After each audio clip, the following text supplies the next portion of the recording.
Commemorations are taking place right across the Normandy coast. Well, Fox's Jonathan Savage. About 2,500 Americans were among the thousands killed on D-Day. President Biden will visit the Normandy American Cemetery. Israel has bombed a school in Gaza run by the UN. Palestinian officials say it was used as a shelter for refugees, and 33 were killed, many of them women and children. Israel says Hamas was using that school as a military compound and claims it took steps before the airstrike to reduce civilian casualties. Tornadoes hit in 2 states, doing damage in Gaithersburg, Maryland, and Livonia, Michigan, where a tree came down on a house, trapping a mother and a child. Crews worked tirelessly for over an hour, removing parts of the tree and lifting the tree with high-pressure airbags. Fire Chief Robert Jennison says the 2-year-old boy died. His mom's in critical condition. Another Trump legal delay. An appeals court in Georgia has halted the state's 2020 election interference case against the former president as it reviews the decision to allow DA Fani Willis to remain on the case. Days after the Trump conviction in the New York hush money trial, the former president calls all of them political witch hunts, telling Fox's Hannity, "What they're doing to me, if it's going to continue, we're really not going to have much of a country left." America's listening to Fox News. You know, our friends at Henry Repeating Arms, they manufacture a line of very high quality rifles, shotguns, and revolvers that you can be very proud to own. Now, they're made in America with parts and materials also from America. Now, they use old world craftsmanship combined with cutting edge technology to deliver reliable and accuracy that you can trust in any situation. Now, they're easy to use and maintain. It makes them an excellent choice for both a novice and experienced shooter. Henry has over 200 models, so you can find the firearm that's right for you. There's also new releases all throughout the year, and every purchase is backed by their lifetime warranty and the company's owner. Anthony Imperato also gives his personal guarantee for 100% satisfaction. Now, make sure you go to their website, henryusa.com, order their free catalog. They'll send you free decals and a list of dealers where you are. That's henryusa.com. Free catalog, free decals, and a list of dealers where you are. You're going to love this company and these firearms like I do. The Morning Xtra, only on Xtra 106.3. Morning, y'all. It is a very special day. The 80th anniversary of D-Day. We'll get to that in just a moment. This is the Morning Xtra. Tug, Rhino, and Front Office Los on Xtra 106.3. We're on the air until 10. Around 7, Joey Jones from Fox News Channel will creep in and stay the rest of the show. And Front Office Los on location because he is a pro golfer today. Yeah. He's going to be knocking it around out there. Whatever. You know, the funny part is it's going to be with our sister station. I will be playing with the locker room. Okay. So that's kind of... They got 9 people. How do you play in that group? Minus our friend Brandon Leake. He don't play. It'll be Finneran. It'll be Joe Hamilton, the runner-up for the Heisman, and also John Michaels. So that's the group along with a couple of, from what I understand, a couple of station sponsors. Okay. I hope Finneran and you play your butts off. From last time, I will tell you, it'll probably need that. But again, we're just going to knock it around for a while over at Legacy on Linear. That's cool, man. The Fan Classic is what it's called, and thing sells out every year. They got 2 days of it, today and tomorrow. And all benefiting Choa, by the way. Yeah, that's right. Yeah. Children's Healthcare of Atlanta, which we've all had our kids there before for various reasons. I mean, it's a blessing. Children's Healthcare of Atlanta is a blessing to this city, and that's why it's so important that we take care of them. Well, you know, it's one of those places where I normally go to the doctor and I don't feel comfortable, but when I get to Children's Healthcare, I just feel so comfortable and in good hands and secure that I'm going to get the right answer with them. So I'm glad that this is one of the opportunities we have to help support them, too. No question about it. So, and then, Rhino, before we get to the D-Day conversation, you are headed out. I'm so envious of you right now because so am I, by the way. Always wanted to go to a show at Red Rocks. And that's where you're headed. Yeah, heading out to Red Rocks, Colorado. I might get to California. I don't know. Seriously, woo! But yeah, I'm excited. I've never been to Red Rocks. I'm really excited about Red Rocks. I love the fact that it's a park, so we can hike all day and then go see the concert in the evening. Like, how cool is that? And we're going to see Trevor Hall, who is a favorite of mine and girlfriend Erin. So we're excited, and we got 2 friends going. So we rented this really nice Airbnb up in the mountains. Heck yeah, man! Overview and see everything out there, so I'm real excited about it. I'm not excited that I haven't got my GoPro from UPS yet because they've seem to have lost my package, but no. You shake them down with a union, all of a sudden they don't become effective anymore. Yeah, Stupid UPS. Amazing how it works. Yeah, but that's the worst. I'm really excited about this trip. It'll be a lot of fun. Yeah, that thing, Los, his GoPro arrived in Louisville like 3 days ago at 2 p.m. and hasn't moved. Man, that is so frustrating when you're doing the tracker, and because in the past it's always been, arrived at this station. You're like, okay, that's fine, it's there. And then you're waiting for the next update. Yeah. And normally it only takes about 6 hours to get another update. And when it doesn't move, it's a little bit frustrating. Yeah, and then I call them, and, as much as they, shook everybody down for these great paying jobs, I get put to one of those call centers that's not in this country. And they begin to tell me, because it says, if you want more information, go ahead and click here. So I was like, all right, cool, more information. Click. And then it says call. So I called, and I looking for more information. They're like, well, it's at the Louisville.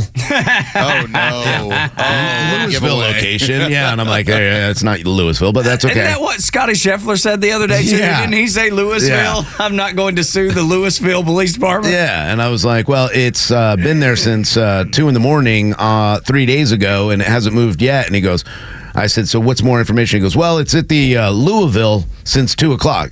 And I said, yeah, I understand that. I got that information. I'm looking for more information. So, yeah, they couldn't give me anything. So listen to this, Los. They had him click for more information to get a phone number to call. So instead of just putting the phone number there, they wanted him to click to get to the phone number. It's so stupid. And then tell him the same damn thing he already just read. Yeah. I'll say this. So Delta several years ago went with a, out of the country customer service line.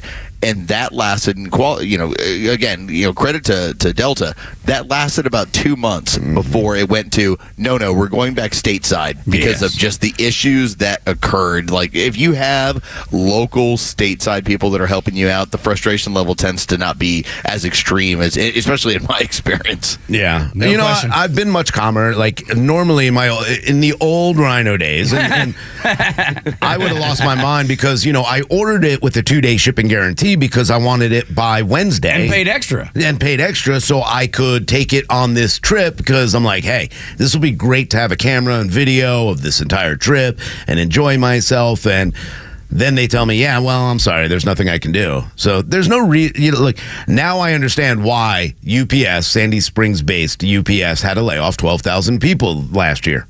Because you suck at your job. And you're seeing the results of laying off 12,000 people because there's not enough people clearly to do the job that needs to be done. I should have just broken into like an anti-Biden speech on the guy. But I have the feeling that guy would have been like, I don't like him either. He would have just had giant question marks like, who are you talking about? Yeah. What in the world are you saying? Is that the old pedophile? Yes, right. Well, we need to mark the 80th anniversary of D-Day, and they're doing it live in Normandy, France. We're going to do it on Extra, too. June 6th, 1944. Allied naval forces, supported by strong air forces, began landing Allied armies this morning on the northern coast of France. The day freedom began the long march toward the defeat of tyranny. Invasion of Normandy. D-Day? D-Day. It's D-Day. On the beaches of Normandy, this is D-Day. Codenamed Operation Overlord. They would honor the ones who didn't make it home. Brave men dying on the beaches of Normandy. Let us begin. I tell you what, man, just seeing the live footage from Normandy and all those men and women that are now, when they went to Normandy, they were very young, some teenagers, some early 20s, but they were very, very young, and now they're to the point. This may most likely will be the last visit for many of them. Yeah, I mean, you're looking at people who are 95 and older in normal situations. A lot of the true greatest generation, when they're 15, 16 years old, they said, we want to fight for this country. They didn't care. They lied about ages. My grandfather was one of those who was blind in one eye, but wanted to go and serve this country and lied and passed an eye test, which I still don't understand how he did to get in and ended up there. That's how important it American was. will. Yes. That's how he did it. American will. I love that. Yeah. And out of the 16.4 million Americans that served, there's only about 120,000 left, maybe a little bit less than 120,000 at this point. So it's great that we're able to honor these men and women that, fought in World War II or did their part during World War II to really stop what we are unfortunately fighting here in this country today. I will just point it out. So my grandfather, who passed away 20 years ago, he ended up over at Omaha Beach in the worst of the fighting. He was in there with the second wave of people that came through, and it was interesting when this is back in the 80s, we would go on our hunting trips in Texas, and we would always ask him, like, hey, what was it like?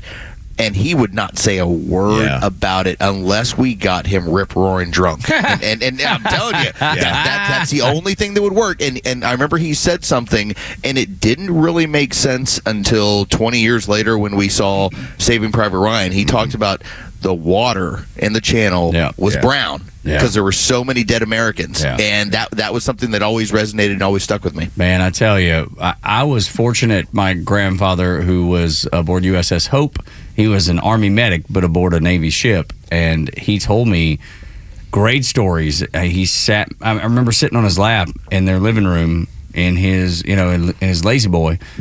And he talked about the kamikaze jets that flew into the pilots that flew into their ship, and all that was going on around him. And I remember how vivid his descriptions were, and it was one of those things where you're so captivated by what you're hearing that you're just like, tell me more, tell me more. And he would told me as much as he could, and I remember hearing those stories so many times. I just wish the technology was there then, like it is now, to be able where I could have recorded some of those stories. I'll tell you this, Tug, and this is one of the things that you can do through. I believe it's through Library of Congress. About 25 years ago, the United States government made it a point to start sitting down with these veterans and just recording their stories. That's and cool, so man. you can always go back and now watch like 20-30 minute interviews where it's just tell me what it was like for you. And it's interesting to watch. At the time, you would have 60-year-olds who were talking about what their experiences were like. And so it's one of those resources when it comes from the greatest generation that you don't really know how valuable it is until you need to go back to it and say, okay, what were you all willing to do that we need to be able to draw strength from? My proudest moment in my entire life, and I'm glad you shared that with me because I'm going to go look that up as soon as we get to the first break, because I can't wait to dig into some of that, because those stories, like I said, were so vivid to me. But the proudest moment I ever had in my entire life is the moment I told my grandpa that I was joining the Navy. And he just said, "I'm so proud of you, son."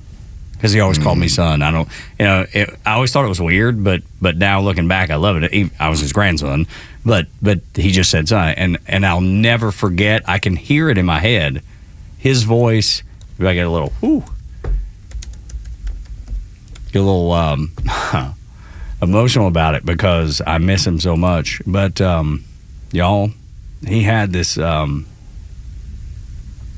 picture of the USS Hope out to sea, and it hung on the wall next to his chair. And I gave him a picture of the ship that I was aboard, the USS South Carolina, and he hung it right next to his. It was, it meant the world to me. I bet. It really did. It meant the world to me. These were the greatest generation, and they cared so much about this country. So it's no surprise at all whatsoever that they had pride in what their sons and grandsons, and it's part of the reason why, knowing my grandfathers, both of them, and my father, of course, serving in Vietnam, that's why I wanted to continue that. Unfortunately, my father and grandfather had such, bad views of what was happening, especially after Vietnam and what was going on in Desert Storm, that they kind of stepped back and said, hey, we don't want you to go. It's not the same. And it was really hard for a long time for me not to be able to carry that on. So I can't even imagine how wonderful and beautiful that feeling was for you. Dude, I'm telling you. I mean, I've told that story before, but just never on, I guess, a day like today, and just the emotion of it all, and seeing, the thousands of white crosses there at Normandy, and the video footage, and just, I don't know, it's never gotten to me like it just did. So it's a special day, man. Yeah. It really is. Those Americans deserve nothing but honor and dignity And unfortunately, I just feel like right now in our country, we're not in a position where we can provide what the respect that they deserve. I feel like we're running down the things that they did in America today. Like, it's almost like throwing away the sacrifice that they made. And Liz, I don't know if you feel the same way, but like, we're not honoring the sacrifice that they made by the way we're behaving and allowing our country to be run and handled. Well, two things. One, I just sent you the archive of some of the interviews. Thank you. And you can always watch the video of them, or you can read through the transcripts that were put together. The other is that, and I know I kind of noted it as a story time, but it's really the epitome of the importance of freedom. And I wanted to talk about Point to Hawk. And if you know the story of what happened with the Army Rangers, and when they were coming into an area that was actually, when you look at the map, it was basically west of Omaha Beach, and Omaha Beach was being torn apart by this gun battery, and the Rangers there were tasked with, you're going to go up these cliffs. They're about 4 stories up in the air, okay? And you've got to get there. You've got to scale these cliffs, and you got to take out this gun battery. And what happened? It was the epitome of the difference between how the socialists live and how we live. Because when this attack happened, when all the attacks on Normandy occurred, Hitler was asleep, okay? And the Germans were so freaked out by what was going on, and they were so freaked out by trying to wake up Hitler, they didn't move. They didn't roll in their armor. They did not react accordingly because they were top-down design. It's like we joke around about the socialists didn't get their new programming, so they didn't do anything. The Rangers at Point to Hawk got up there, and they didn't find the guns. Yeah. There were no guns. They're looking around. They're like, there are no guns here. And it was the epitome of how we are raised when it comes to freedom, when it comes to self-determination, when it comes to intuition. They decided, they're not here. We got to go find them. And they went and did. And they had been moved south. They found the guns further inland. They were pounding Omaha Beach, and they took them out. And it's the epitome of what happens from top-down design, how the socialists live versus how we live. When you have freedom, when you have self-determination, that is something that's always worth fighting for in this country. It really is, and I honor these men so much. And I was lucky enough, and I've talked about it before, I did World War II reenactments for a long time, especially for schools, and got a chance to meet Dick Winters, Richard Winters. Major Winters, of course, was part of the Band of Brothers, and to be able to sit down and talk to him about what and the brilliance behind this man. And he talked about how hard it was that they would have to, the front was so large compared to what they were normally fighting, because it was so flat there. And like just what he talked about, and the pride of how the company came together, and they did almost the impossible. And that's what these men in World War II did, especially at Normandy Beach. They had no idea what they were getting into that day. It's just it's a wonderful day to celebrate these men, and again, women that were part of World War II, and I hope that we continue to do this for the rest of because it seems today more than ever we don't talk about how honored we are to have our soldiers, especially nowadays, and we're putting them in really bad situations. And I hope we remember what we've done with our military and how we've saved so many lives. Well,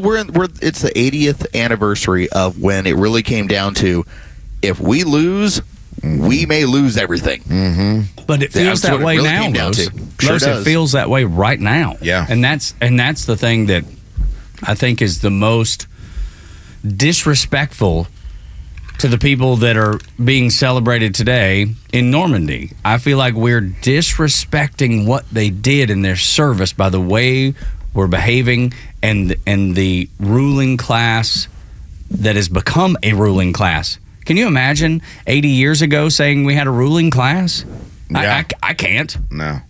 It's just it's a different time, and I understand we've moved and changed, and I don't know that the change is all real good. And that's the part that not one trans person sitting up there on scare me the more than anything else is the unfortunate nature of what we're doing to this country. It's Morning Extra on Extra 1063 as we reflect on the D-Day anniversary President Biden is in Normandy.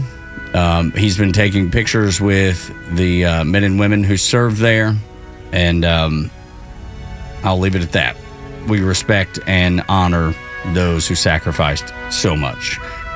Janelle King joins us next on the Morning Extra. She's got a new job, and I think her job is so important, and I'm so glad that someone has picked up the responsibility of making sure that our elections are secure, or at least having a part of it, making sure our elections are secure in the state of Georgia. And there's nobody I would rely on more than Janelle King, and we welcome her to the studio next.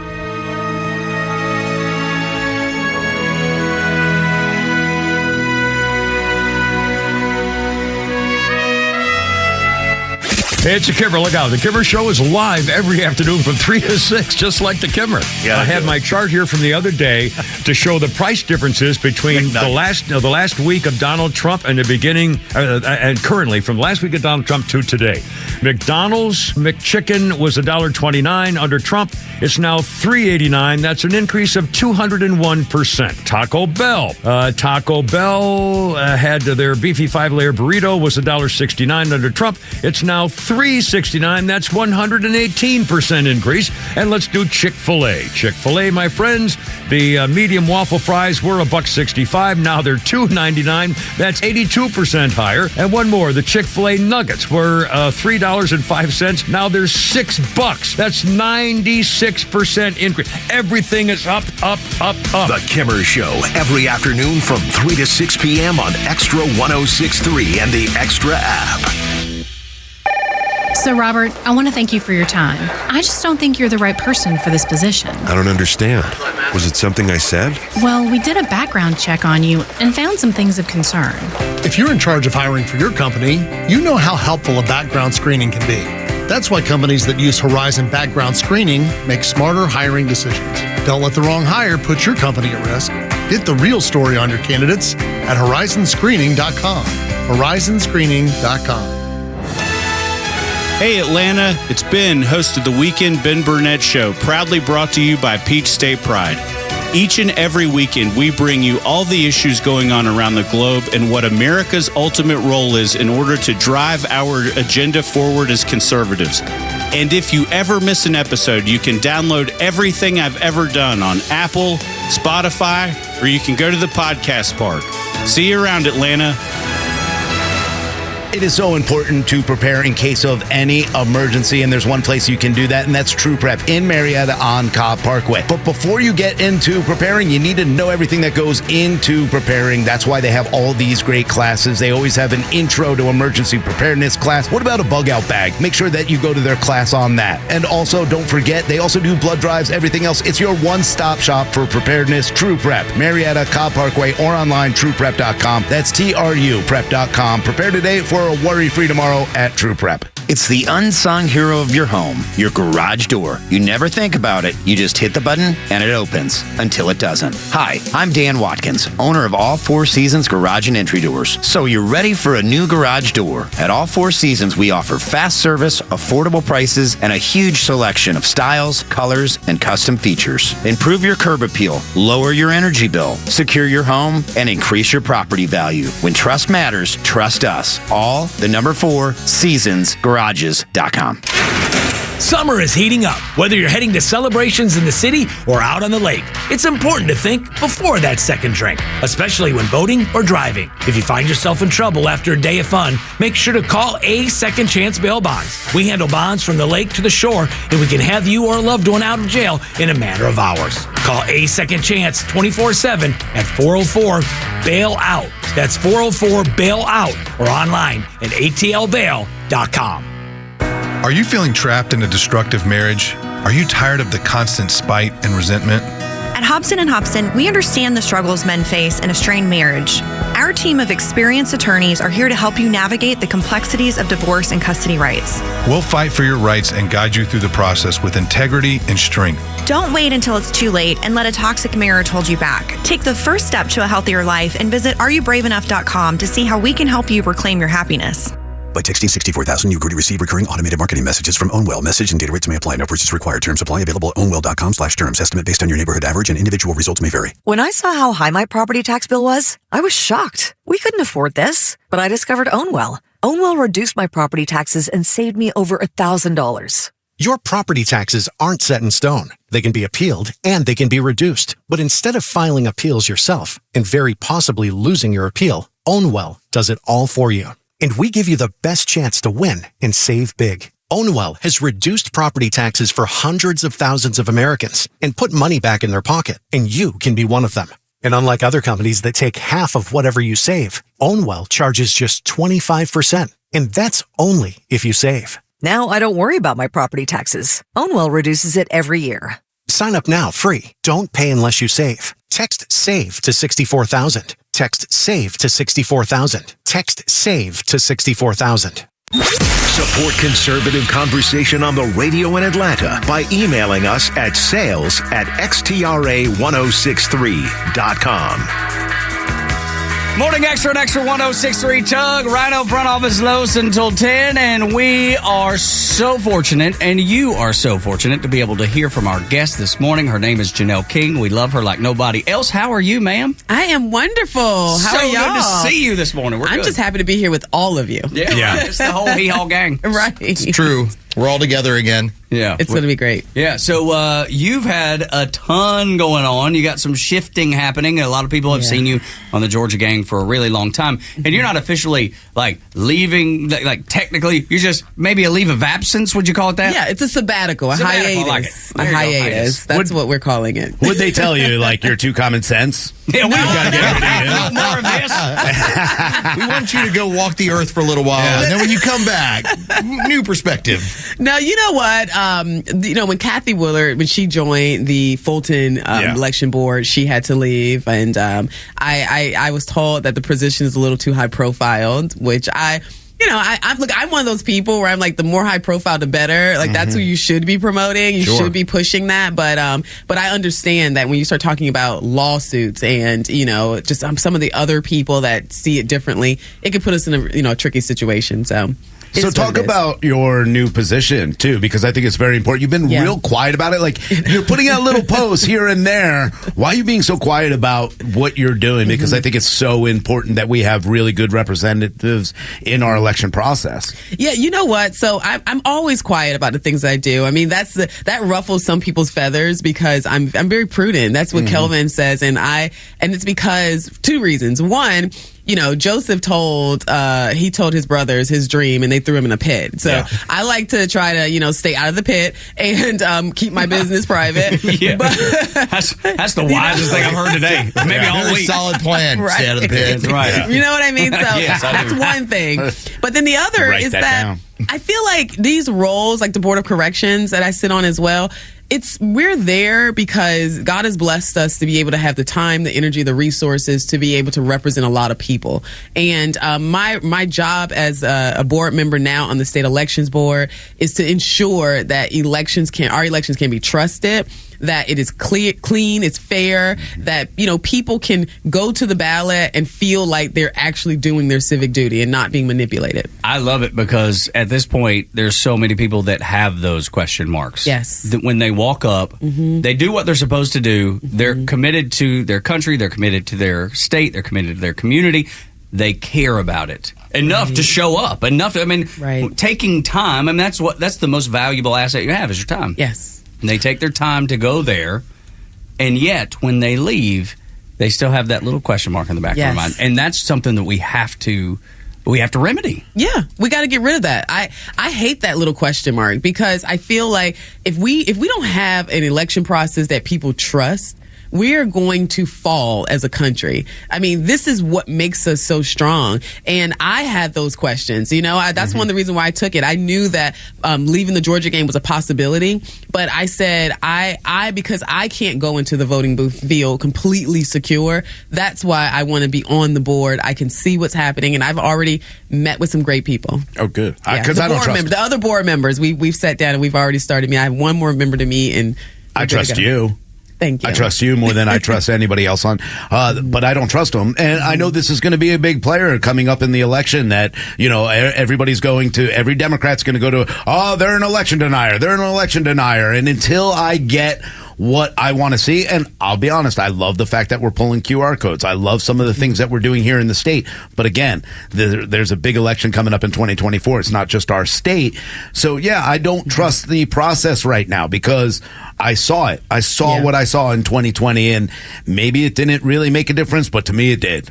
Right. And it's funny. I've done a couple of media hits, and it's really interesting to see what people think of you after when these type of things happen. The Guardian's like, she's going to be. Did you have that right one? now? Right now. The Guardian one's great. I'll save that. We can talk about that one. No, please don't. Let's go here. So the Guardian, they dropped this article saying, and like the headline is like, she's going to do this, she's this person, and all these things. When you read it, you read my comments, it's totally opposite.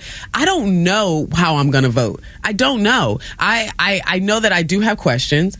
I know that I've always said, I will continue to say that I don't know what happened in 2020 because it's too many things up in the air. But when I get on there and get on that board, I'm going to have experts in front of me. I'm going to have data. I'm going to have the information from the public, and I'm going to support our public too. I'm not going to push people to the side or act like, you don't have the right to question and scrutinize because that's not constitutional. But with that being said, I'm going to take all that information, and that's how I'm going to vote. I'm going to decide what's the right thing to do. So I'm now adding you into my list, and Janelle King joins us here in studio. And when I say the list, because when I was in the voting booth, when we just had our primary in Forsyth County, I see one of the options on there, and I immediately thought of Rhino.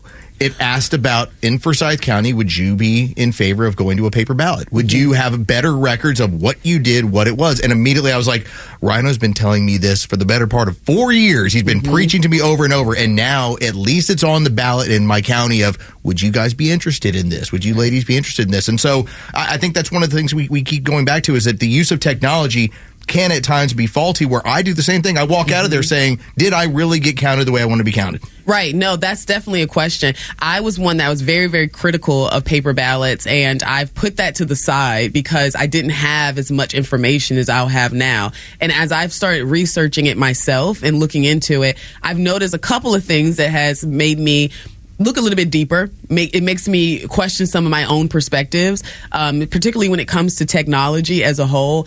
It's very tricky. Like, I don't want us to go backwards. I want us to continue to advance. But at the same time, technology is tricky. So I am doing a deep dive into the paper ballots, and I do think that from what I've seen so far, the way paper ballots has been, rolled out, it was not the greatest, right?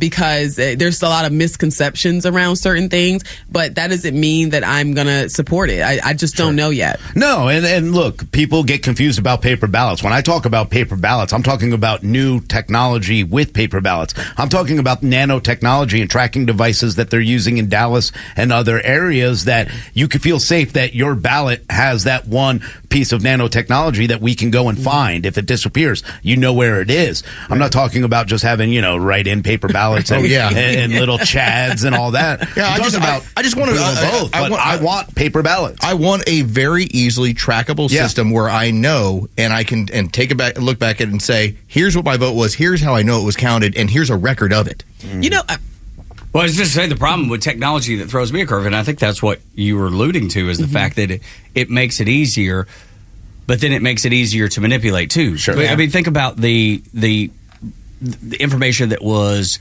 suppressed during COVID and how easily that happened. And then the coordination between the federal government and Twitter and Meta to get it done, then called Facebook as a company anyway. And that worries people just as much. I tell you, I know we don't want to go backwards, and I'm not saying we should go backwards, but when you go to here is what I wrote down, or here is exactly what I touched, and it is a full-on paper ballot. And I'm not talking about with technology. I'm talking about old school. Okay. I mean, there's countries around the world that use old school, Germany, and then they count it 5 times, and they get it right almost every time. That's what I'm saying. So sometimes I think maybe taking a step backwards is actually a good thing. We had a funny story this morning about people in the Amazon actually getting internet access. I saw that. Right, and now they're like we're ruining them. That's exactly right. Their way of life is being manipulated and changed, and for the worse. So sometimes going back to just old school, plain old Jane is a good thing. And I'm not saying we should, but I ain't saying we shouldn't either. No, not at all. I mean, that's an option. The hybrid that Scott was just talking about is an option. Just, still utilizing technology, but finding a system that actually is secure is an option. I think what I'm really been focusing on as of late is making sure that as a public, we don't crucify our process. We have to make sure we separate the people from the process. If we do not do that, what we're doing is we're creating a society of people that's going to say that the way our system of government is working is wrong. And in America, it's not. It works. We know it works. Yeah. What we have to do as the people, and that's why I take this position so seriously, is to make sure that we are doing our due diligence, that we're ensuring that we are voting for the right people, that we're vetting the right people, that we're doing all that we're supposed to do within this process. I think the election process in and of itself, particularly in America, is strong. Right. However, we've allowed people to get in, and we've given a lot of power to a small group. And that can be a problem. The power is the problem that I have with a lot of the systems here in the state of Georgia. I don't like that we went to Eric because I don't like Salesforce and what they donate to and how they work with Democrats continually and how big they are. Then we have the problem in Fulton County where because of Salesforce, our entire system went down. This is a huge problem to me, and this is a huge problem that needs to be corrected. I'd love to see Salesforce go away, Dominion voting machines go away, which also Salesforce is a part of, Eric go away. Are those possibilities here in the state of Georgia, do you think? It is a possibility, but I say that because it's all a possibility, I mean, I don't know. I can't speak beyond that because I don't know enough as of right now. But I do know that that's things that are being explored. A lot of stuff is being explored. And that was what I am most excited about. When I sat with each and every board member, I said, okay, everyone, they have great ideas. Well, this is progress to me because I like the idea that after the better part of 4 years of us complaining about this stuff, who are willing to get their hands dirty? Who's willing to get involved in it? Because obviously there are contracts involved, and there are things that we have to weigh and realize, all right, what makes the most sense for not just securing our vote, but obviously keeping expedient, keeping the technology involved to where we don't sit back and have a 2000 situation and say, well, we got to get around these hanging chads and figure out who the president is. We should be better than that. And I'm glad that there's people that are saying, let's see how we can do it better. Yeah, there are ways of doing it better. And I personally am really looking at that hybrid perspective, of having some paper and the technology and how we can merge the two in order to ensure that there's some type of, security. But that's something that I'm researching as of right now. I'm an appointed board member. I get sworn in on Thursday. Yes, so I'm not officially a part of the board. I know. Until Thursday. No, that's so now that you've been on this show, they'll pull that back. You're on those extremists. I'm sorry we ruined it for you. No, but I think it's great that you're willing to do what Los has been preaching about for as long as I've known him. Make sure you're involved. I mean, it doesn't matter if you're running for your school board, and we've had some folks on doing that. To whatever the job is, to make sure that everything is running efficiently and correctly and on the up and up. It takes people that care, much like yourself, to make a difference. I totally agree. I think that, it depends on where you are in life, right? I mean, sometimes we expect things from people who are in a position where they need to be focused on something else, right? I mean, if I'm raising a child and I'm really focusing in on that child, that's what I should be doing. That's your duty. That's your number one. Your duty is so broad, I'm happy that I get to serve on these boards, but that's not where I started. I started out doing the smallest things and holding little community events and trying to educate the community on what our government does. But then from there, it just grew. So to your point, yes, everybody get involved in the way in which it works for you. I don't want to pretend like there's some sort of if you don't do this, then you don't get to have an opinion. But I do have a problem when people make complaints about the government or their local government, and I go, "Well, where was your primary election? Right. Like, who's on your school board? Who is your state senator?" Those are the sorts of deals that I'm just saying, if you're serious about it, get serious about it. Doesn't mean that you have to serve, as a board member or anything else, but at least be involved, at least know what's going on, so you know how to best represent your community with your vote. Yeah, like let's stop having opinions that are not rooted in facts. You know, I mean, when your opinion is just how I feel that day, or because I read a headline but didn't read the actual article. Right. I mean that's when it becomes silly. And I was listening to a woman who did a TED Talk, and I'll share with you guys. But she did a TED Talk, and she's an independent, and she was talking about why courage is the most important virtue. And she was saying how, a lot of times we talk about the fringes of our parties, but when you think about it, they're in power because the people who are not a part of the fringe doesn't have the courage to say to those people, you're wrong, within your own party. Yeah. And I y'all know, you know me. I'm gonna call it like it is. I'll tell them. And I can't help it. It's just how I am, right? I mean, I wish sometimes I could pull it back, but I can't. So, but I wish there were more people that were pushing it forward and saying, no, this is wrong. I don't care. We agree with a lot of things, but that is wrong. Love that. Just having the courage of your convictions is what we call it around here. Janelle King, thank you so much. And when we come back, I want to ask you, in this new role, what scares you?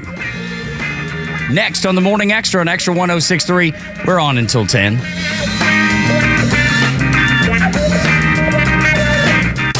Atlanta radio legends collide on Extra 106.3. The legend Neil Bortz is live every week with Atlanta legend The Kimmer. Because when you get these two guys together, who knows where we'll end up? I am shocked. Well, not that shocked. The Kimmer is live on your drive home every weekday afternoon from 3 to 6. And now Neil Bortz joins this show every week. And if you miss it, catch up anytime on the Extra 106.3 app. Oh, Christmas time. Don't you love Christmas time? I wish we had like some sleigh bells and big Christmas trees and thinking about gifts and time off and time with family. I know it sounds crazy because, we're in June, not in December. Well, there is a little bit of a catch here. Christmas in July for Children's Healthcare of Atlanta. That's what we're doing at Central Heating and Air Conditioning. It's Tug. Chuck wants you to help him give a big old check to Children's Healthcare of Atlanta. We do it in this event called Christmas in July. Anytime you sign up for a maintenance agreement, and as many as we sign people up for, $10 of every new agreement goes to Children's Healthcare of Atlanta. So if you sign up for one and your neighbor signs up, as many as we get, $10 from each one of those goes to CHOA. Central Heating and Air Conditioning, one of the few second-generation locally owned HVAC companies in Atlanta. And if you want to help Chuck give back to the community, sign up for a maintenance agreement today with Central Heating and Air Conditioning. So what do? You call them, 770-GET-HEAT, centralheat.com. Now, you know what good you're going to do, but what good is it going to do for you? Your system at your house, maintained properly, will last longer and cost you less. Seems like a good trade-off to me. 770-GET-HEAT, centralheat.com.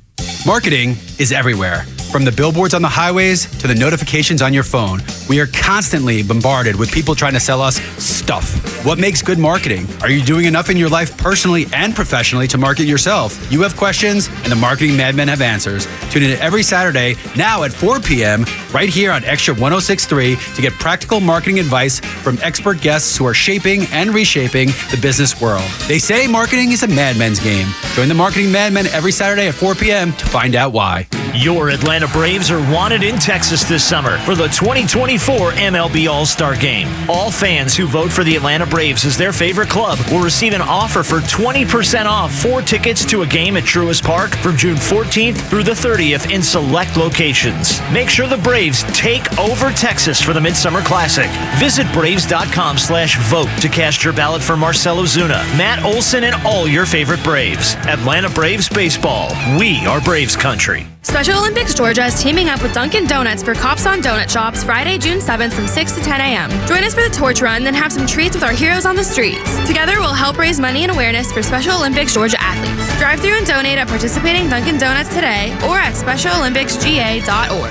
As an official community partner of the Atlanta Braves and the Atlanta Braves Foundation, the Warrior Alliance connects warriors and their families to free services such as health and wellness, housing, employment, education, legal services, and so much more. We need your financial support to increase our impact and change thousands of lives for those who served in the U.S. Armed Forces. It takes more than just thank you for your service. Make a donation to help warriors navigate to success after service. Go to thewarrioralliance.org/donate and make a difference today. Must qualify for enrollment. Results may vary. We all hear the radio ads about the IRS. They tell you to be afraid, to be scared, and they try to frighten you into calling. I'm not here to do that. Tax Relief Advocates is different. TRA is here to tell you that if you owe money to the IRS, whether it's $5,000, $50,000, or $500,000, we have a solution. It doesn't matter if you're sitting in your car, at work, or with your kids. No matter where you are, call now. 800-575-9313. Don't lose hope. TRA can eliminate or reduce what you owe to the IRS. Generous programs are now available that can give you a fresh start. Our passion is taxes and helping individuals fix their IRS problems. We have over 1,000 5-star reviews on Google and an A+ with the Better Business Bureau. You don't need to be afraid of the IRS any longer. End your tax nightmare today by visiting us online at TRA.com or call 800-575-9313. That's 800-575-9313. Tax Relief Advocates. Real solutions for real people. Atlanta's only conservative news and talk station is always streaming live across Georgia on the Extra 106.3 app. Get the live stream and your favorite Extra podcast anywhere you go. Grab the Extra 106.3 app now for Apple or Android. Tug, Rhino, and Los on the Morning Extra, joined by our favorite guest of all time, Janelle King. And you can hear her podcast here on Extra 106.3. You can see it on YouTube. So many ways to engage with Janelle. And if you have anything you'd like to ask her or talk to her about this morning, 404-741-1230 is the number. The question I have for you, are there any fears that you have about this new role with the Elections Board? Because it seems like a pressure cooker at times. You know what? No fear. I'm not afraid of anything, but I do have the concerns that I think about is just unhinged people. Mm-hmm. You know, I mean, just the lack of self-control. People, you know, we seem to forget that that's a fruit of the spirit, right? Yes. We talk about love and joy all day, Yeah. but let's talk about self-control. Yeah. So it's the lack of self-control. It's just the compassion beyond. And then something else is, you know, I don't want people to assume things can be done that can't be done, right? Right. A lot of people were saying things in these articles about me that the board doesn't even do. And so I'm realizing that there's just a miseducation. So I would say if there was a fear or a concern, it would be the lack of self-control and miseducation. Just people spewing a bunch of stuff that just has been, you know, it's not true, you know? And then if you tell them, they want to hold on to it because of pride. Do you have like an example of like one of those things that like they wrote in the article that you're like, well, we can't do that? She's going to burn it all down. Right. Well, like certifying elections, Right. that's not anything that the SEB board does, Right. you know? And it's funny because I was emailing, I'm like, can I get a copy of our bylaws? Because I just want to make sure, but Right. it's not. It's Yeah. not what we do. I mean, that's the county and the SOS office. One of the things, and I want to go ahead and say, first of all, your podcast yesterday that we put out yesterday with Dwayne Moore, I thought was brilliant because, again, he's an assemblyman from New York. He is a Republican, and he gets back a lot about, well, how are you black and a Republican? Like, you're obviously just a stool for them and this, that, and the other. Have you started receiving those? Yeah, it is. It's really old and outdated. That's the kind of things that I that drive me nuts about people. And like you said, they're unpredictable. And when they come with this kind of, it's really a racist remark at times. Yeah, it is. And anything that's race driven to me is just stale and boring. I mean, it's just so old. I'm considered like the first black person on the SEB board, but you know, the Black Girl Magic doesn't care about that. Right. I mean, it's just an illusion. It's so fake and phony. And then with the whole concept of black people not being Republican, how outdated. At this point, I mean, there's so many people, particularly now on social media and our young people that are saying things like, sorry, we're not going to do what our great grandparents did because they were told to do it. So I think now you're starting to show that you're completely ignorant and behind when you're still saying things like that. Yeah. We are very unique. It's a very diverse country, and we need to open ourselves up to that. Well, one of the big aspects of Gen Z is that they're looking to make a difference with their lives. And oftentimes we will fall into the trap of, well, that's why they're so susceptible to climate change.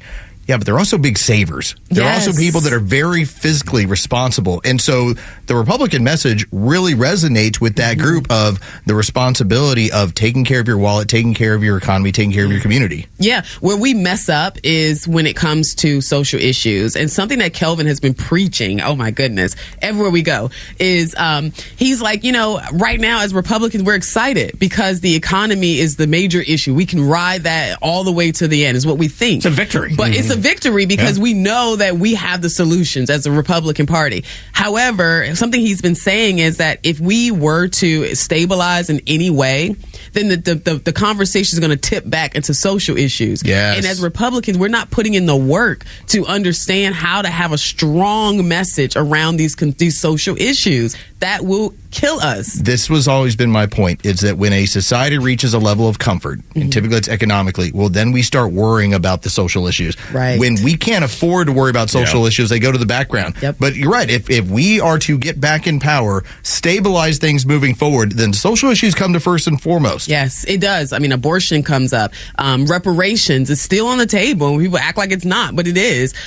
We just saw in Georgia where the judge basically said that an organization was unconstitutional, a fund that was supposed to help black women. And the way they're writing it is that Republicans have a win because they hate DEI. And I'm like, no, we hate the E. We don't mind diversity. We don't mind inclusion. We hate equity. Equity doesn't exist. It's not real. But if it was diversity, equality, and inclusion, we would be able to support it. But they can't use that word because they can't, but we can. We can. And we have to embrace it, and we have to make sure we charge forward with that and let people know we want everybody in America to have an opportunity to do whatever it is their heart and mind and soul wants them to do.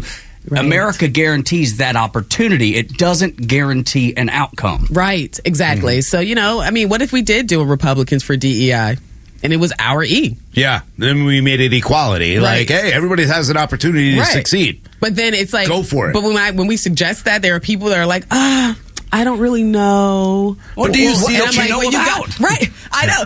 That's when we got to go deeper. We got to ask ourselves, why don't we know? Like, why do we have an issue with this? Well, the problem that we've had is that we've had such a fight when it comes to that particular term. Like, for instance, if we know National Socialists as Nazis.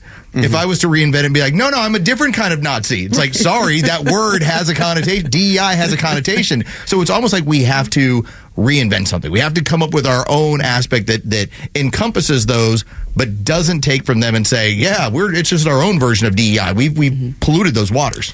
I disagree.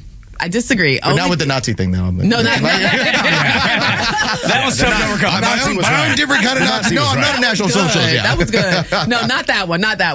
I disagree with the fact that we can't utilize things that have been misconstrued, right? Sure. I mean, I look at the rainbow, right? The rainbow was a sign of God's promise. Right. And now we're not, the Christians don't even use it because the LGBTQ community uses it. And I'm like, no, we need to take these things back. Like, you don't get to take equality from us when we are the Republican Party who fought for equality at the ballot box. That's not what we get to do. And so I'm all for taking it back. Now, we can move on and we can reinvent and do all of that too, but I am not going to allow or continue to allow the left to walk away with stuff that we created. We were the party of diversity. We are the party of inclusion. We are the party of equality, not them. Spoken like a dadgum genius. It's so refreshing to hear you and so refreshing to have you. Janelle King, thank you so much. This is the Morning Extra on Extra 106.3. After the Fox News update, we're going to talk about MSNBC. They lose it at the mention of Joe Biden's precipitous mental decline. Next on Extra 106.3, Tug, Rhino, and Front Office Loast. And then next hour, Joey Jones joins us from Fox News Channel for the rest of the show. You're in for a treat on this Thursday morning on Extra 106.3.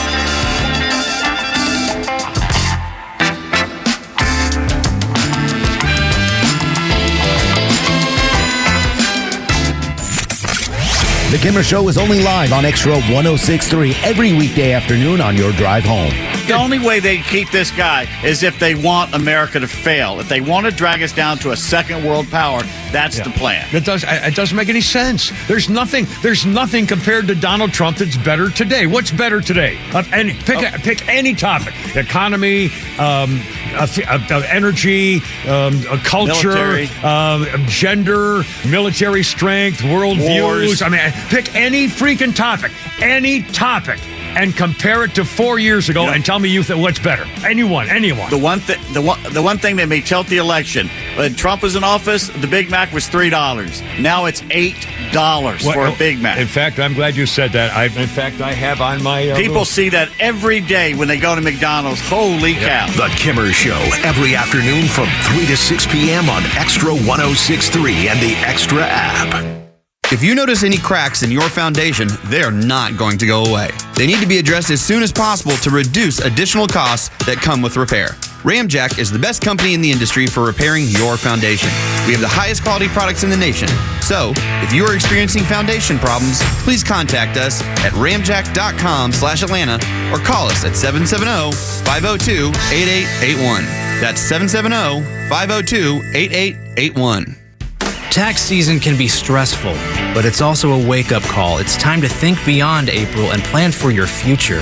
At Master Plan Retirement Consultants, we're not just advisors, we're your partners in building a secure retirement. At Master Plan Retirement Consultants, we understand the challenges Georgians face. That's why we offer personalized strategies to maximize your retirement income, minimize taxes, and ensure you never outlive your assets. Join the Master Plan family and let us guide you through every financial milestone.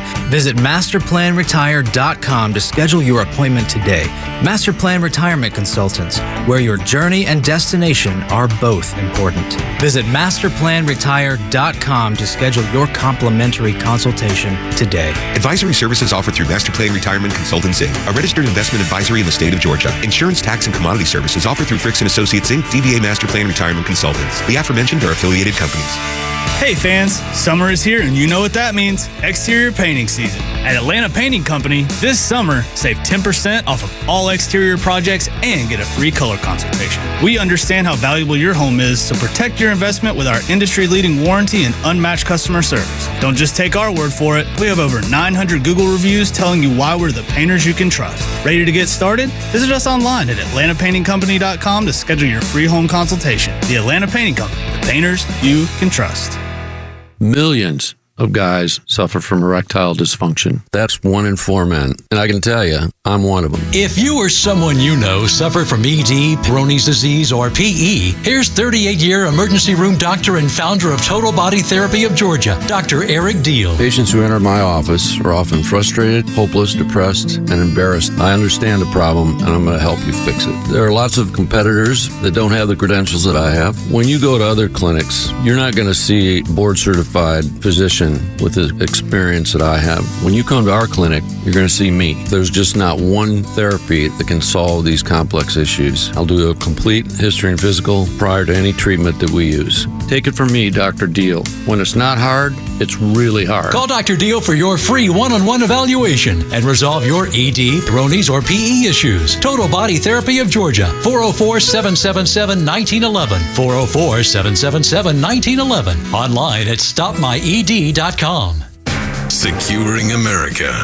Today we mark 80 years since D-Day and the Allied invasion of Normandy. 101-year-old American veteran Bob Gibson landed on Utah Beach. You wouldn't believe what I've seen. It's estimated 2,500 Americans and about 4,000 Allied troops died that day. Terrible. Some of the young fellas never even made the beach. The U.S. ambassador to France, Denise Bauer, praised D-Day soldiers during a weekend ceremony attended by U.S. vets. Behind the monumental scale of D-Day are real people, individuals, each with their own stories. Ralph Goldsticker is one of those men. He says simply, We did our job and we came home and that's it. While Gibson says even though it's been 80 years, he still remembers. You better believe it, like it happened yesterday. Today, we remember too. Kevin Uretsky, Fox News. WFOM and W292EV Marietta, a Dickey broadcasting station. This hour is presented by Van Sant Law, vansantlaw.com. Honoring heroes 80 years after D-Day. I'm Dave Anthony, Fox News. President Biden's in Normandy, France, along with many veterans in wheelchairs, even sang to one of them. Happy birthday, dear. The average age of those who survived D-Day, the key to Allied World War II invasion, is 100. Fox's Kevin Uretsky has the story of two of them. 101-year-old American veteran Bob Gibson landed on Utah Beach. You wouldn't believe what I seen. Ralph Goldsticker is one of those men. He says simply, we did our job and we came home and that's it. While Gibson says even though it's been 80 years, he still remembers. You better believe it, like it happened yesterday. President Biden will also visit a cemetery in Normandy where about 2,500 Americans were killed. Fox's Peter Ducey reads a statement. It says, today, we remember all the Americans who laid down their lives on D-Day to help end the tyranny of fascism across Europe, liberate oppressed peoples, and ensure the flame of liberty would burn bright around the world. Now, the U.S. and our allies have just put out a statement calling on Hamas and Israel to agree to a ceasefire hours after Israel's military hit a school in Gaza. Israel says Hamas was using it as a compound to plot attacks. Palestinian officials say it was housing refugees, at least 33 civilians killed. A tornado hit Michigan, doing damage in Livonia.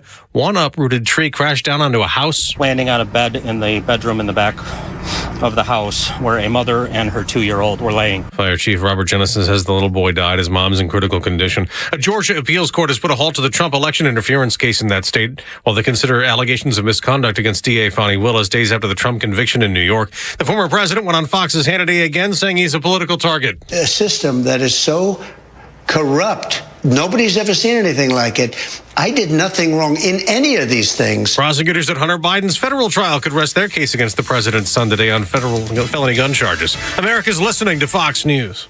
You know, our friends at Henry Repeating Arms, they manufacture a line of very high quality rifles, shotguns, and revolvers that you can be very proud to own. Now, they're made in America with parts and materials also from America.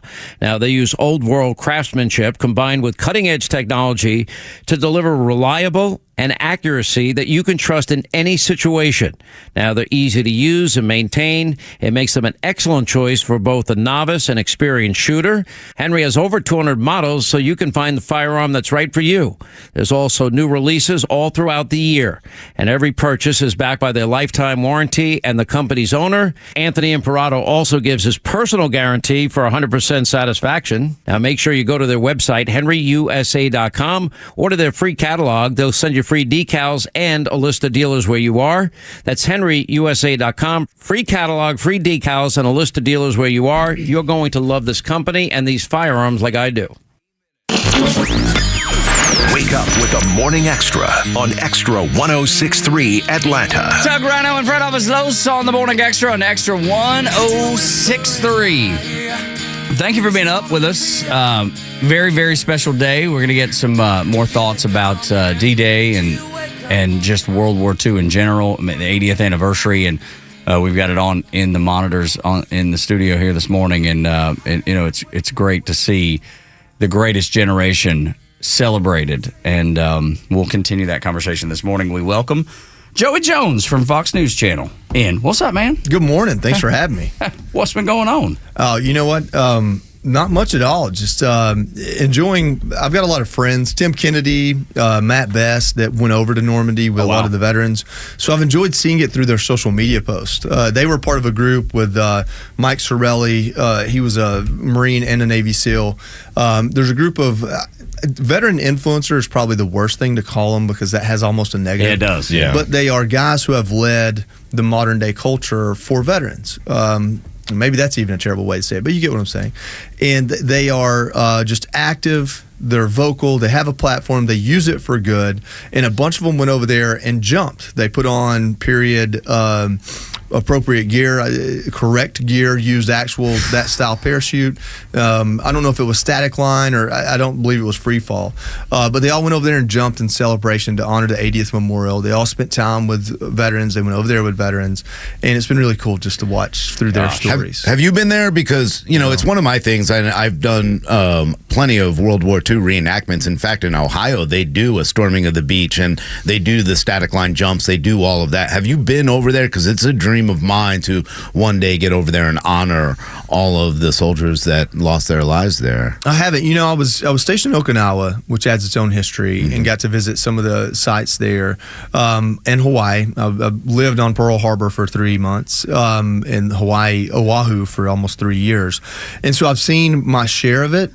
I've stayed away from Europe since I was injured because you don't know what is or isn't remotely accessible. Yeah. And when I do go, I'm going to have to bring like a couple buddies in case they need to like hike me up these stairs. Yeah. But something like that kind of trip would be a big time bucket list. Oh my gosh, man, that would be life-changing. I think seeing the sites that we've only read about and that we've only seen on television would be life-changing. And you've experienced that, I'm sure, with the USS Arizona and just all the memorials there that are in Pearl Harbor specifically. I can only imagine. I mean, look. Yeah. That's an emotional place, I've always wanted to go. My daddy, before he passed, that was his lifelong dream. And unfortunately, he never went. And I almost feel obligated, not only because I want to, but to honor him because it meant so much to him that he wanted to go so bad. So I want to get to see that. But I'll tell you, even going to Washington, D.C., and it was my son's 8th grade trip, and it was a field trip, and you go up for, 3 or 4 days or whatever. Just seeing the Washington Monument and going to the Capitol and seeing the Constitution and the Bill of Rights, the actual documents. It's one of those moments where it like made the hair on the back of my neck stand up a little bit. Yeah. And that may sound corny to some, but it wasn't to me. No. I think the thing that a lot of Americans, and it's easy because we experience history through movies and books, and a lot of people don't have a lot of perspective on the timeline. Like, you think of the biblical stories of being when everything began. New Testament is certainly not, right? When you juxtapose what happened in the New Testament with what happened in world history, we have quite a bit of generations behind that we can document and understand. I bring that up because this country, our country, is younger than some of the housing facilities in London. Yeah. And so, like, just to put that into perspective, like, yes, that was a long time ago, but was it really that long ago? No. I'm 38 years old come July, and my dad died at 63 in 2019. And in his lifetime, Civil War veterans were alive. Yeah. I mean, that's crazy, right? Really? When you really think about it? Yeah. My mom grew up in a building that had been a Civil War hospital, and they just rented out as a house. And so my dad was really big on that, like, local history. And then when you grow up in Northwest Georgia, local history is that's a big deal. Civil War history. Absolutely, it is. He would go to courthouses and look up old property lines and find fencing lines from that period, and we would go take a metal detector and walk along fences, because if you go look it up on a map, once you get out to the property, you can see where the fence line was, even if it means the trees quit growing and fields start. And we would take a shovel, a mattock, like an axe and a shovel, and go dig up Civil War relics just by doing that. I mean, it wasn't that long ago. And so you brought up your dad in World War II, and my dad was a big history buff as well. And we make fun of that now. We say, dads that are all about looking up the Romans or World War II. Like, they say when you get 40, you either start World War II or grilling, one or the other. And it's like, that's not a bad thing. No, it's great. That's a really good thing. It's been passed down to me, and I love it. I mean, everywhere I go, especially in Georgia, like, there's so much history here. But even in Hiawassee, it was the same thing. Like, just knowing the history and looking up the history of the area. And, you go back as far as, Native Americans that live there. It's just so much fun to do. And I love that we put placards up to be able to read it. And then to go home and research even deeper into it. And World War II, only because both my grandfathers were there, is something that really intrigued me. And then being able to do the reenactments, and I was telling Tug earlier, I got to meet Major Winters at one reenactment, which I thought was amazing, to meet these men and to see the difference between the way men cared about their country then to today. I wish we could bring that back. I always look at, in the Marine Corps, there's always this conversation about, that's old Corps. Like, like the new Corps doesn't have it as hard as the old. Well, every generation has always said that. Everybody always says that. Yeah. So, I was on the phone with a friend on the way over here this morning talking about Normandy, and he was like, man, I wish we still had those kind of guys. And I was like, well, we haven't had to know if we have those kind of guys. Yeah, exactly right. You know, man. and I'm okay if we never have to know again. Like, I'm okay if that doesn't become our existence. I mean, people that want to talk down about the way things are, man, I feel it every day. But we're also not at war with half the Western world. We're not standing in a government food line for rations. We're not turning in everything made out of steel and iron because it's needed. I mean, that was a time before our country was looked at as a superpower. The idea of being too big to fail was not around. Right. I don't know that we'll ever experience an America that isn't a superpower or doesn't feel too big to fail. I hope not, because that means a lot of bad things have happened. We should not look at it that way. We should not take it for granted. But at some point, you get so spoiled that you start complaining about which bathroom you get to use. I read this yesterday, and it kind of goes along with exactly what you're saying.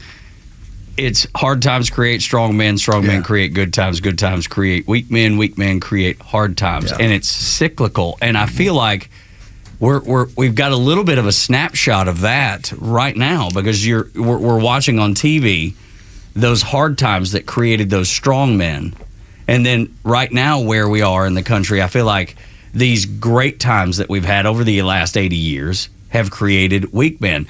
Now, I'm not saying that every man is weak by any means, but I just mean as a society, we don't have the challenges right now that they did. Now, that doesn't mean they're not on the horizon, because it almost feels like it is, and we're in that cycle. Joey, how do you see that?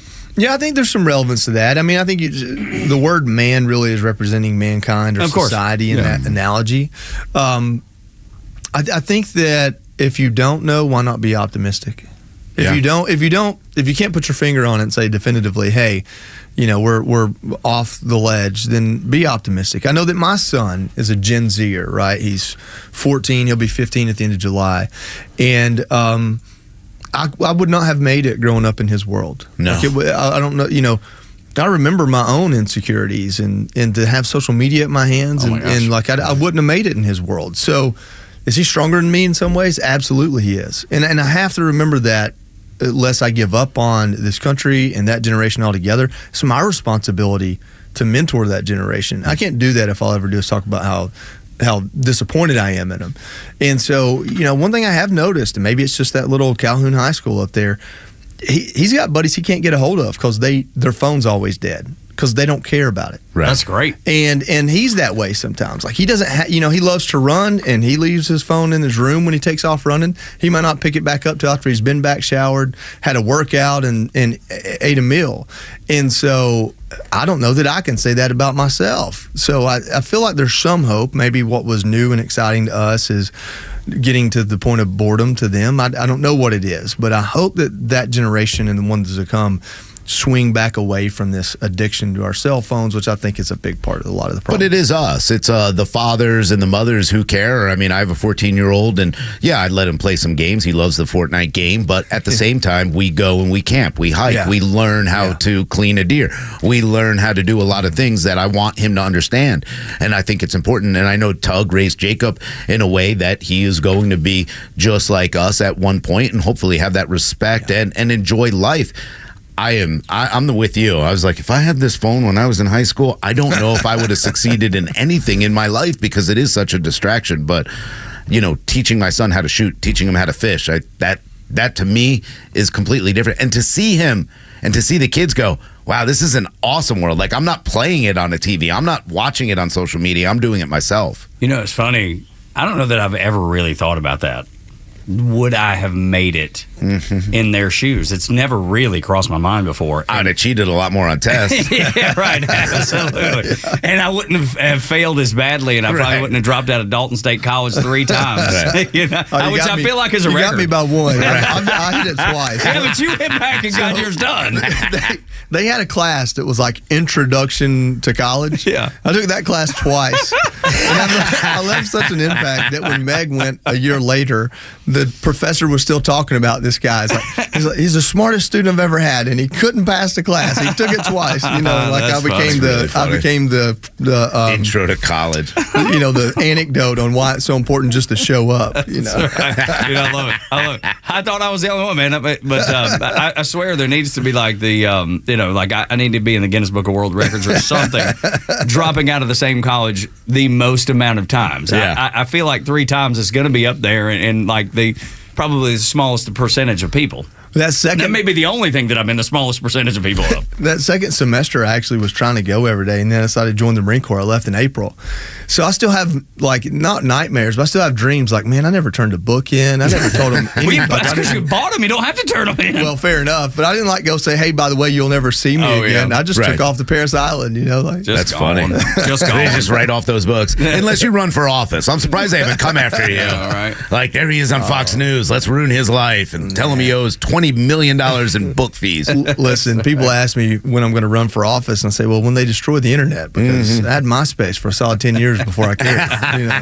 What was the worst, though, that we put on MySpace? I mean, I know what it was for me. I can tell you 2 things specifically. Are you serious? Yeah, when we were in Okinawa, we had hurricane. What do they call it? Typhoon. Typhoon, yeah. So you'd have typhoon parties in those barracks. Oh. And so our version of a typhoon party was we all went out and bought as much beer as we could sneak in, and then we didn't wear anything but Depends. Ooh. And we drank beer, and you weren't allowed to use the bathroom. So, like, who broke the seal first? So I've got photographic evidence of that. And then, as a very single Marine, did you break the seal? That's what I want to know. Oh, yeah. I was stood in the shower.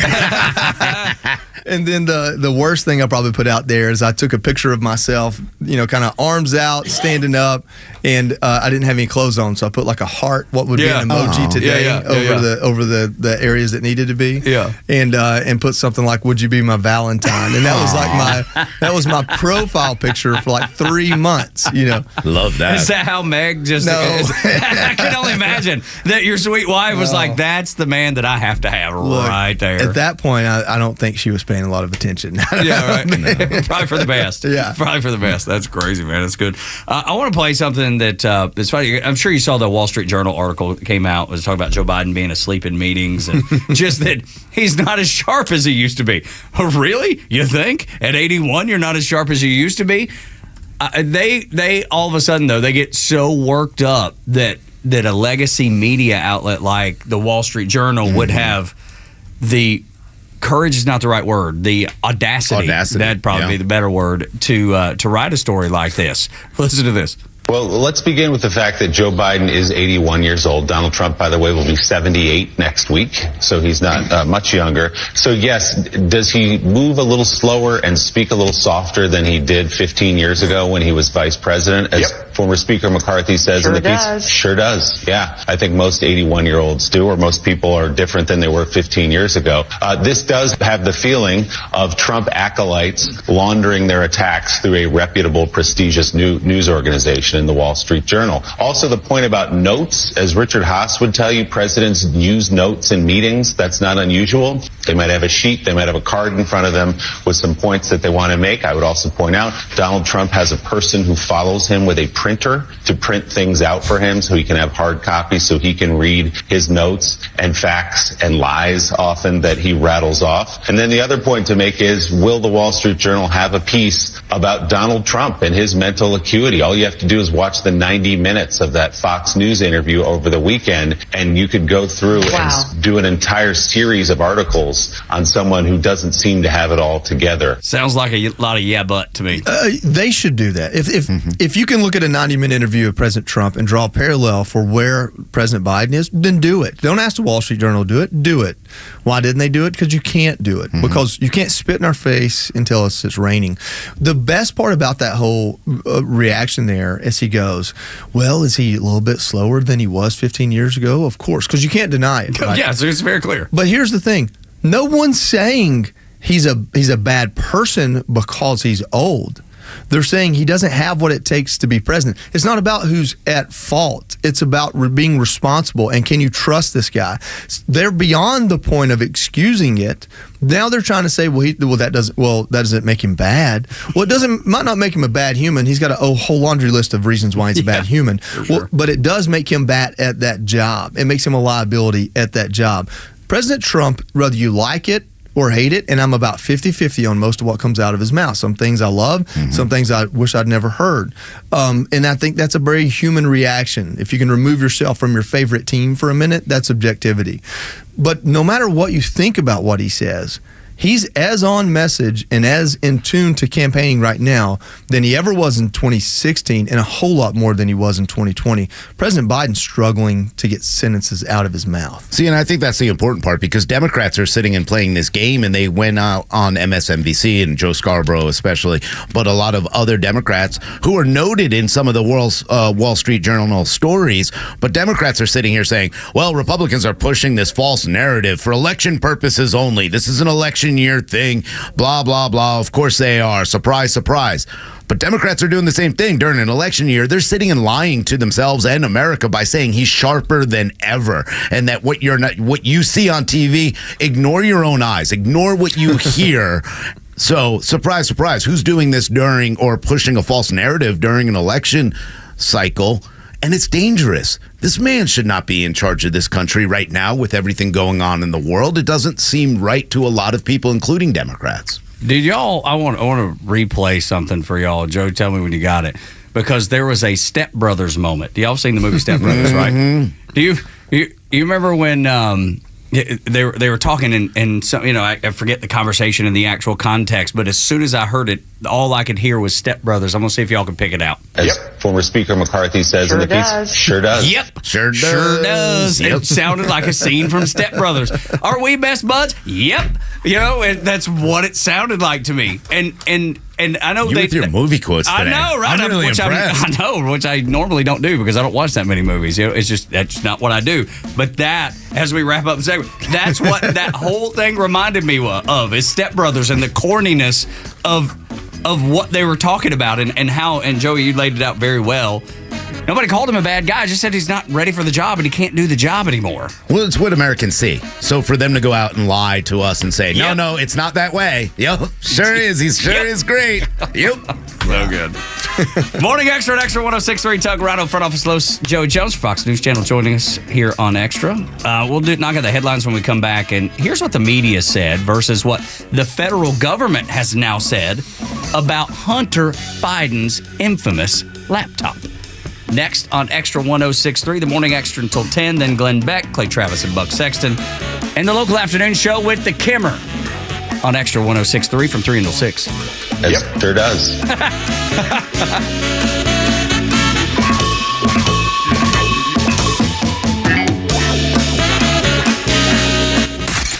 The legend Neil Bortz is only on Extra 106.3. Hey, it's a camera. How's it going? Here's what you missed from the Talkmaster.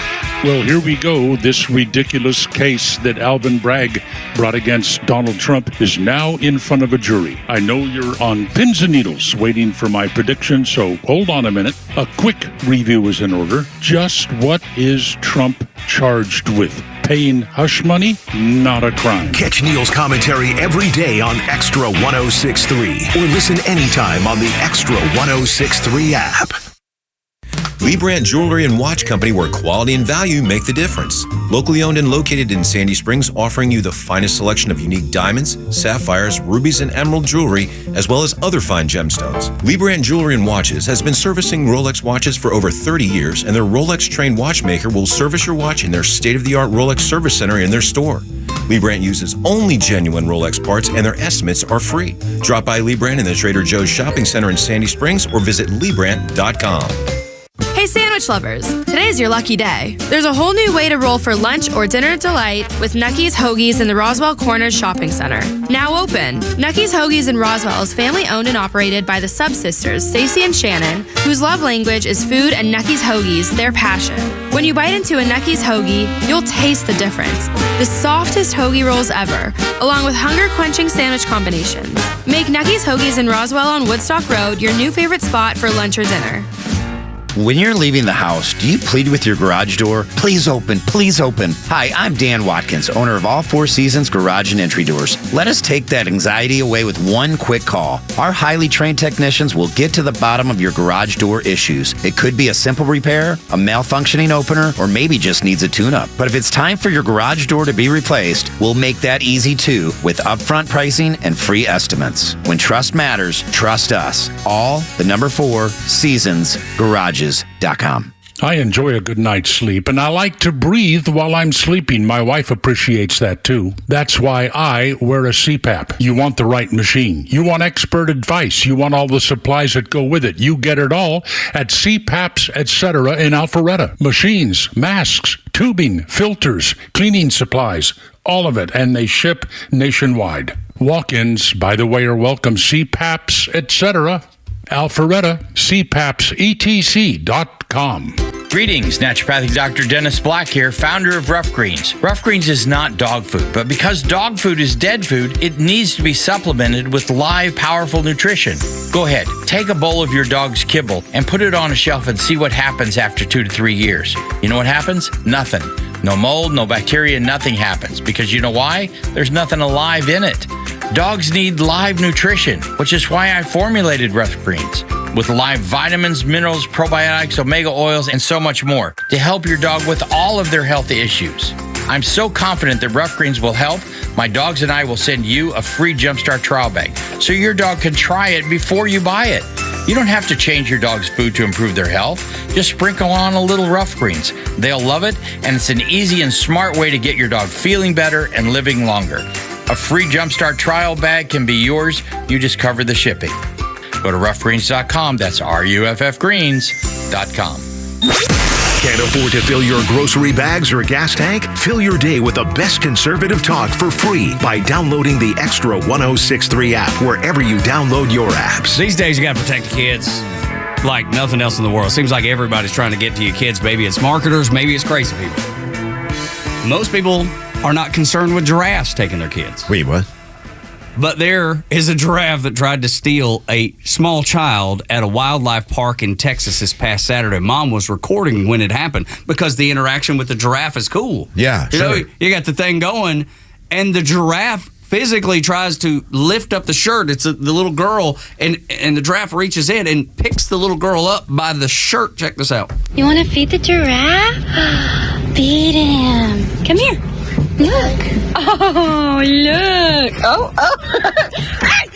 And you understand why it My cuts off child's about to get eaten. Seriously, dude, because she's filming, and then she sees the giraffe picking her kid up, and she obviously drops the phone and goes and does the right thing, trying to save her kid. But good Lord. Have you seen their teeth? Like, those teeth are huge. They only got one chomp. I don't understand people who think everything's a stuffed animal. Like, all of nature is a stuffed animal. The other day at Yellowstone, another woman gets gored because she wants to take a picture with bison. And you hear these stories all the time. Like, leave the wild animals alone. Kind of local to where we are. There's a place called Cades Cove up in East Tennessee. My mom and daddy used to camp there every summer, dude. So here's the deal: that place is flush with black bears. Yes, sir, it is. If it's an adult black bear by itself, 9 times out of 10 it's going to run from you. But if you see babies, if you see cubs, oh yeah. And we were up there one year. I was little, and these cubs were crossing the street, and all these idiot people were getting out, trying to walk up towards the cub. Well, like, the mama bear is just right over there. Mm-hmm. And if any bear is accustomed to humans, it's going to be those. But I don't want to find out. You know, I don't want to find out that her instinct is somehow overridden. I think about that all the time because I go hunting a lot, and it's like people just do not understand the basics of interacting with the world around them. It's really, we were talking about earlier about what we've lost generation to generation. That's a big part of it. You know, I don't know if it's Boy Scouts. People ask me if I was a Boy Scout. I said, no, I was poor and in the South. Yeah, right.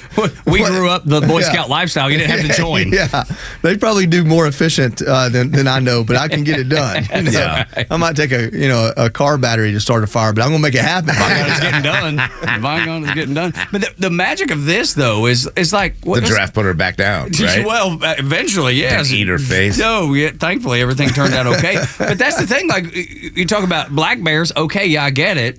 You know, you shouldn't go up to a black bear in the wild. This was at a drive-through. Like, what's that place down near Safari. Valdosta? What is it? Wild Adventures? Wild Is that Adventures, it? yeah. No, I think I've got it because that's the theme Six park. Flags Adventures in New Jersey has. There's one that's not that far south. That's There's one in kind of central Georgia, Yeah, not far from where the you way. drive your own car through it. Yeah. And I'm not doing that. yeah, well, look, but people go do it all the time. Well, just a couple weeks ago, a 90-something, 80-something-year-old man or woman was on one of those multi-seater safari cars in South Africa, I believe it was, and it got tipped over by a hippo or a rhino or something, and it killed one of the people on board because he basically died of a heart attack. And it's like, even there, like in the place where these real animals live, they do these safaris, and it's like, you're crazy. I mean, these animals have all the weapons you could ever need. Like, we spent hundreds of years trying to create weapons to mimic what they can do. I'm good, man. I'll watch it on Nat Geo. I'm good. Let somebody else do it. Like whenever I put in safari parks, and everything is terrifying final moments of mother eaten alive by a tiger. Dear God, yeah. You know, like 2 lions eat a safari guide alive. Like, stop playing. Like, don't do it.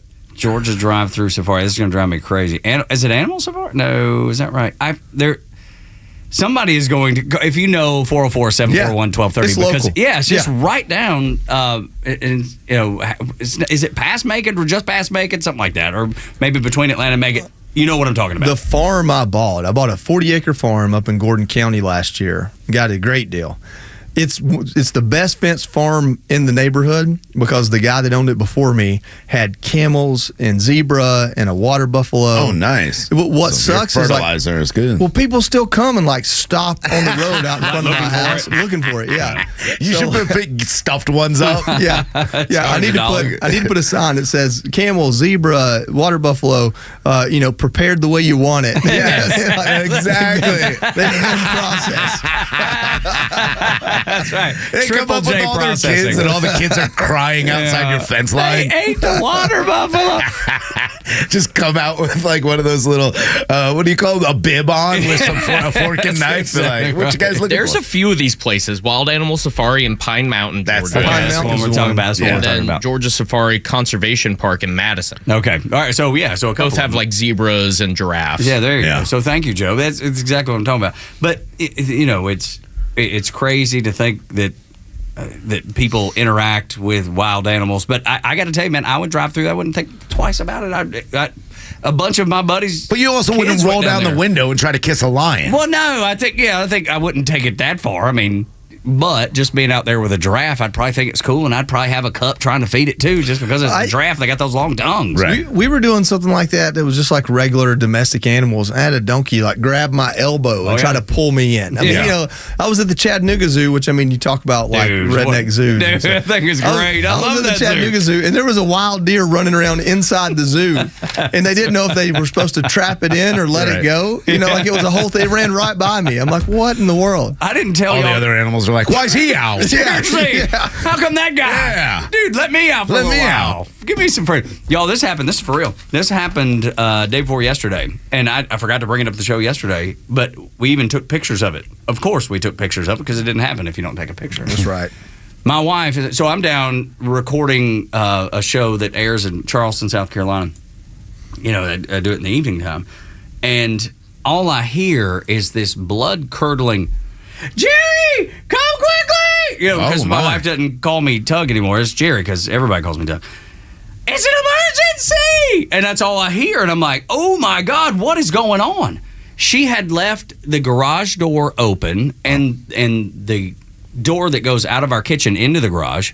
She left that open so our dog Cash could get in and out as he wanted to because she was cooking. Yeah. And then a bird flies into the house. Yes. And so all I hear is these blood-curdling screams, and I go up there, and I'm like, oh, my goodness, what is going on? I see the little bird. I'm like, Laura, it's fine. And so I had to go grab the little bird. Oh, in a smile. In a napkin. Yeah. In a napkin. And because it was a tiny little bird. Yeah. And I was afraid that it was How'd it taste? Delicious. It was wonderful. No. Did it break its neck? You just kind of glued it back and sold it to the blind Dumb kid? and Dumber, yes. Third movie reference today. I love it. We need a bingo card this morning. No, but that's the thing. Like it was just. I was afraid it was going to kill itself. Sure. Just because it was so scared. I've seen that. And then finally, I just stepped away for just a second. All this happened within less than 5 minutes. And I step away, I just grab a little napkin, and when it finally stopped, I picked it up and I took it right out the back door and opened it. It was gone. It's fine. It flew right away.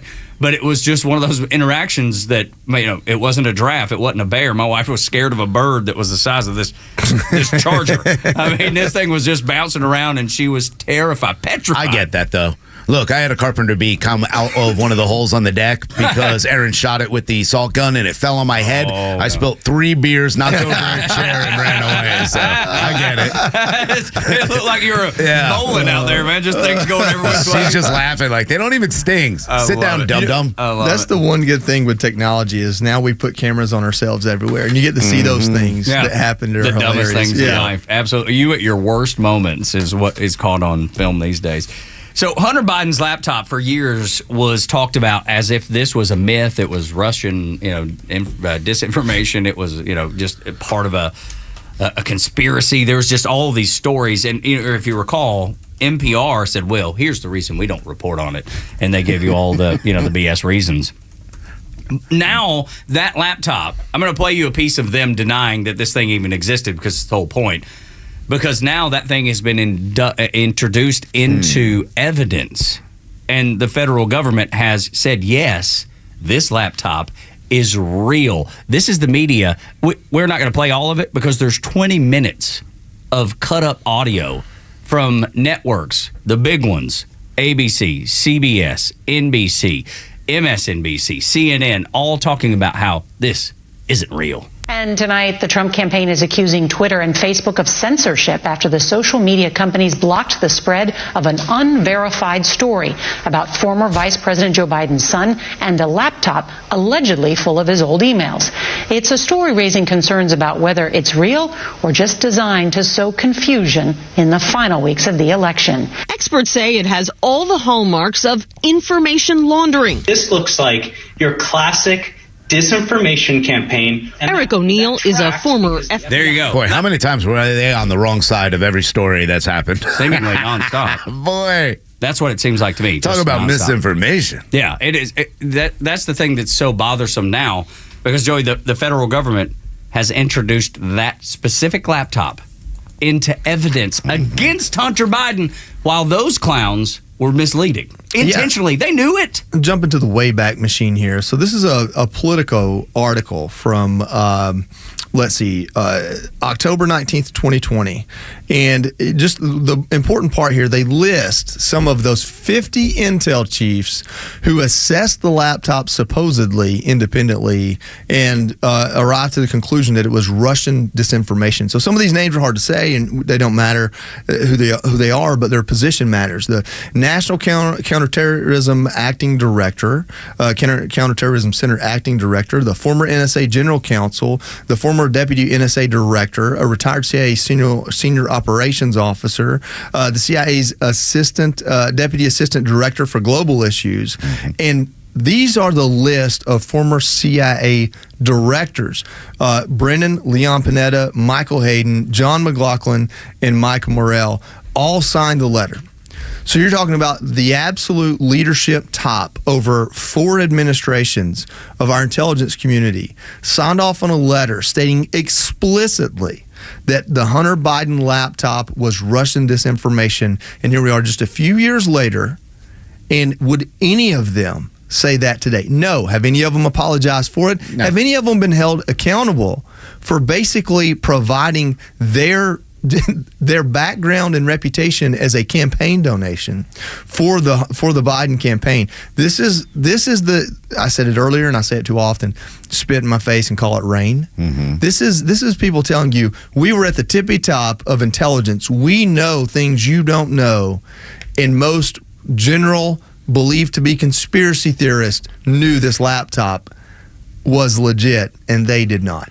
Yeah, I mean, they had yesterday on stand, they had Erica Jensen, she's the special agent from the FBI, that they were asking about this. And I thought it was interesting that the prosecutors, brought Erica Jensen up, and then the defense on their cross-examination. Now their idea is, well, did the FBI tamper with the Biden laptop and change information on it to make it look a certain way. So now that's the game that they're trying to play with it. So at first it wasn't real. Now it's real, but the FBI tampered with it. And it's funny to me that the defense, and again, we don't know if they're Democrats or Republicans, but the thought that the FBI might have tampered with it to make it look like, hey, we can get Hunter Biden.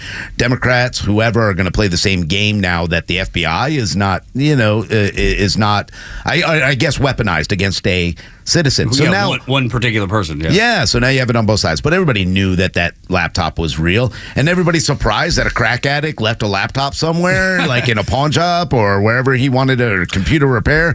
No, I'm surprised that a crack addict documented that much of his debauchery. Like, that does surprise me. But like, he's untouchable. Yeah, crack addict compared to he's the sacrificial lamb is what he is. Like, if they just like you're going to go down that conspiracy theory now. A lot of people don't understand the whole Monica Lewinsky scandal came because they were investigating a legitimate scandal, the cattle futures, I believe it was. Yeah. And so Monica Lewinsky just kind of came out of that investigation, and then it became the investigation. Well, if I were Clinton's, I would offer you, Monica Lewinsky, to stay away from the cattle futures. Right, absolutely. Because one isn't that big a deal. Yeah. So, it's a big deal, but not nearly what it was derailing. Right. So give them a gun charge. The closer they got to the Biden family's financial dealings and the big guy and a certain amount of money making it from $200,000 going from Joe Biden's brother into his account the same day that he was paid by a foreign country,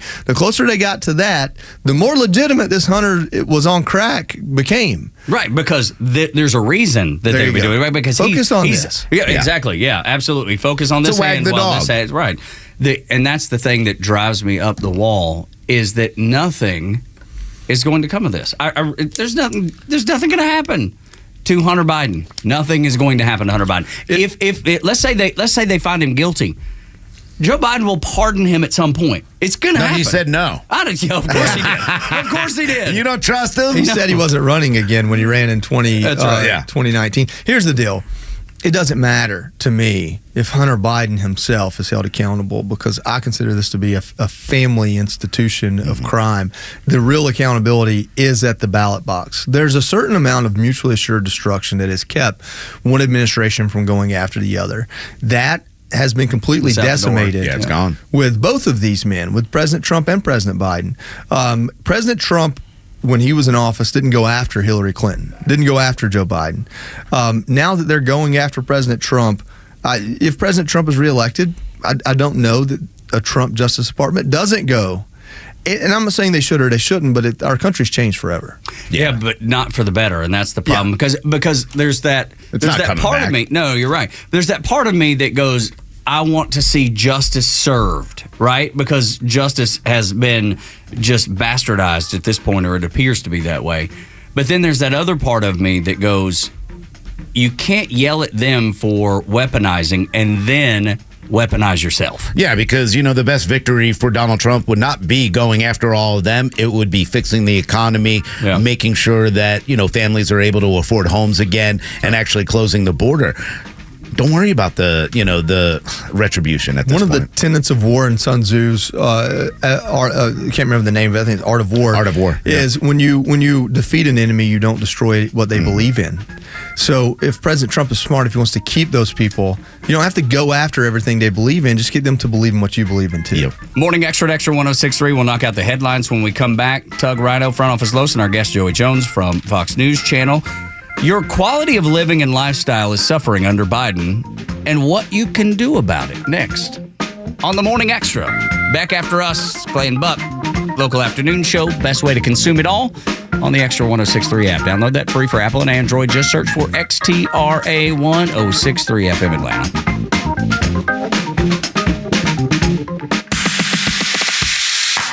If you love news and talk, you have to connect with the biggest personalities in the South at thepodcastpark.com. It's more original Atlanta content from Atlanta's hometown talk crew. From legal news to sports and politics, and even archives of interviews from years past. Find the podcast that you love and subscribe everywhere you get podcasts.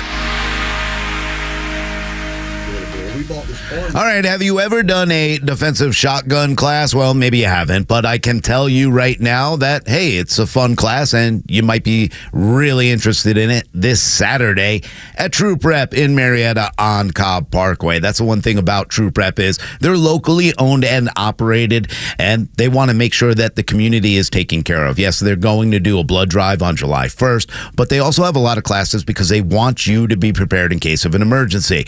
We're talking about long-term food storage classes. Also, of course, an intro to water filtration and storage.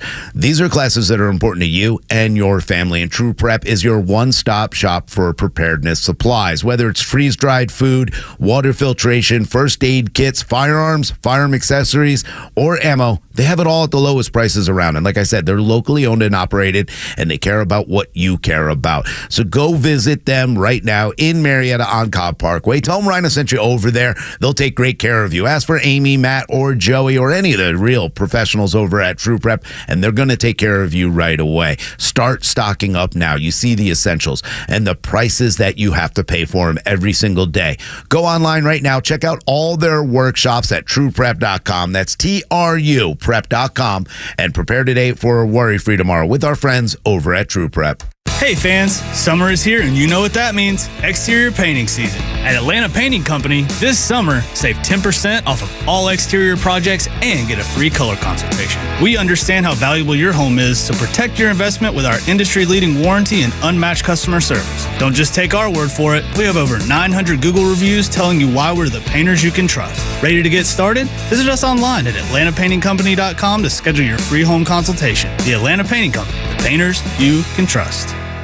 Don't let a cold, sinus infection, or allergies ruin your day. Breathe easier, sleep better, and feel healthier with Navage. Visit Navage.com, Walmart, Walgreens, CVS, or a store near you. You have enough to deal with after an accident. You don't want to spend a lot of that time messing around with insurance companies. Besides, what are you going to say to them? You really know the ins and outs? David Van Sant at Van Sant Law does. He used to work for the insurance companies. Their worst nightmare. He knows who to call, what to say, how to listen to them, and he has your best interest at heart. Van Sant Law, 855-GA-INJURY. VanSantLaw.com, 855-GA-INJURY. Democracy 24. Some at the White House think the president has a messaging problem when it comes to the economy, not a policy problem. They think Biden needs to show more compassion and empathy for what people are going through. Some Democrats are getting worried Biden boasting about the economy on the campaign trail is not landing with voters. Former Obama campaign strategist David Axelrod telling the Wall Street Journal this, quote, "You can cite data until the cows come home, but what counts is how people are perceiving the economy." But others, like Biden's economic advisor, Jared Bernstein, think it would be, quote, malpractice for Biden not to campaign on his economic achievements, and he does. But not everyone feels like Biden's policies are working for them. So Trump is trying to capitalize on that, pointing out his economic plans. I will give you low taxes, low inflation, low interest rates, rising wages, growing incomes, and fair trade for the American worker. In Washington, Hillary Vaughn, Fox Business. The stories that matter to you. These are your Georgia headlines. Presented by RBM of Atlanta, your Mercedes-Benz connection since 1964. Here are your top stories in the state of Georgia for today, Thursday, June 6th. The Georgia State Court of Appeals issued an order staying any further work in Fulton County's election interference case until the court decides whether District Attorney Fonnie Willis should be disqualified from the case.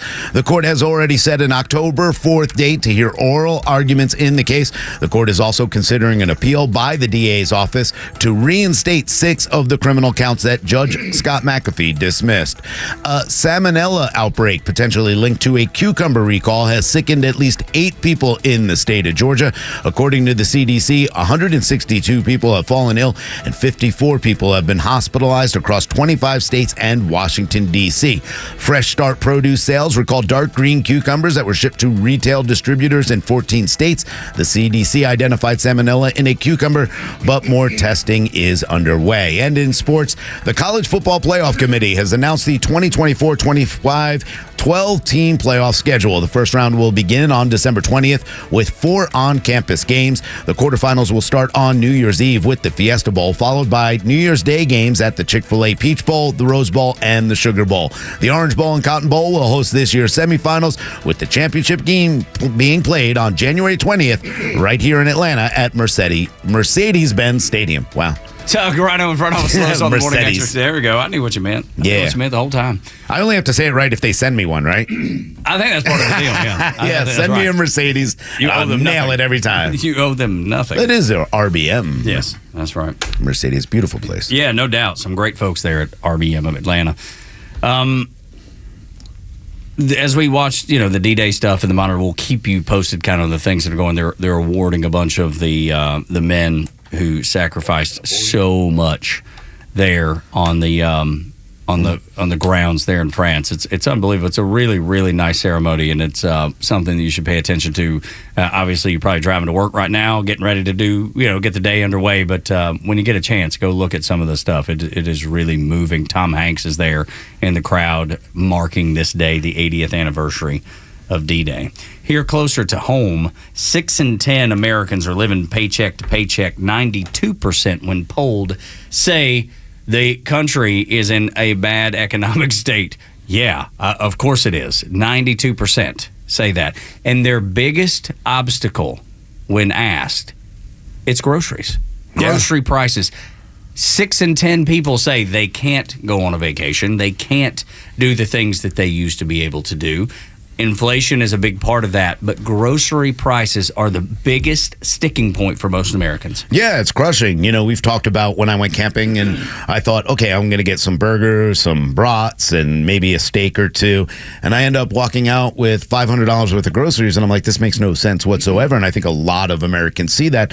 That's why when they talk about Bidenomics and the economy is getting better every single day, and look at the stock market, the economy is great, Americans will not believe that. That's why Trump continues to lead in 2 categories. Number 1, the economy, and number 2, immigration. The beauty of living in Calhoun is there are a lot of farms up there, and I bet there's a lot of places you can buy fresh eggs and probably get them a little cheaper than you can at the grocery store. And if they're done right, you can just leave them on the counter for a little while. If the what is it what's the membrane that I'm talking about? What's the name of it? That if you don't wash it off, don't wash your eggs. Yeah, don't wash your eggs. That's the whole point. That's the point I'm trying to make.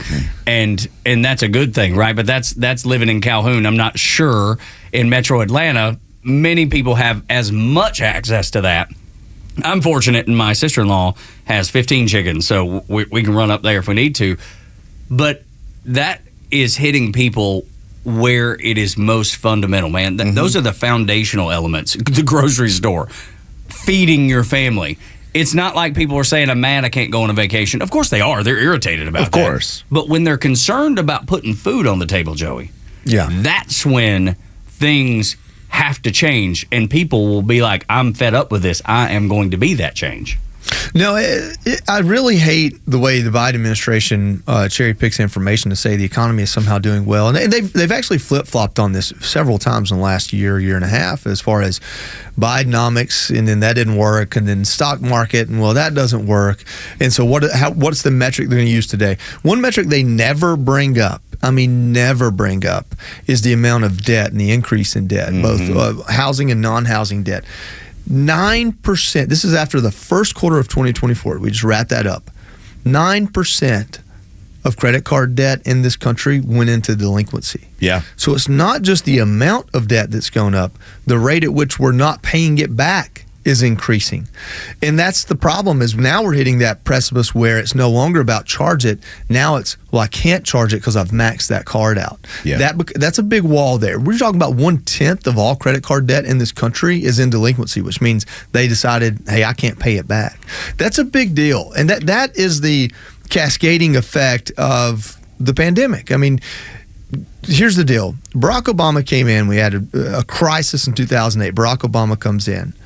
The crisis is not Barack Obama's fault, but everything that happened during his 8 years of president is his fault. I don't know. President Biden really isn't even doing it got Barack Obama reelected by not making the economy better, but blaming it on Bush. Sure. He got reelected in 2012. Biden's not even smart enough to do that. Yeah. He's not even smart enough to say, but it was the pandemic and that guy before me spent a lot of money. He's not saying that. He's saying that what he's doing is working. Yeah. That's what blows my mind. And saying, hey, we're on a good path. And if you elect me for 4 more years, it's going to get better. The economy's coming around. We're building from the bottom and the middle out instead of top down, blah, blah, blah. But people realize what's really going on. And you can't, when it's at the gas pump, when it's on your table, when it's part of your mortgage rates, and God forbid that you have a adjustable rate in any way, you're watching it. And I think it's really, really starting to hurt a lot of Americans to, hey, this is going to be an easy win for Donald Trump if he can really just get that message out that, hey, they want to take credit for the stock market, but they're the same people who talk about corporate greed. Which one is it? Like, don't allow the Biden administration to play games with numbers. They don't take the CPI into effect at all. They're not looking at the housing industry, and that's the fear. I talked to my dad yesterday about it because he's like, hey, our 401ks, and he's an older man, obviously, our 401ks, our stock, like, that's we know it's going to crash, and it'll probably crash during Trump, which that's what the Democrats are going to hope for. They're banking on that for sure. Of course. And now what do? You take your money out, you buy land. I mean, there's certain things that people are having to do right now just to get ready for it. I remember going down on the river and fishing off River Bend Road in Dalton, Georgia. Yeah. And there was some it was bumpy. And I don't think people change their shocks out the way they probably do these days on their pickup trucks. And it was just the bumpiest road you ever been down. But man, when we got down there, we caught a bunch of fish and it was fun. It's just growing up, it's the way it was. That'd be like driving down that road and Joe Biden saying, man, isn't this road great? It's great. This is the best road I've ever driven on. I don't know how we got this road so good. Yeah. Well, that's because he was asleep for the whole drive. I don't know how you sleep through that one. But I bet he could. If anybody could, it would probably be You put him on enough medicine, he can do anything. That's what I've learned. If you're hurt in an accident, make the right call. VanSantLaw.com. They bring you the 7 o'clock hour. Tug, Rhino, Front Office Lois, and Joey Jones from Fox News Channel joining us on the Morning Extra until 10 when we come back after a Neil Bortz report and a Fox News update. Joe Biden does something in every meeting that you normally would do at night. Next on Extra 106.3.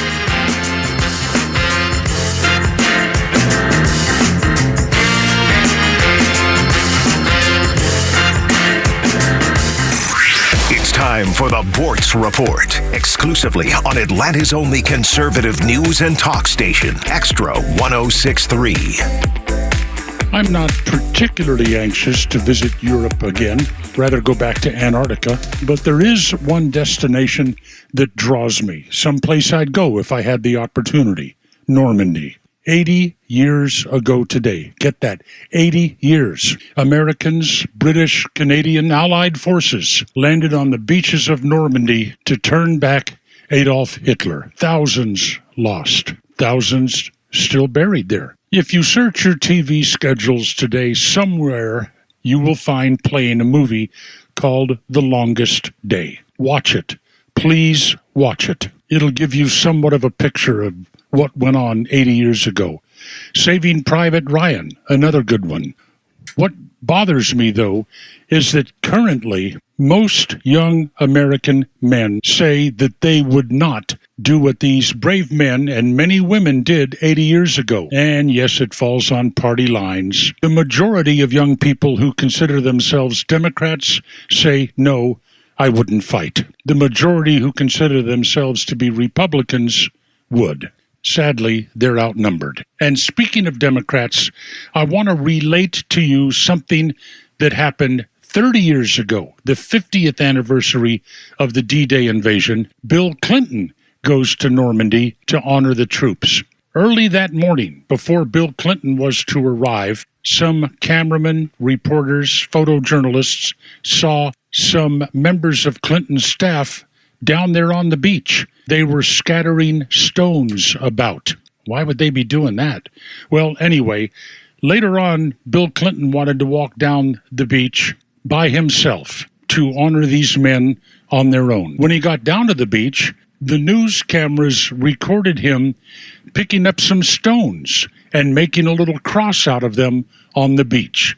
How touching. And yes, it was the very same stones his staffers put down there earlier that morning. Make of that what you will. Such a wonderful, spontaneous moment. Whatever your day has in store for you, take a moment to honor the sacrifices that these men and women made 80 years ago today.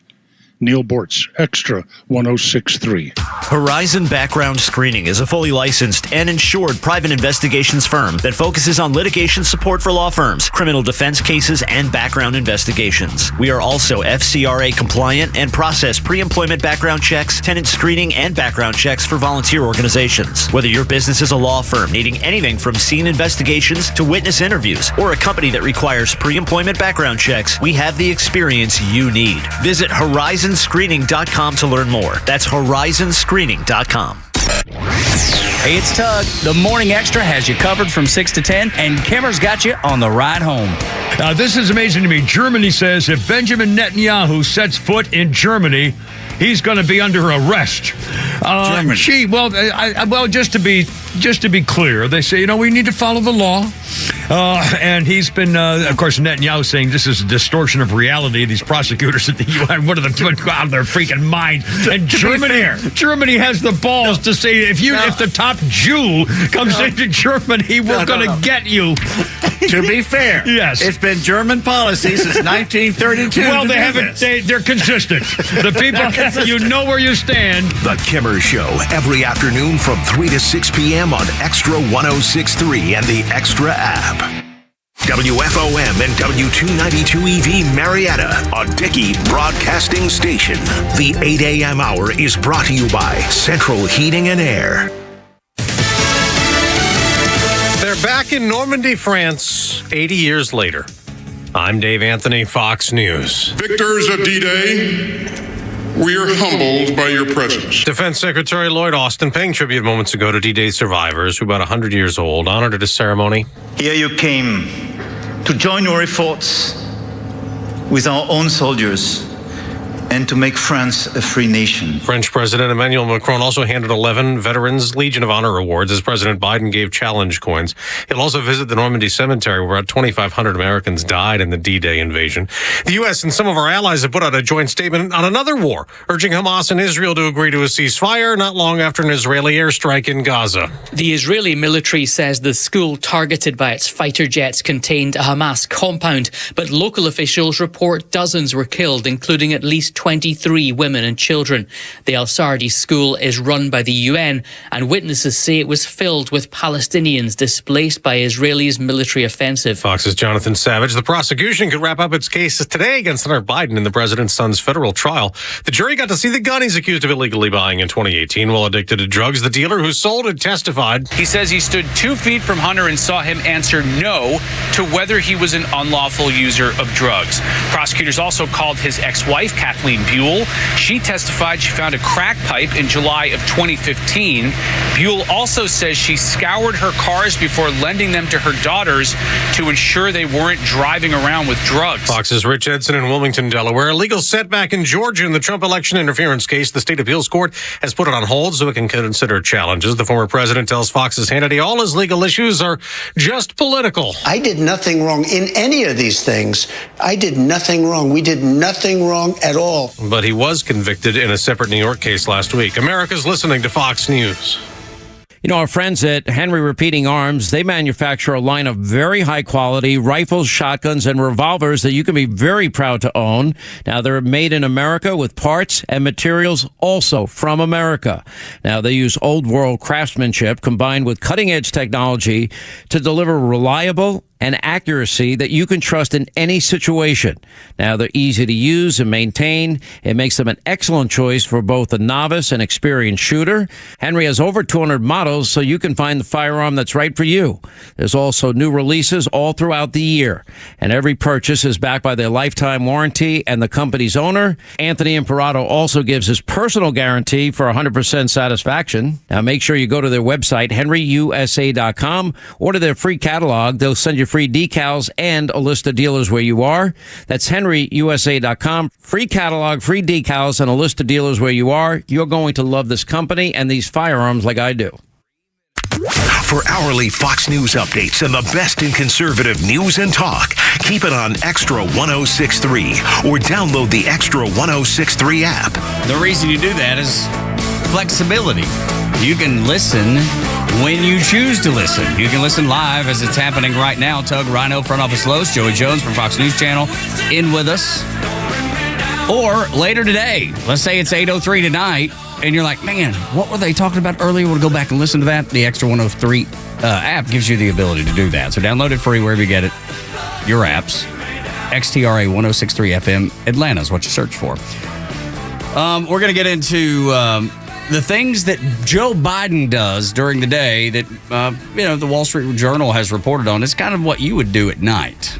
Talk about that in just a moment. Mm-hmm. But tomorrow, between 6 and 10, stop by any of the local Dunkin' Donut stores. Dunkin', as they're called now. Grab some grub and a cup of coffee. And while you're there, say hello to the law enforcement guys on site, guys and gals on site. They are raising awareness for Guardians of the Flame. It's an initiative, and they'll be accepting donations on behalf of Special Olympics Georgia. Thanks to each Dunkin' store and all the law enforcement volunteers for their sponsorship and their support, and the amazing athletes who compete at Special Olympics Georgia Games. I was just at one 2 weekends ago with my nephew Aaron.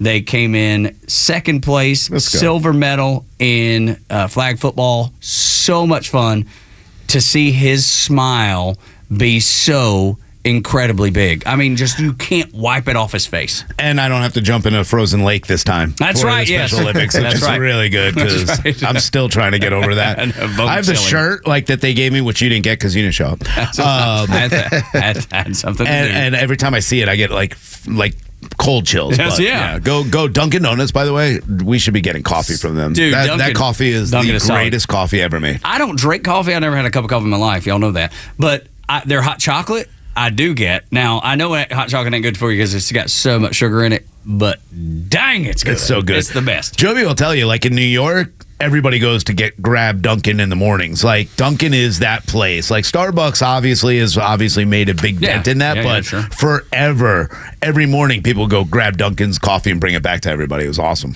Do they still do that? Is it still as popular? Well, you got to understand, my experience in New York is not that of a New Yorker. Right. I am a visitor. I'm a decades-long tourist. Is what I am. I show up at LaGuardia. I take a trip to Midtown to a hotel. I go across the street to work, come back to the hotel, and I go home. That's so nice. And so, so you get the benefit of the good parts of New York.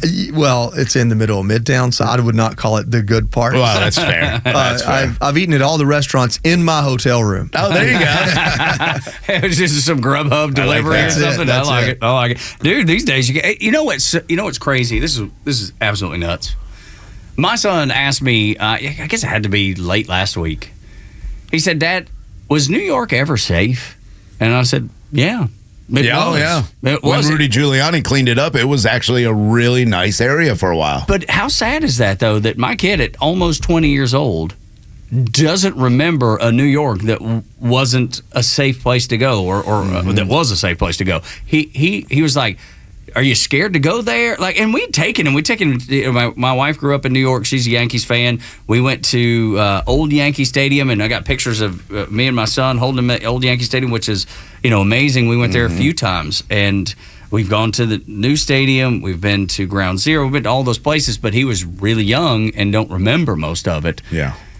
But for him, his perspective is that's a place that I don't want to go because I'm afraid of what happens around there. Yeah, my son who's 14, we brought him there when he was younger, brought him back to Brooklyn and went around and, there's certain parts. Yeah, and certain parts, everything is ghettoized in New York. I know how they say they're the melting pot, but everything is in a separate ghetto. So we went back to our old community there in Red Hook area and, walking around. it is a safe place in most respects, but it is completely different. When I was younger, I could get on the Long Island Railroad going to Manhattan. My parents wouldn't worry about it. They knew I was going to Penn Plaza. They knew where I was going. They knew I was going to get some pizza, hang out, maybe catch a Rangers game, do something like that. And it wasn't a worry. Today, I don't think I'd ever let my son do that. It's not just is it safer or less safe. It's what makes it unsafe that is different. I mean, if there were criminals there, I'll go ahead and tell you, when 9/11 happened in 2001, I was a freshman in high school. Yeah. I knew New York City through the first Ninja Turtles movie. Right.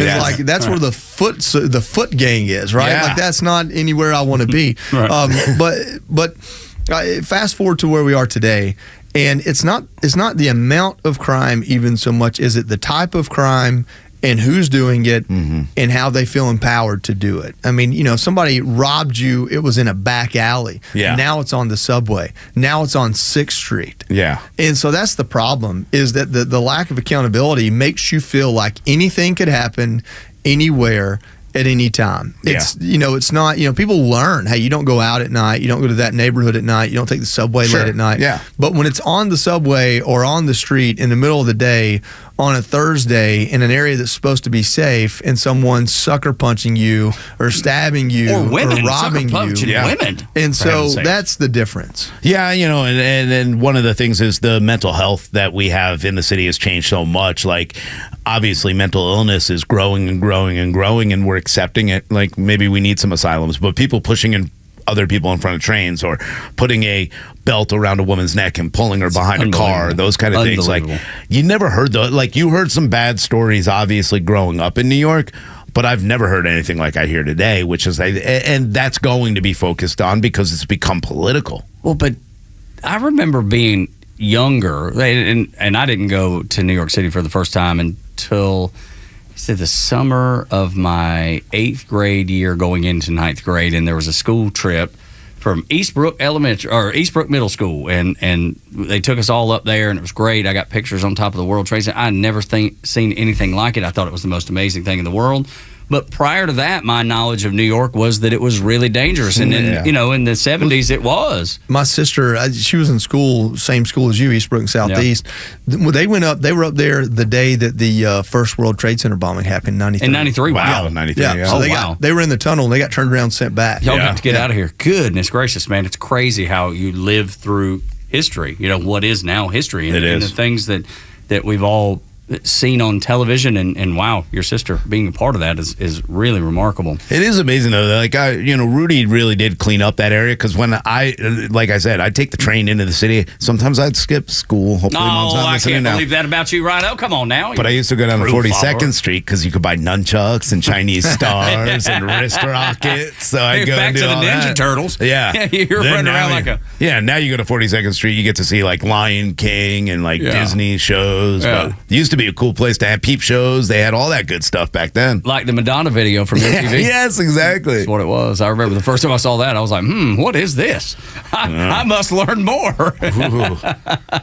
It's funny because that was a really dangerous area. I mean, sure. Curtis Lewa was like always walking with the Guardian Angels down 42nd Street because it was that dangerous. But a bunch of those high school kids would go and find those like little backroom stores where we could Just get like our the video. Ninja stars. No kidding, man. Morning Extra on Extra 106.3. Biden is doing something in meetings nowadays that you typically would do at night. Eat snack food when my girlfriend's not looking. Yeah, that's right. It's like when I first said this, and everybody was like, "Oh, you're not supposed to talk about that." It's a little more. Yeah. It's a little more innocent. It's sleeping. That's the problem in meetings, like important meetings. The Wall Street Journal is reporting that Biden's just fallen asleep for an amount of time that makes people go, wait a minute, is he getting any of this? I mean, my man is asleep. And then to be able to grasp conversations and understand the seriousness of what's happening. So if you either slept through it or you can't mentally comprehend what is being told to you, that's a dangerous spot for the most powerful person in the world to be in. And that's why that piece of audio we played earlier, Morning Joe on MSNBC, they were furious that the Wall Street Journal had put this out and said this. But Dude's 81. It ain't getting better from here, boys and girls. It is going to continue to decline. If you think that it's going to get better, I got some oceanfront property in Arizona that George Strait used to sing about also. But, there is a look. When you do get older, you get tired. And look, I'll be honest right now, you see on the screen, everybody is falling asleep during Biden's speech. But I think that's not because they're old, just because he's that boring. Well, it could be a combination. Maybe it's a combination of But I'm almost surprised he hasn't fallen asleep at this point. We've hopped up on everything, dude. The Democrats are fun about Trump closed his eyes a few times during that. I saw it. He blinked. I saw it. It's a different thing. This man is not in touch. When the drugs wear off, that's the way it seems, that drugs wear off and he falls asleep during these meetings. That's why it's so concerning for me as an American citizen to go 4 more years of this. I can't see it happening. Dude, I think, Joey, he's on everything but roller skates at this point.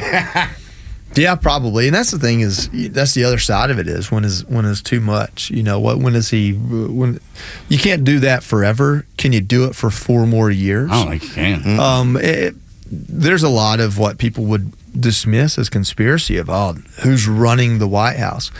You can't believe a man who struggles that hard to get through an off the cuff speech, or like when he does go off script, it turns into something horrible. You can't expect that man is running this country in every way he should. So if I were a Democrat, I would be concerned. Why don't we have somebody else up there? This is not the way our country's supposed to be governed, and I would like to say it's sad, but I think he's a terrible human being, and I have no sympathy for him whatsoever. Yeah. Me too. I think it's sad the way they've abused him. Obviously, but I'm with you. He's never been a good human being. He's never been a good leader. He's been a racist person for as long as I can remember Joe Biden being. And I don't understand why Democrats don't stand up and say, hey, enough's enough. You're starting to see a little bit of turn. I mean, you see CNN actually giving him a hard time every once in a while. That's why we'll play the audio when they do. Yeah, and you see some of the liberal media newspapers kind of, not being on his side the way they were early. I think everybody's kind of tired of him being this old, but people will just play the game of, well, he's not Trump, and TDS will take over and say, well, I'd rather have a man who can't even speak and let the people behind the scenes run this because I don't have to worry about, he's probably not really making any decisions. Somebody else is. He's just a figurehead. He's just the puppet at this point. Another thing that's remarkable is the fact that that Hunter Biden is angry when he's on crack. Did y'all see this come out of the hearings? His ex It was my favorite part to read. Dude, imagine that. You're telling me that somebody that gets hooked on a terrible drug like crack cocaine is going to be angry while doing that drug? Yes, that's what happens. It's pretty normal. It's expected even. But that was the big revelation. And I know, Joey, you said, he's gonna be the fall guy, right? He's the person that's gonna take the rap on all of this if it comes to a head. And then you said that Joe Biden's not a good man, and I agree with you. I don't think he is either. But like father, like son. I'm not saying that Joe did crack necessarily, but we know Hunter did, and things are way off the rails behind the scenes with what Hunter's involved with and what the big guy's involved with. When you look at Ashley Biden and the way that her life turned out to be, and Hunter Biden's, you look at, and to, give credit to Joey right here, it's obviously he wasn't a good father. It's obvious he raised his children, and this is where they went to because of problems. But yeah, of course he's angry when he doesn't have his crack. And, his wife, Kathleen Buell, said, he's not himself. He's angry, short-tempered, and acting in ways he didn't when he was sober. He's that stereotypical senator's son from every movie you can think of. Yeah. He embodies Tommy Boy. He embodies the stereotype. Well, at least Tommy Boy had something charming about him. Yeah. He embodies that stereotype of entitled, rude, arrogant, a mess, constantly having to be cleaned up. Have you seen that movie Beekeeper, the new Jason Statham movie? I've not seen it. Okay, so the main antagonist in that is the son of the president, and he's just a complete mess up, doing drugs everywhere, getting in trouble, to the point that Jason Statham's got to come out of retirement as an assassin to get rid of him. Like that's the premise of the movie. And so this Do we guy, get his number? But like every movie and every fictional tale you can think of, that one consistent thing is there because we've seen it. We saw it in the Kennedys, right? Ted Kennedy. We've seen it over and over again. There's an argument that George Bush wasn't much better than this in his college years, George W. Bush. And so, is he a product of the world he grew up in? Maybe, but at some point, this idea that you have to have sympathy for him because of what happened early in his life and his brother dying. No, you're a grown man, and who hasn't been through adversity? If your way of dealing with bad things is to be addicted to crack and treat your wife and daughter that way, that just means you're a weak human being. Yeah. That means that you don't deserve my sympathy, my empathy, or my respect. You've earned your way out of it. And I have nothing for Hunter Biden other than to hope he quits becoming a news story. But it does give you some evidence as to what kind of leader Joe Biden is, what kind of person Joe Biden is, and ultimately, if that's the kind of person you want to be president of the United States. Listen, there are no shortage of scandals when it comes to Donald Trump, when it comes to his illicit affairs and things like that. But when you look at his kids, you see human beings that were raised. Yes. They may, like I'm not saying that Donald Trump was a great dad, but you're talking about successful people with good families. But that's the thing. I don't think you have to be a perfect dad. You know what I mean? Nobody said perfect. No. And I wasn't insinuating it. We know Junior had some issues. Right. No, I wasn't even insinuating perfect. Exactly. I think being present as a dad is the most important thing. Kids are going to face adversity. They're going to go through things, and they're going to see you go through things. And it's how you handle yourself and being present, I think, is the most important. What we're doing right now, or what regular people do, they sit around and they talk about this stuff. What we're doing right now really is having a conversation similar to what Morning Joe would have. The truth is, I really don't care what kind of person you are. I care what policy you'll push forward. I care what you stand for when push comes to shove. I care what your breaking points are on those policies. We've seen it out of Biden, and we've seen it out of Trump. Give me Trump all day. Yeah, all day. Hands down. I feel the same way. Look, there's no doubt in my mind that I believe Stormy Daniels and Donald Trump had some kind of sex in some kind of room. Okay? No way. I believe that. You've got to be joking. I don't believe that E. Jean Carroll got raped in a department store room. Yeah. Okay, so there's truth and lies. Yeah. Right. But again, look, the one thing I do as a father, I'm not a perfect father. I'm not a perfect human. I never want to be. I don't have to be. But what I do need to do is go, hey, son, these are the mistakes I made. Yeah. I want you to be better than I was. You'll make mistakes. You'll make plenty of mistakes in your life. You'll do stupid things. You already have. We've talked about them. I want you to be better than me. And, that could be, I don't know if Donald Trump brings that to his children, but it sure seems like his children have their stuff together. It seems that Barron's got his stuff together. So I give him credit. But again, it goes back to how does this person running this country affect my life? My life was way better under him. It was way better under him. Right now, there is no policy that President Biden has put through that I haven't seen through. Give me a dad that's present. He can be broken, just like all of us. He can be a sinner, just like all of us. He can be all those things. And I would take him over a incredibly successful, famous dad that's not present. I think being present, your time, your most valuable asset, giving that to your kids is the difference maker. Does every kid that doesn't have a dad roll off the rails on the crazy train? No, they don't.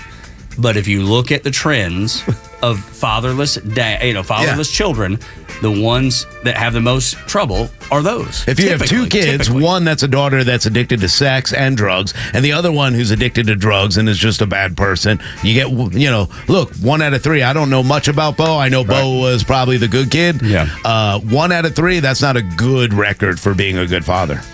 Morning Extra, Extra 106.3. Tug, Rhino, Front Office Los, Joey Jones, Fox News Channel in with us this morning. We will explain the new executive order on the border. And you won't hear it anywhere else. Of course not. Not in the mainstream media, for sure. Extra 106.3, Atlanta's only conservative news and talk station. We will be right back.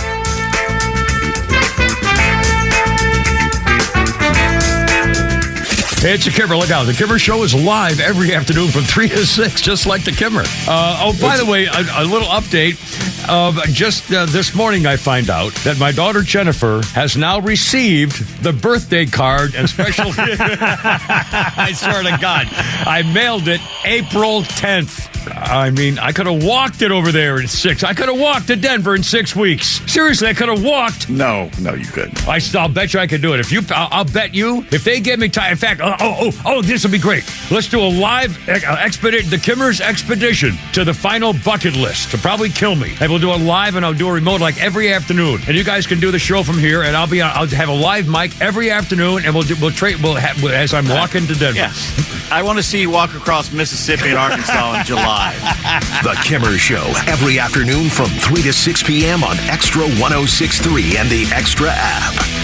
Well, I don't think Kimmer could even make it over to Cobb Parkway, to be honest with you. But if he does decide to make this trip to Denver, well, then I'm going to go over to True Prep. I'm going to buy a bunch of free-dried food that we could pack in his pack, and we can send him on his way. I might even buy him some accessories, firearms. I don't know. But I know where I'm going to go, and that's True Prep in Marietta on Cobb Parkway. When I go camping, it is one of the things I look to do. Lighten my pack as much as possible. So freeze-dried food, great option. But obviously you need it because the essentials are getting high. And you want to make sure that your family's safe in any emergency. We've seen weird things happen throughout the last 3 years, including a train that overturned and affected the entire water supply of East Palestine. Well, you better make sure that you have the proper water filtration.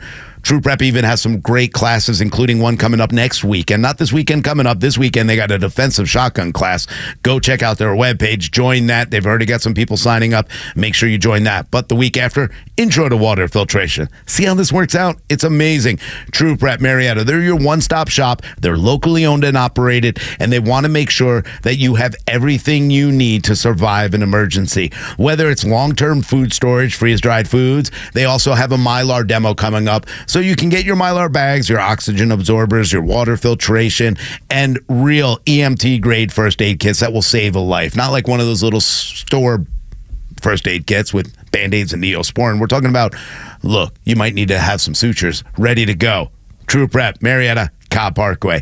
Go visit them. Tell them Rhino sent you over there. They'll take care of you right away. Or go visit them online right now. Check out all the great classes they have at trueprep.com. That's TRU prep.com. Prepare today for a worry-free tomorrow with our friends over at True Prep. Shooting drills. A coach who knows the game can teach their team how to improve. But one who genuinely cares about each player You have what it takes. We got this. can inspire them to win. At Truist, we believe the same is true for banking. Because when you work with someone who knows a lot and cares even more, you're unstoppable. Truist, leaders in banking, unwavering in care. Start feeling unstoppable. Visit truist.com/care. Truist Bank, member FDIC, leading based on top 10 U.S. commercial bank. Hey, Atlanta's Mark for the Safe House. And now, the security riddle of the day. What's less secure than a fake safe from a furniture big box store? Joe Biden's fake border policy, of course. But hey, there is good news. This time next year, Joe Biden will not be president. So drop right at Atlanta Safe House and check out the largest selection of safes in the Southeast. Build a wall around your valuables with a safe from the Safe House. We have certified delivery crews to install your safe. With over 30 years in the safe business, the Safe House is the place to buy safe in Georgia. So go to AtlantaSafeHouse.com. Electrify your senses with user-friendly technology and earth-friendlier power. Meet the all-electric 2024 Mercedes-Benz EQE 350 sedan. Satisfying for both drivers and passengers with innovations that only Mercedes-Benz can deliver. Experience the all-electric 2024 Mercedes-Benz EQE 350 sedan today. Lease one for just $669 per month for 36 months with $68.13 due at signing, exclusively from RBM of Atlanta in Sandy Springs. Contact RBM of Atlanta for details on this vehicle and many other models. And visit today to see how to qualify. We'd love to welcome you to the RBM of Atlanta family. Special lease rate available only to qualified customers exclusively from Mercedes-Benz Financial Service through RBM of Atlanta Sandy Springs through July 1st, 2024. Excludes tax, tag, title, and Georgia Lemon Law fees. Contact RBM of Atlanta for details on this and other exciting offers. Visit rbmofatlanta.com or call us at 770-390-0700 for details. details. When it comes to protecting those that matter most, you need a home security system you can trust. For 10 years, I've trusted Simply Safe to protect my home and my family. Advanced security technology and a customer-first approach. Simply Safe is the only security system I recommend. It's also a system that any DIYer can do. In fact, my son-in-law and I did this ourselves in under an hour. Simply Safe is backed by 24/7 professional monitoring, guarding your home with sensors and cameras to protect your family. With 24/7 Live Guard, agents act within 5 seconds of receiving an alarm and take immediate actions to protect you. They can even see and speak to intruders inside your home, stopping them in their tracks. Simply Safe doesn't require a long-term contract. They earn your business every day by keeping you safe. Right now, you can claim an exclusive 20% discount on their new system by going to simplysafe.com/Beck. That's simplysafe.com/Beck. There's no safe like Simply Safe. This is Tucker Carlson, and you're listening to The Morning Extra with Tug, Rhino, and Los on Extra 106.3.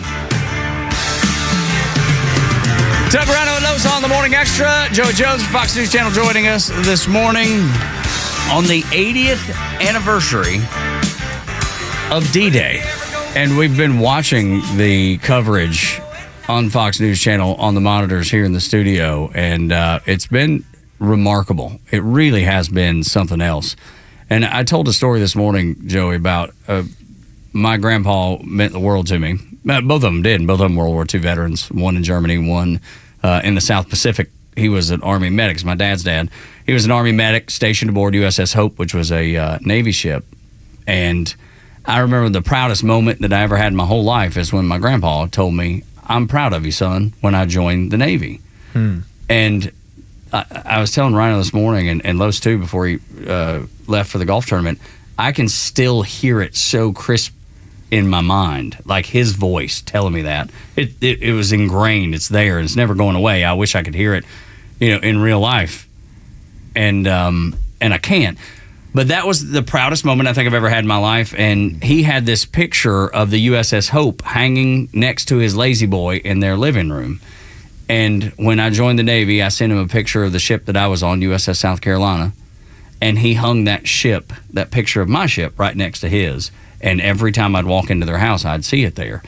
And I don't think there's anything that's made me more proud of myself and proud of my service than that. There's not the thank yous, it's not the salutes, it's not the uniforms, it's not Veterans Day, it's not any of those things. It's the fact that my grandpa was proud of me in that moment.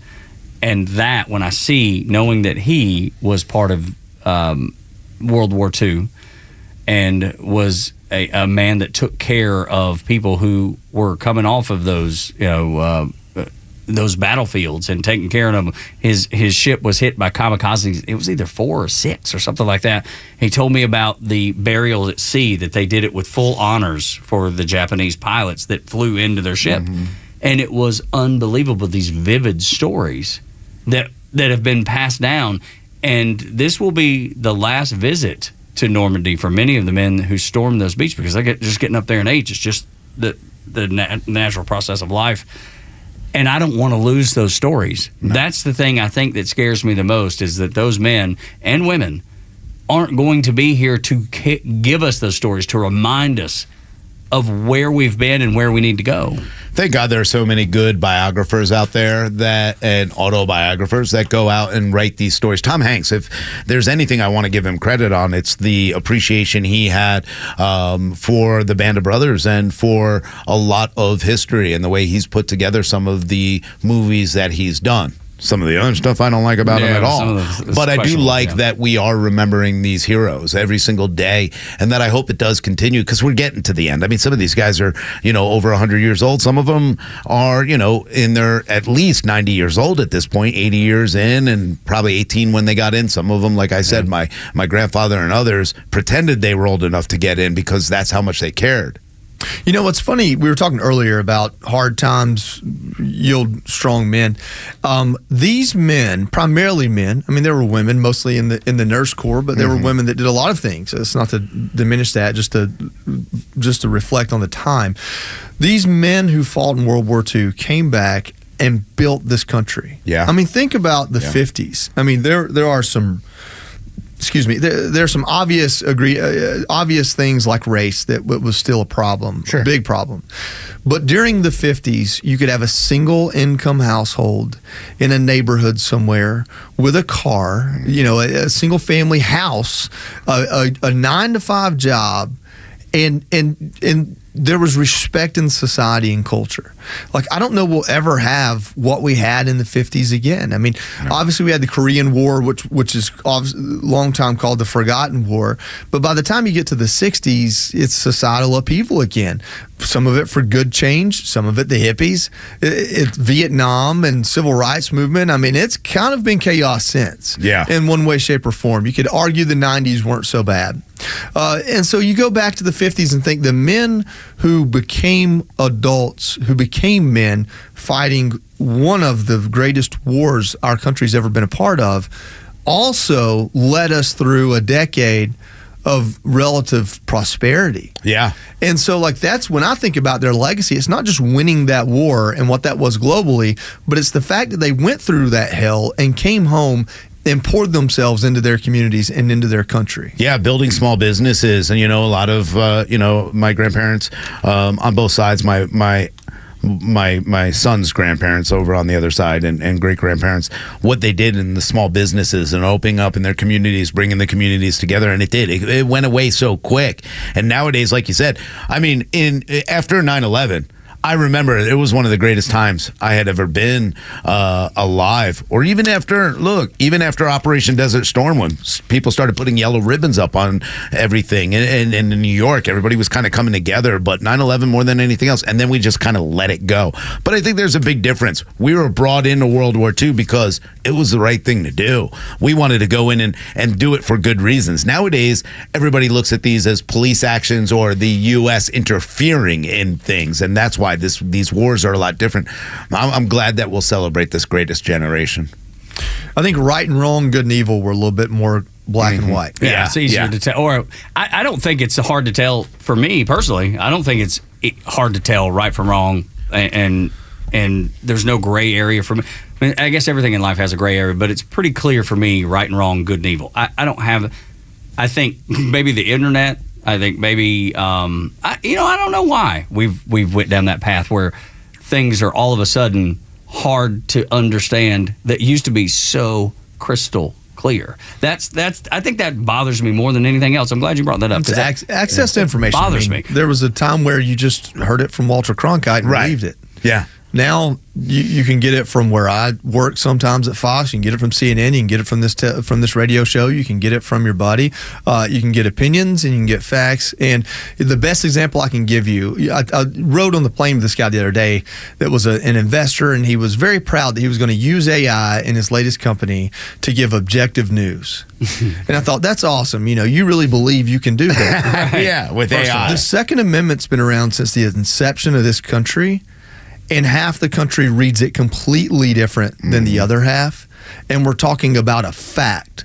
Those words haven't changed. The punctuation hasn't changed. No. But the interpretation varies. And so the idea that you can get the facts on why we're in Afghanistan or why we're in Iraq, that same set of facts presents itself completely differently to two different people.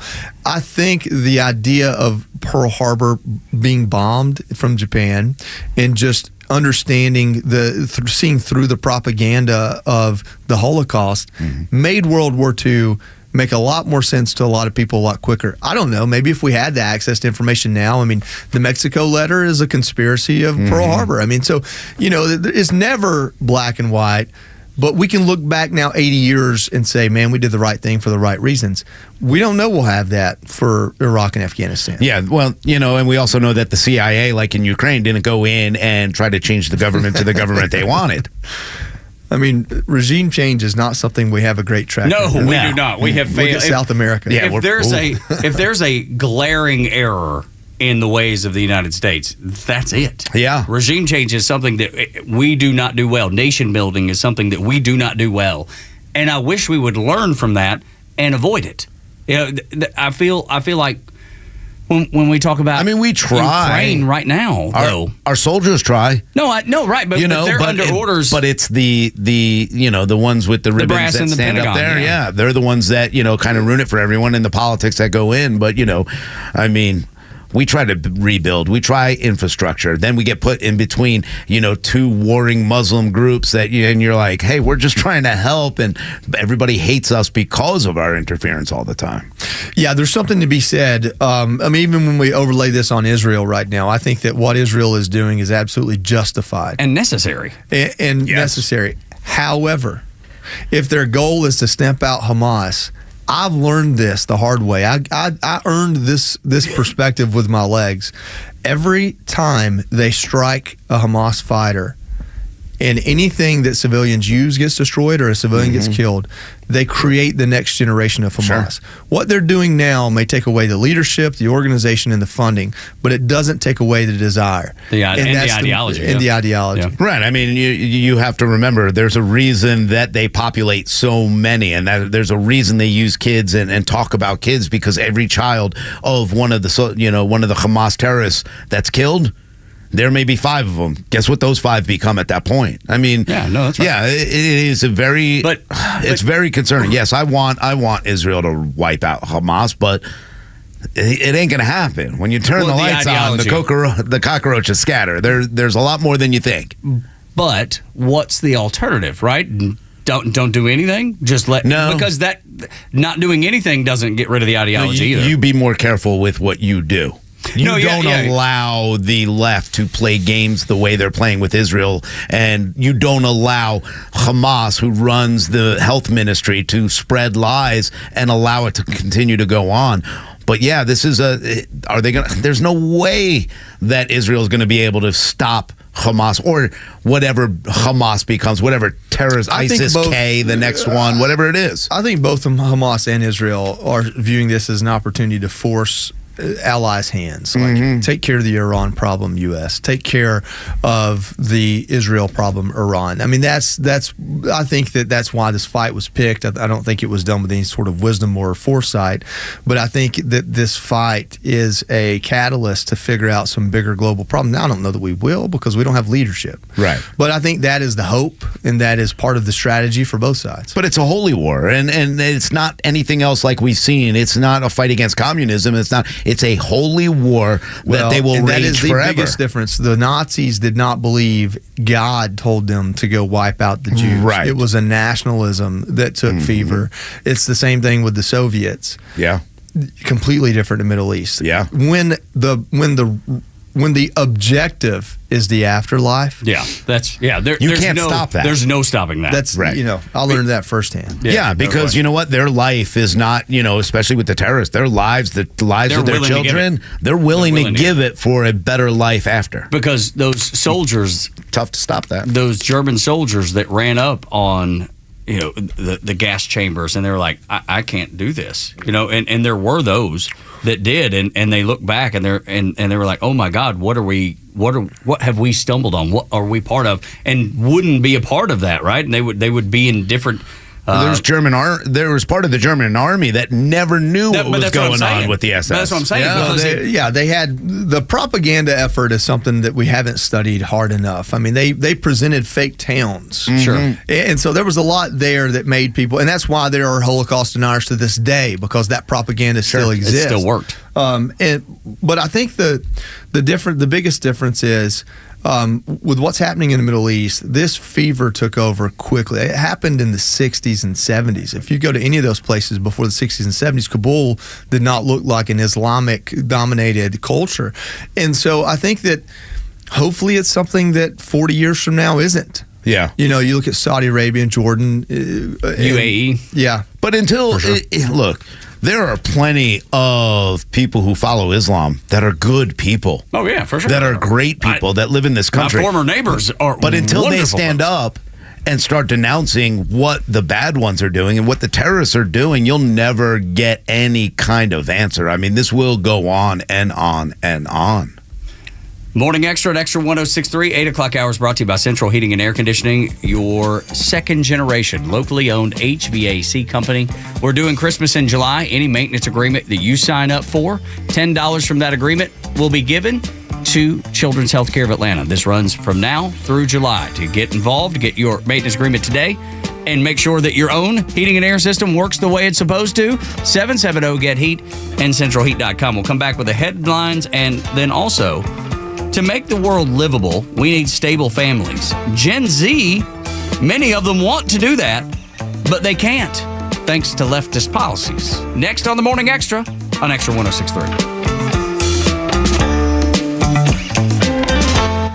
Tug, you're red, white, and blue. These colors don't run. Thank you, Lowe's. Thank you. That's exactly right. And they ain't no need to start. The Morning Extra, 6 to 10 a.m. on Extra 106.3 FM and the Extra app. Thinking about remodeling your bath or kitchen? That requires some professional planning and design help. This is Jim Niarchos from the All Four Seasons Home Show, and our guest this weekend will be Antoinette Copeland from Construction Resources. Antoinette will be sharing her expertise, saving you from making costly mistakes that are so easy to do when we try and take these projects on ourselves. Antoinette Copeland from Construction Resources, right here on the All Four Seasons Home Show, bringing you the best businesses in Georgia. Well, Michael, I want to thank you for your time, but unfortunately, we can't offer you the position. Why? Well, we got the results of your background check, and quite frankly, we were concerned. About what? Apparently, you were arrested for throwing a shopping cart at a customer? In my defense, he had it coming. At Horizon Background Screening, we find things that other companies don't. That's why companies that use us make smarter hiring decisions. Don't let the wrong hire put your company at risk. Get the real story on your candidates at horizonscreening.com. Neil Borch here. Maybe you've already taken the steps to improve your health, maybe save your life. You're using a CPAP for your sleep apnea. I've been using one for well over 20 years. So right now, I'm here to tell you about a source for CPAPs and CPAP supplies here in the Atlanta area. CPAPs, etc. They're in Alpharetta. They have whatever you need. Roddy and Sharon are your CPAP experts, and they'll ship nationwide. More information, CPAPsETC.com. Hey Atlanta, it's Ben, host of the Weekend Ben Burnett Show, proudly brought to you by Peach State Pride. Each and every weekend, we bring you all the issues going on around the globe and what America's ultimate role is in order to drive our agenda forward as conservatives. And if you ever miss an episode, you can download everything I've ever done on Apple, Spotify, or you can go to the podcast park. See you around, Atlanta. Hi, I'm Sarah Hobson. And I'm Chris Hobson from Hobson & Hobson Divorce Attorneys. When helping our clients through a divorce, we're guided by a clear vision and simple mission. To be the powerhouse divorce and custody law firm in the state of Georgia. And to provide advanced legal strategy, fight for your financial stability, and protect you against those who are neglectful, abusive, and vindictive. At Hobson & Hobson, we arrive every day inspired to create better futures for families.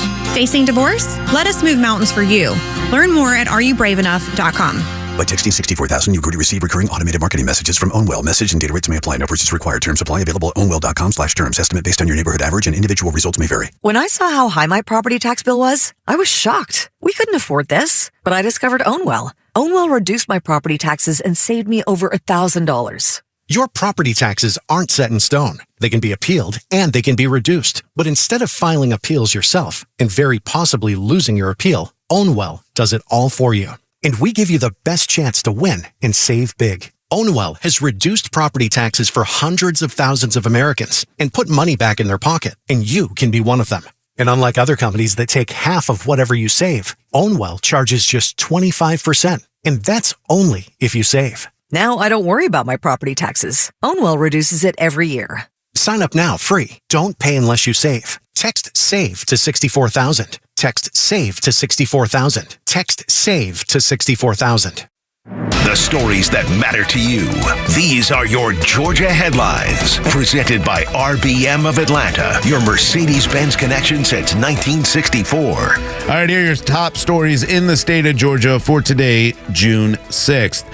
The Georgia State Court of Appeals issued an order staying any further work in the Fulton County election interference case until the court decides whether District Attorney Fannie Willis should be disqualified from the case. The court has already set an October 4th date to hear oral arguments in the case. The court is also considering an appeal by the DA's office to reinstate 6 of the criminal counts that Judge Scott McAfee dismissed.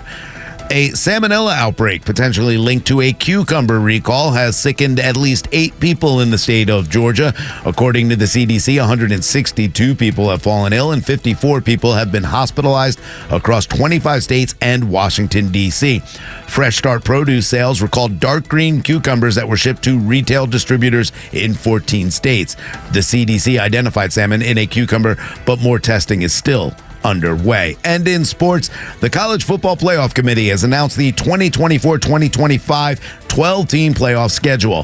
The first round will begin on December 20th with 4 on-campus games. The quarterfinals will start on New Year's Eve with the Fiesta Bowl, followed by New Year's Day games at the Chick-fil-A Peach Bowl, the Rose Bowl, and the Sugar Bowl. The Orange Bowl and Cotton Bowl will host this year's semifinals, with the championship game being played on January 20th at Mercedes-Benz Stadium. Tug, Rhino, and Los on the Morning Extra, along with Joey Jones from Fox News Channel, marking the 80th anniversary of D-Day. 2:47 in Normandy, 8:47 here. I just saw a cool picture of one of the ships that was used in that storming of the beach, and it's amazing to see it there, and it's in incredible condition. You can tell that they've really taken care of it. And then off in the backdrop is the USS Normandy, CG-60, which when my first battle group, USS South Carolina, we were one of the cruisers. USS Normandy was the other. And in the John F. Kennedy, no, we were in the USS, what was it? Now I can't believe I can't remember the aircraft carrier. I guess it had to be the Washington. Wasn't the Bonham Richard, was it? No, it was not. Nope. That's the one that caught fire and burned down. Yeah. I was attached to it in Hawaii. I was on on the Rushmore, which was a landing ship. But the Bonham Richard was the carrier for that group, and then it caught on fire. And I thought, man, that's crazy. I was on that boat. Yeah, the USS George Washington was the carrier, and now stationed out in San Diego, if I'm not mistaken. But just cool to see that ship out there, and it brings me in a little bit just because we're in the same battle group, and I saw that ship so many times over 3 years versus aboard USS South Carolina. They're still so cool to see. Like, they're so big, and you don't even realize it. Like, that's the one thing I loved about Fleet Week in New York every year. Yeah. I never got to amazing. Visit. I never got to go as a sailor to Fleet Week in New York. Always wanted to. Went to Miami, Fort Lauderdale. They do a big Fleet Week, which is amazing. Yeah. And I've never seen so many women flash as I'm standing on a quarterdeck watch. So, I got the Marine Corps is funny about stuff because they'll send you to these amazing places, but especially during the war, you're stationed there, but you spend all your time in Iraq and Afghanistan. That's what happened to me. So I was stationed in Southern California, stationed in Hawaii, stationed in Florida for EOD school, the Panhandle of Florida.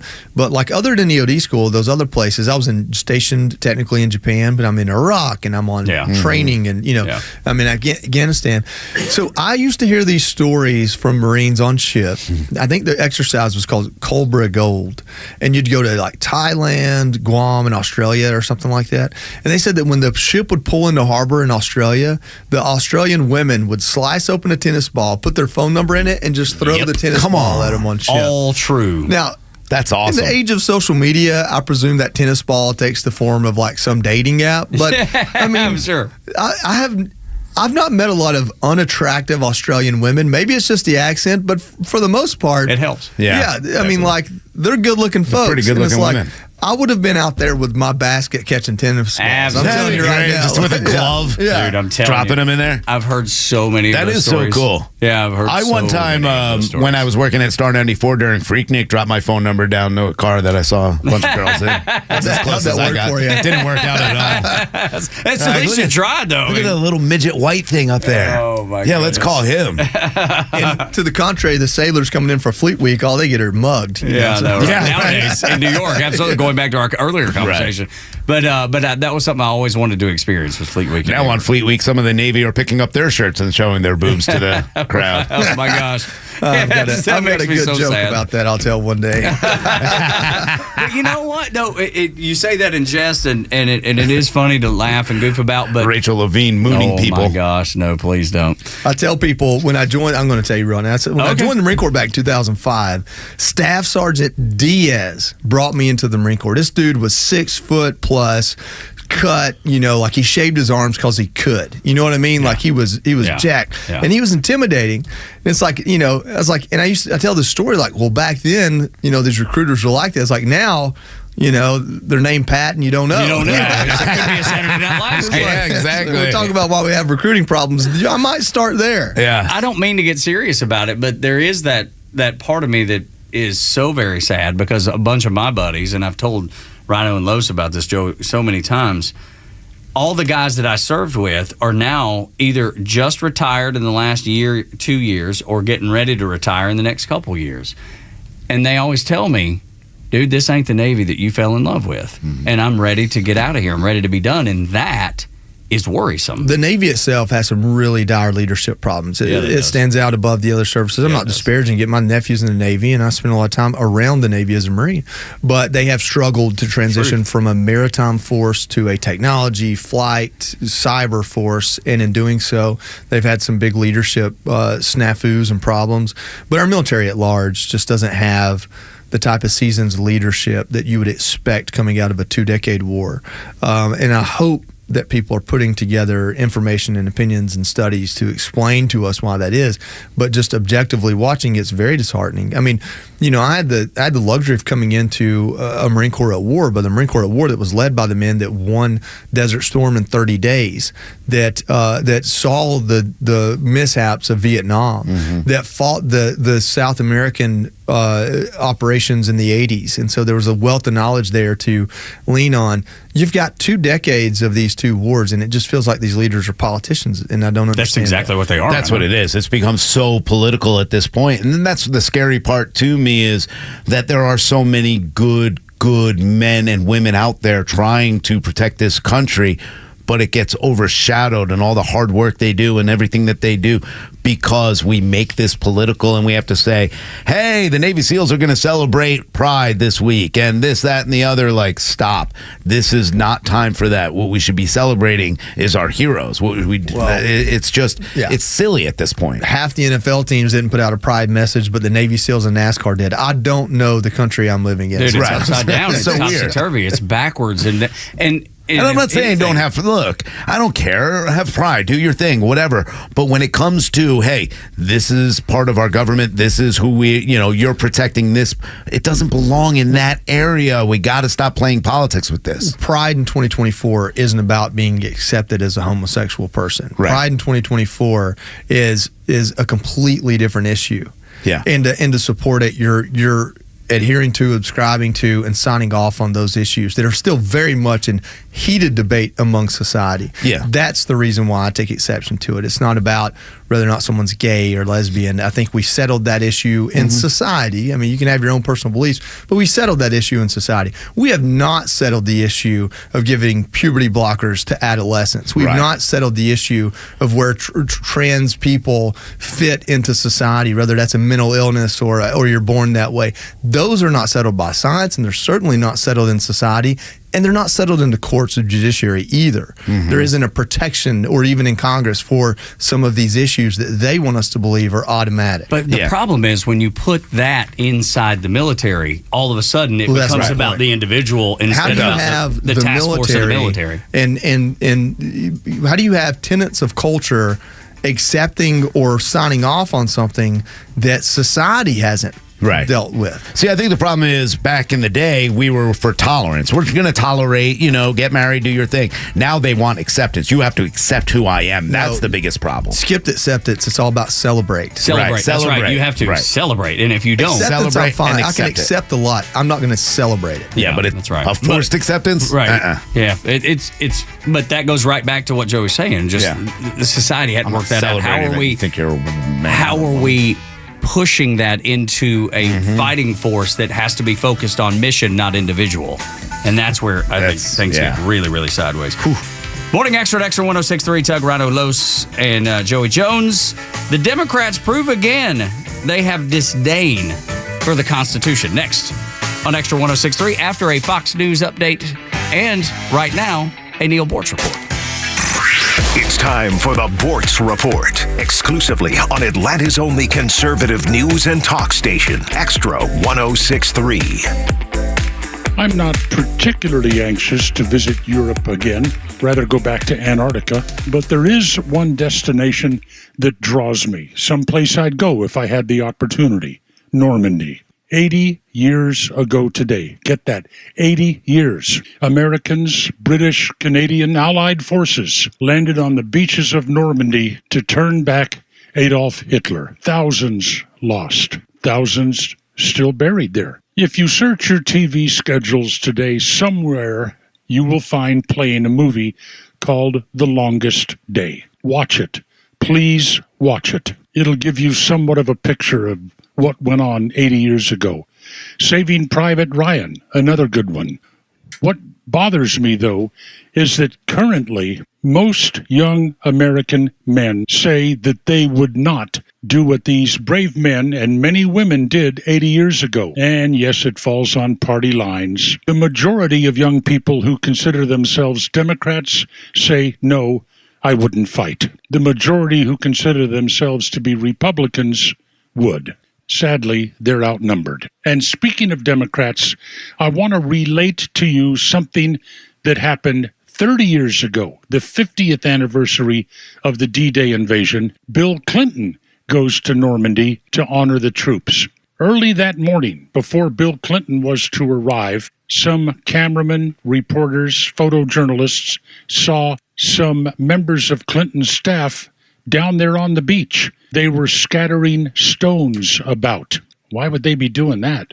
Well, anyway, later on, Bill Clinton wanted to walk down the beach by himself to honor these men on their own. When he got down to the beach, the news cameras recorded him picking up some stones and making a little cross out of them on the beach.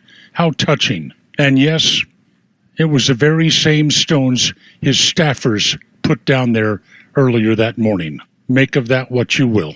Such a wonderful, spontaneous moment. Whatever your day has in store for you, take a moment to honor the sacrifices that these men and women made 80 years ago today.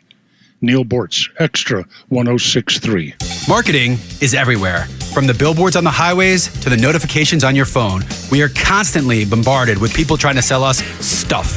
What makes good marketing? Are you doing enough in your life personally and professionally to market yourself? You have questions, and the Marketing Madmen have answers. Tune in every Saturday, now at 4 p.m., right here on Extra 106.3 to get practical marketing advice from expert guests who are shaping and reshaping the business world. They say marketing is a madman's game. Join the Marketing Madmen every Saturday at 4 p.m. to find out why. As an official community partner of the Atlanta Braves and the Atlanta Braves Foundation, the Warrior Alliance connects warriors and their families to free services such as health and wellness, housing, employment, education, legal services, and so much more. We need your financial support to increase our impact and change thousands of lives for those who served in the U.S. Armed Forces. It takes more than just thank you for your service. Make a donation to help warriors navigate to success after service. Go to thewarrioralliance.org/donate and make a difference today.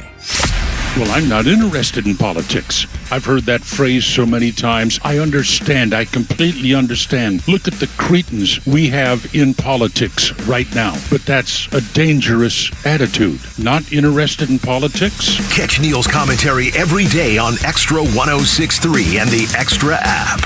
WFOM and W292EV Marietta, a Dickey Broadcasting Station. The 9 a.m. hour is presented by Southern Exteriors. Quality and precision. Remembering D-Day 80 years later. I'm Dave Anthony, Fox News. Taps just played in Normandy, France, where a key Allied invasion turned World War II. The men who fought here became heroes, not because they were the strongest or toughest or were fiercest, although they were, but because they were given an audacious mission, knowing, every one of them knew, the probability of dying was real. President Biden joined there by D-Day survivors who were about 100 years old. We know the dark forces that these heroes fought against 80 years ago. They never fade. And he called out Russia, saying the U.S. and NATO will never walk away, helping Ukraine fend off that invasion. Now, Russia's leaders again warned he could use nuclear weapons. And President Vladimir Putin says Russian weapons could be placed within striking distance of U.S. and European interests if Ukraine keeps using Western arms on targets inside Russia. The Kremlin's not going into detail, though, about which third countries it would use to base its missiles. President Joe Biden has reportedly okayed Ukraine's use of American weapons against Russian territory. Fox's Jonathan Savage. The U.S. and some of our allies are again urging Israel and Hamas to agree to a ceasefire after an Israeli airstrike at a school in Gaza. They say Hamas was using as a military compound. Palestinian officials say the school was run by the UN, housing refugees. At least 33 civilians were killed. This is a first in the outbreak of bird flu. The World Health Organization says a man in Mexico has died from the H5N2 strain of bird flu, one that had not previously been reported in humans. It's different from the H5N1 strain of the virus that caused an outbreak among U.S. livestock and infected 3 workers at a dairy farm. Fox's Tanya J. Powers. It's not known how the man got that flu. America's listening to Fox News. You know, our friends at Henry Repeating Arms, they manufacture a line of very high quality rifles, shotguns, and revolvers that you can be very proud to own. Now, they're made in America with parts and materials also from America. Now, they use old world craftsmanship combined with cutting edge technology to deliver reliable and accuracy that you can trust in any situation. Now, they're easy to use and maintain. It makes them an excellent choice for both a novice and experienced shooter. Henry has over 200 models, so you can find the firearm that's right for you. There's also new releases all throughout the year, and every purchase is backed by their lifetime warranty and the company's owner. Anthony Imperato also gives his personal guarantee for 100% satisfaction. Now, make sure you go to their website, henryusa.com, order their free catalog. They'll send you free decals and a list of dealers where you are. That's henryusa.com. Free catalog, free decals, and a list of dealers where you are. You're going to love this company and these firearms like I do. Align your business with other like-minded conservatives by advertising on Xtra 106.3. Email sales at xtra1063.com. A friend, when they invite you to their house, will get your belly full, maybe even pour you a glass of brown liquor over some ice. Yeah. I mean, it's just what a friend does. That's a good friend. Absolutely it is. We want to be that friend today. As a matter of fact, tonight, we want to invite you out and give you that great meal. Maybe pour a little brown liquor over ice for you. It is Taste of Atlanta's Food That Rocks at City Springs and Sandy Springs. Tonight, from 7 until 10, you can indulge in unlimited bites of many of Sandy Springs' best restaurants and chefs, complimented by bottomless beer, wine, and cocktail tasting. They'll have live music. They'll have the Publix cooking stage demos. It is an all-inclusive ticket that you can buy at foodthatrocks.com. And they support these nonprofits, Community Assistance Center, Giving Kitchen, and Second Helpings Atlanta. The difference is we want to be that friend. We're going to invite you and take care of it for you. If you want to go, call the number 5. We've got you a pair of tickets. These things are like $85 a piece. Yeah. And they are yours complimentary on Xtra 106-3404-741 1230 404-741 1230. All right, and Goey, our board up there, our engineer, he's going tonight. So I'm so excited. Date night. It's date night. If you see him there on the date, I want you to go up and just mess up his hair and just mess with him. Punch him in the belly. Yeah, punch him in the belly. Ruin his date. I really. welcome it. Yeah, spill some beer on him, some food on him. It's the youngest person with a mustache there. Best looking man with a mustache. There you go. That's right. You know what? I like the confidence. I am going to go out on a limb and say that is not true.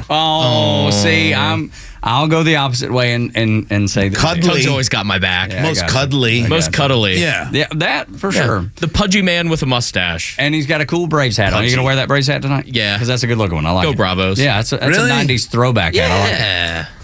Yeah, it's not my favorite. I don't know. I'm simple. I like just the A's. Just clean. Yeah. That one's just nostalgic looking for me. It's like the ones I had in high school. Oh, yeah. That's what it I've looks got like. a few of them. This one's my favorite. Yeah. What were you about to say? That's the 4 Aces era right there. Yeah, absolutely That's what it looks it like. was, man. Good times. I can't wear a hat. My ears are too high. My head's too low. I don't know. I can't really wear a Your hat. ears pop out because that's the one thing I hate about hats. My ears look fine. Like I look like Yoda. It's not even Or at that. least The a troll. proportions aren't there. Like it looks like I'm wearing a. You know what it looks like? Like the big hat. Like if I put a hat on, it looks like I'm wearing a construction cap. It's like where did Bob the Builder come from here? You know? Seriously. Like, I just can't. I can't do it. Yeah, to get a hat that'll fit me right is like my son's little kid hats. I can't Oh man. Well, look. Yeah, you need a big fat head like Joe. Yeah, well. Like he's got a big fat He does round have head. a big It's melon. perfect. I mean, that thing is a melon. I mean, it's a good-looking melon, but it is a melon. Your poor without mother. doubt. That's right. Poor woman. You owe her more than you even realize. You better take Mother's good care Day of her. is a tragic day for her. That's exactly right. Very traumatic. She had to feel about it all the time. I love it. It's fantastic. Phantom pains. Yeah. So if you'd like to go to Food That Rocks, make sure that you give us a call now, 404-741-1230. It is Food That Rocks at City Springs and Sandy Springs. If you want tickets, if you don't happen to win this pair, $85 a piece, foodthatrocks.com is where you can get them. And we hope that you will go out and support, man. There's nothing better than supporting local restaurants, local businesses, being a part of your local community. And that goes for school boards, city councils, county commissions.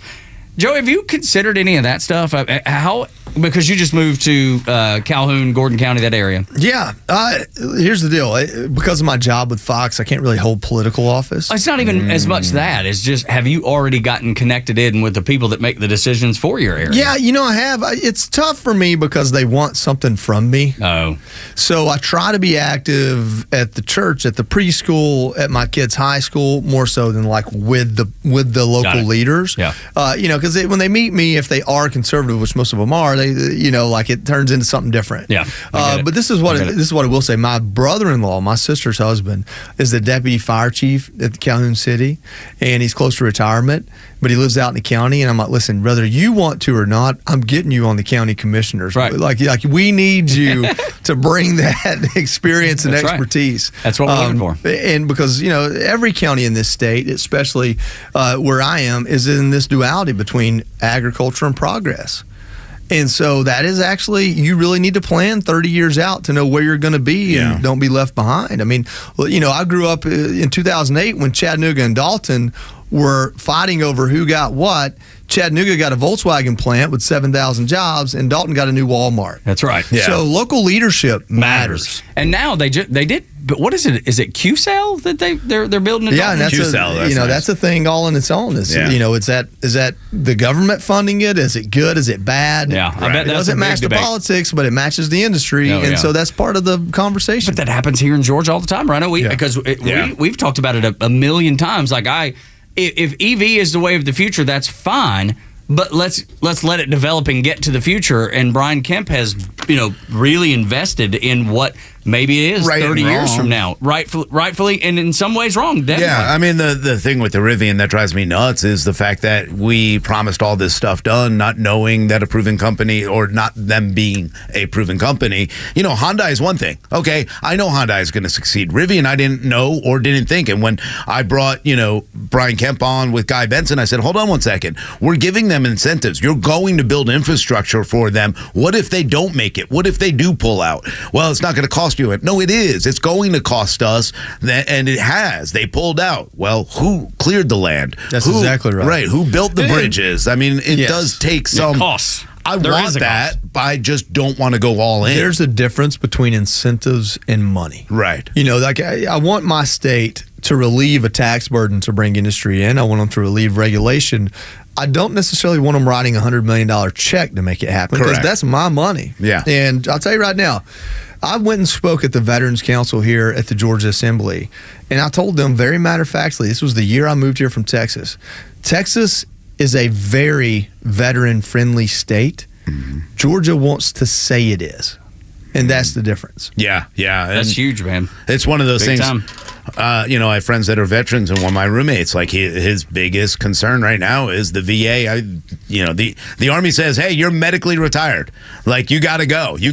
And then the VA is like, "Yeah, well, you're okay. We're not going to give you, all the money. We're not going to give you everything you need." You're like, "Hold on, I can't go back in because I'm medically retired, but I also can't get the benefits from being service." And luckily Barry Loudermilk's been great in our area, and you call his office and you take it. But we shouldn't have to go through that with our veterans. So I would love to see our state really be more focused on our veterans. I say that because the veteran aspect is what I'm most connected to and in tune to. But just the idea that Georgia is a great state, it is a conservative state.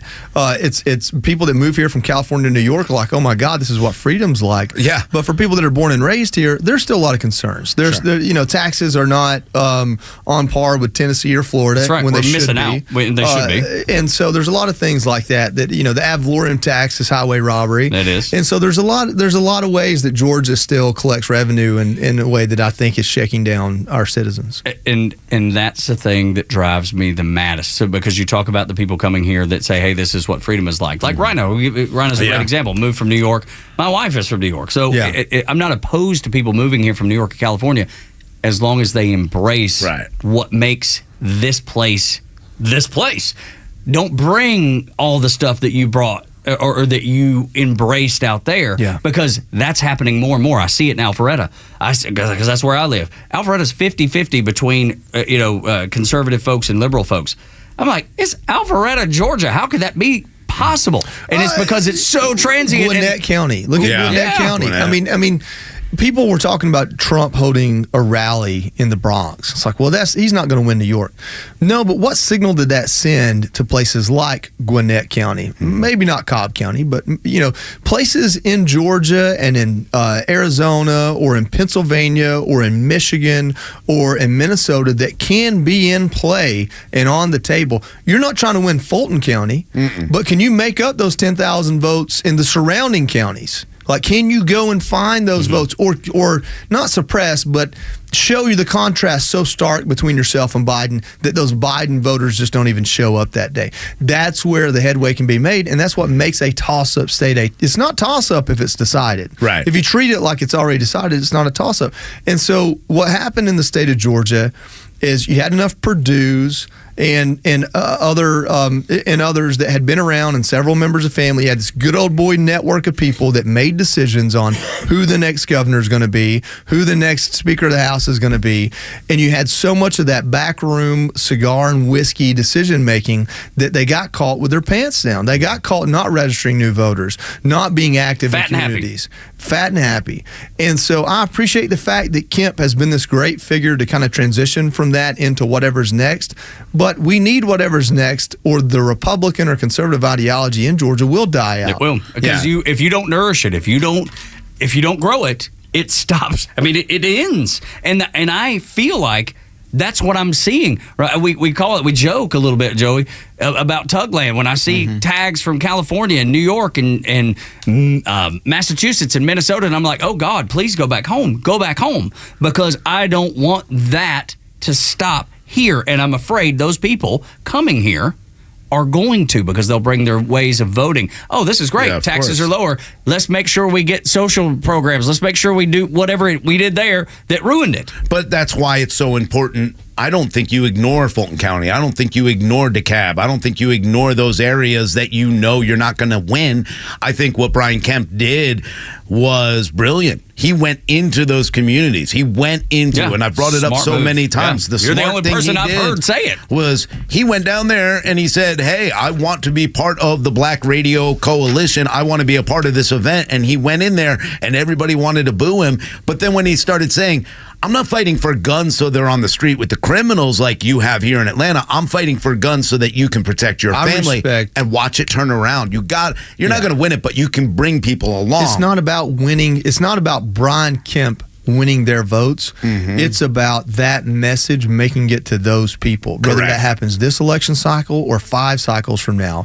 Understanding that it's not some lust affair with guns. It's a fundamental belief that guns are intrinsic to what makes this country special and the people having power. Yeah. It's about presenting that argument to people that have never heard it. We take for granted, because we live in such echo chambers now, most of it curated by social media. We take for granted that not just what we believe in, but why we believe in it is known by the others, and they just choose against it. That's mostly not the case. Right. I can't tell you the conversations I have on an airplane or in an airport or in a restaurant, wherever a conversation strikes up with someone who has lived a very different life from me, and you see like light bulbs coming on. Now, the pure humility here, I've had those light bulbs for myself. Yeah. There's a lot of things I don't believe in, but I appreciate why others do, more so after those conversations. Politicians taking their message, I'm not a big fan of Kennedy or RFK Jr. The one thing I do appreciate is he's at least saying these things. Hey, we have to have conversations. It's not about hating this person. It's about disagreeing with them and trying to match their wits, not their mud. And, my brother-in-law has been in public service for 30 years, and he's not huge in politics, but he knows what he believes in. He said, listen, if it were up to me, I'd outlaw mud. I would outlaw the character attempts. It distracts from the conversation. They never get to the things they believe in because all they're doing is trying to drag the other down. And that's where we are with a lot of these issues. So bravo to any politician that'll step into the arena. Yeah, and I do love that because that's where you're going to make a difference. If we were to go, it's the one thing that frustrates me. We're so sick and tired. I'm sick and tired of kids that are 12 to 15-year-old, black kids in the communities having guns, shooting each other. Yet none of us go in there, Democrats, Republicans, none of them go in there and go, hey, this is where the problem is. The problem's with the gangs. The problem's with gangs indoctrinating our children to tell them that this is the life. No one's going in there and saying that. They're going, hey, guns are bad. Guns are illegal. Whatever the case may be, we need to get into these communities and say, hey, let's come up with a solution so that we all live better because we're going down the same path every single day. And all we're doing is blaming one side or another. And everybody's afraid to go into these communities. And yeah, you're not going to win all the votes. But like you said, it's an echo chamber. So I see it on our side. I see the right. They come to me and they tell me these ridiculous conspiracy theories. I'm like, look, I like Donald Trump too. That's dumb. Yeah. No, you have to be. Hey, to be fair though, a lot of those ridiculous conspiracy theories turned out to be true. Yeah, well, I mean, the ones I had, all of mine did. That was the truth. How many of them have turned that used to be in mainstream media used to be conspiracy? And you wait, look, you're going to find out when you get probed by an alien, you're going to start believing me about aliens. Joey, where do you stand on that? Because I get beat on up. aliens. Yeah, I get beat up all the time about it. Here's the deal: if aliens visited Earth, I don't think they would only visit the U.S. You're right. And every time we have this conversation, it's about whether the U.S. government is hiding it from us. Yeah. Do you think if an alien landed in the middle of Mexico, they have the infrastructure to keep that quiet? Yeah. So I think that's part of the conversation we never address. Yeah, and that's the thing that gets me off kilter because I'm not saying they couldn't exist. I'm not denying. I believe they exist. Possibility. Do you? Okay. See, I don't know that I do. I don't know that I believe they visited Earth in a ways that, like when Tucker Carlson was doing his specials, and there's a lot of unexplained things out there. The real hubris we have as human beings is to think that we figured it all out, right? That we know, and that God and science aren't the same thing. See, that's where I stand, dude. And so you hit the nail on the head for me. We're very much, arrogant in that way. So I don't close the door on much of anything. Same here. But you gotta give me evidence for me to just believe an idea. Yeah, no, that's where I stand. And I love the fact that you said God and science because God created science. In my view, I think they go hand in hand. I think they go hand in hand. Science is the measure of a thing. That thing can be God all day long. We can learn to measure things. That's science. Yeah, I love it, man. I think. Yeah, so they're aliens is what we're telling you, Tug. So get on board. No, what I'm saying, my point is, I don't deny that there is. I'm just saying I have no evidence of it. My biggest question is, aliens obviously believe in God like we do. Does God present himself to look like an alien when he presents himself to them? You got off a dirt road there. Let me tell you, this is the weirdest thing about me, and I acknowledge that.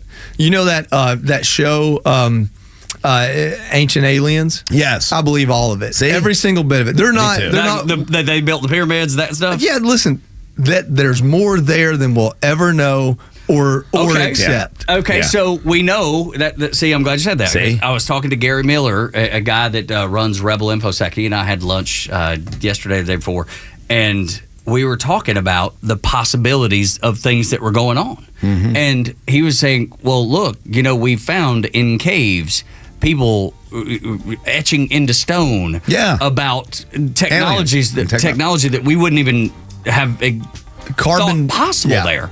Our method of carbon dating is completely outdated. It doesn't work. And so what is history, how far back it goes, the whole deal is skewed in a bad way. Yeah, no doubt. So again, see, what aliens did was they brought technology back and they're like, hey, come here. I'm going to show you what you're going to invent. It's a cell phone. Okay. See, they give us the technology, and then we pretend to have They're it. time travelers, They are not time- aliens. Okay, It's interdimensional travel. that's part of it, So too. also from another dimension. Now we're off. They go from the multiverse. Easy Now we're off the rails. There's a reason. This There's is what I deal with. Old wrinkle in time over here. Yeah, there's a reason there's a Peter Porker and a Peter Parker. Remember that. Okay. Thank you. Well, I'm glad we solved all the problems in that one segment. Who Can I knew get that? Chick-fil-A now? That's right. Who knew that was coming? That was a journey. But it was. And we'll continue the journey next. Failing to grasp the concepts during important meetings is the latest issue with Joe Biden, says the Wall Street Journal, and Morning Joe is upset about it. Over on MSNBC, Tug, Rhino, and Los, along with Joey Jones on Extra 106.3, Atlanta's only conservative news and talk station. Back is up after we're done at 10.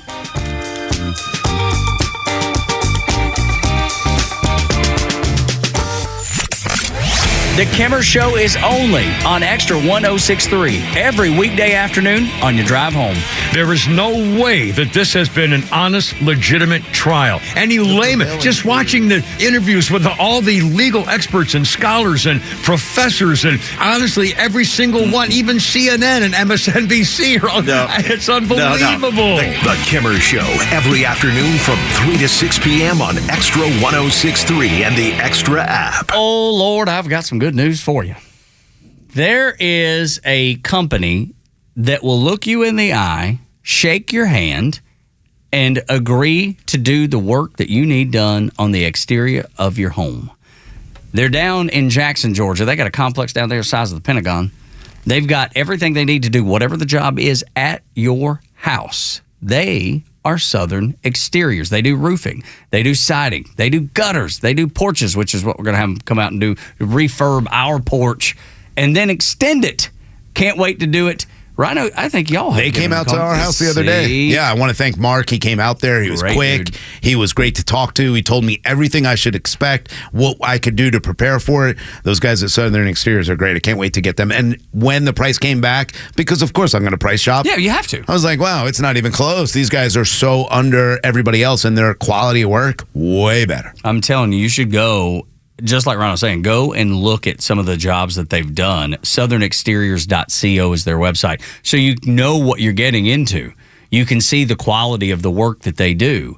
And like I said, it doesn't matter if it's roofing, if it doesn't matter if it's gutters, siding, porches, windows, doors, exterior remodeling, new constructions. They do it on existing homes. Whatever needs to be done, they can do it. They have a foreman on site to make sure the job is done meticulously and to your standard.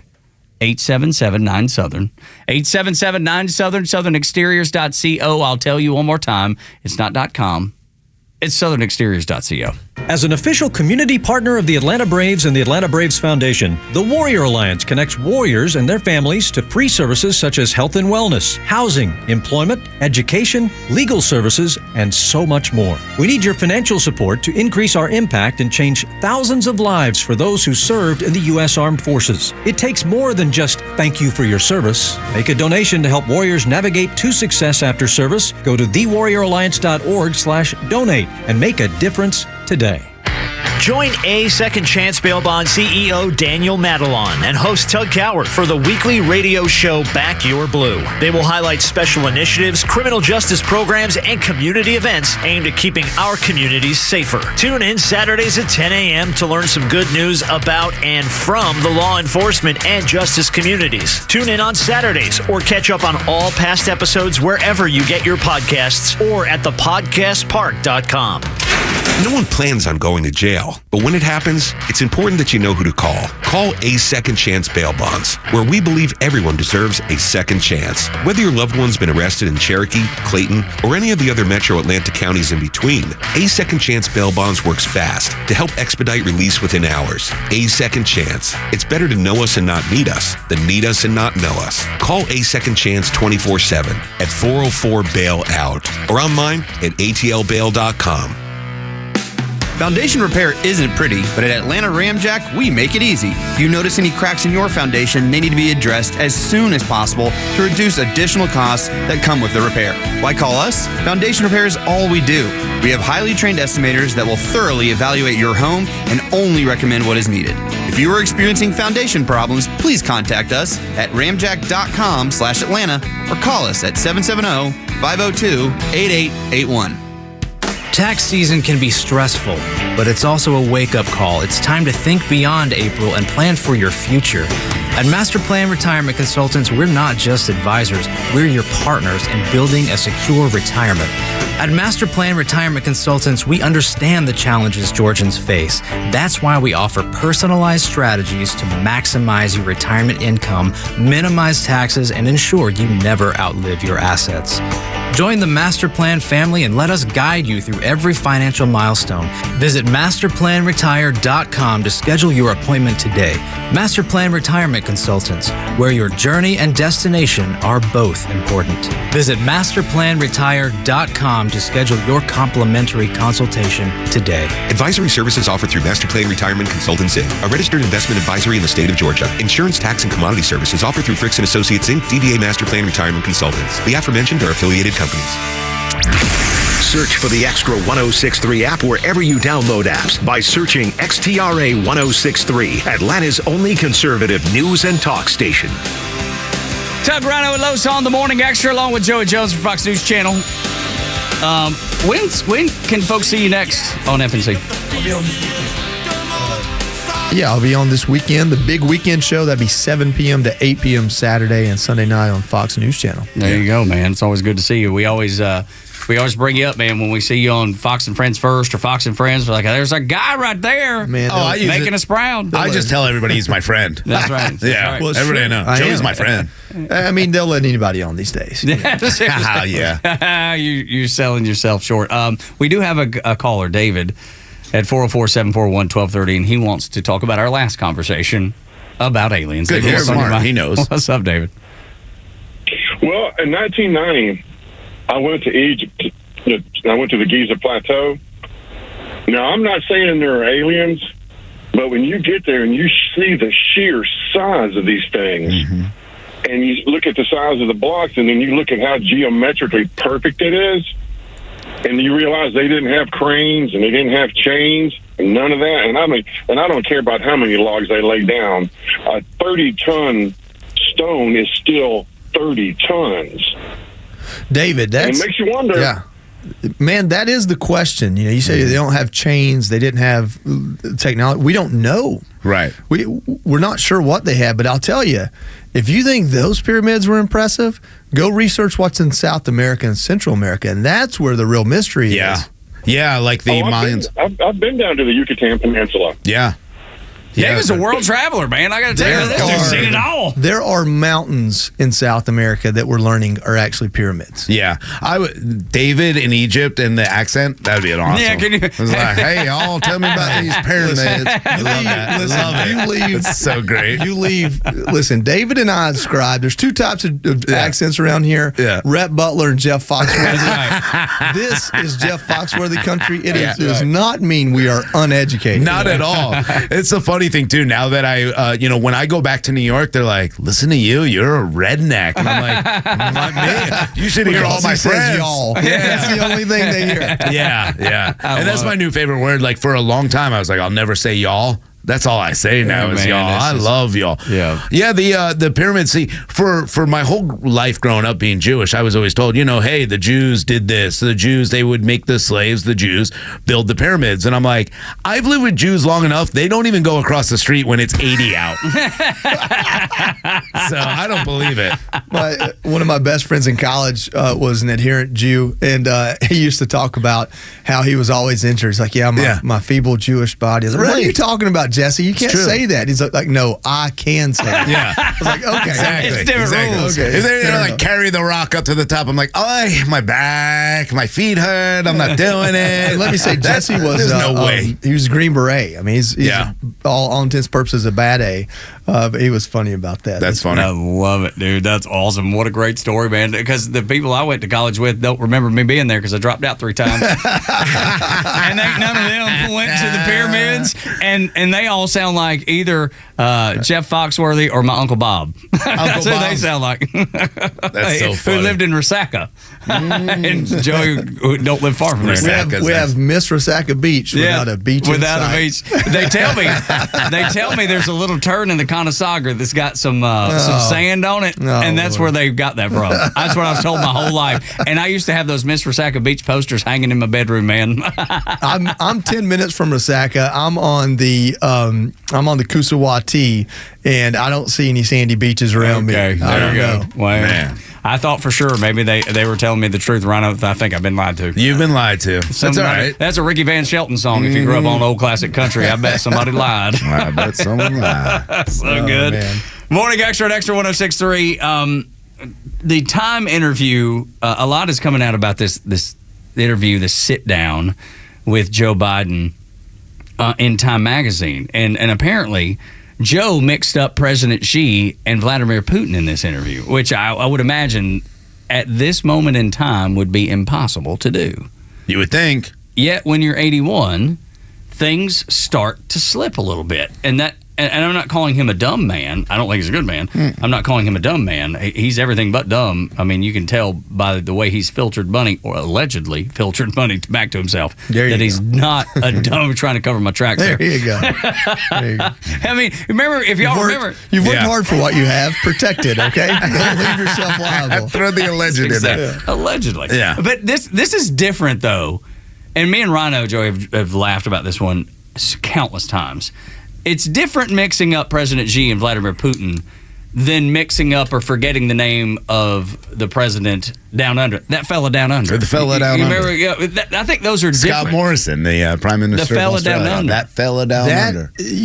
I met President Obama and at the time Vice President Biden. I've met several generals. The two that impressed me the most, General Mattis and President Obama, remembered me the second and third time I met them. Oh, wow. Doesn't make me special. It means that's their skill set. Sure, yeah. That recall, that ability to recall, the ability to, if you don't remember this person, an aide can give you a sentence and now you can have a conversation with them. What I try to do is when I have a conversation with somebody, their name's the last thing I remember because I'm picking up on where they from. Yep. Like what's important to you. You're going to tell me in the first 2 minutes what's important to you, whether you realize it or not. I'm picking up on that, and I'm thinking, okay, how can I relate to that? Yeah. That's social skills necessary, not just to be a leader, but to be successful. We're talking about a man that has called out representatives at events after they died. He did an event for the hostages in Israel and said so-and-so's here, or no, he's a hostage. When you're making those types of mistakes, how do you sit in a room from a position of strength with Xi or Putin? How do you do that? You don't. You can't. And, if it was one time, okay, maybe you forgive it. But it's over and over and over again. And these aren't just representatives. These are world leaders you're forgetting. And when you have the Italian prime minister who has to look over and see if you're sleeping, or you have others that, you welcome into the White House and you can't remember who they are, or what their names or the conversation you had, that's a bigger problem. And that's a huge problem for the United States when it comes to having the respect we used to have as a country. But then continue on. This Time interview, he sat down and said, the wage increase has exceeded the cost of inflation. And he's saying, you're talking about prices that were pre-COVID prices. We talked about this earlier. People are furious because they can't afford groceries. that would tell me that everything he's saying is either a lie or B, he is unable to comprehend what is happening to the American people at large. So one thing that they use in their favor but rarely are honest about is the difference between inflation overall and compound inflation.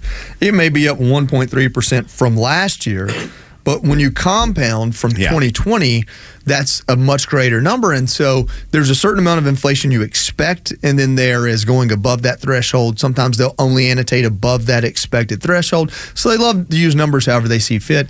But when the man says with a straight face he inherited 9% inflation, which happened months into his presidency, do you really believe anything after that? No. You don't. No. Or when he tells you gas prices are coming down, especially we know where it came from.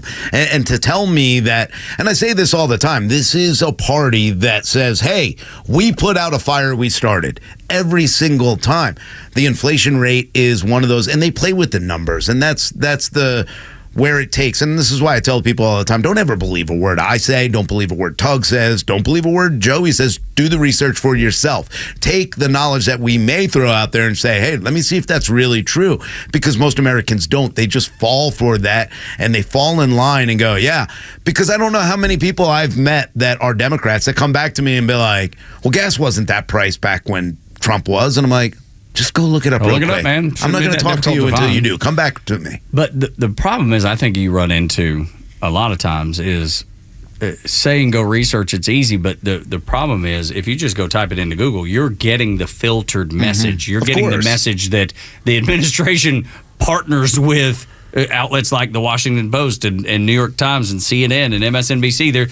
There are conversations about how do we present this. That's the worry that I have. Even when we say go look it up, you're going to get skewed there too. But you still have to look. Like I've done plenty of my research through Google, and I've had to go through 5 or 6 different articles and go, okay, this one's a little bit off. This one's off. Wait, here we go. Here's some actual facts. Here's someone who doesn't care. They just want to give the research numbers out.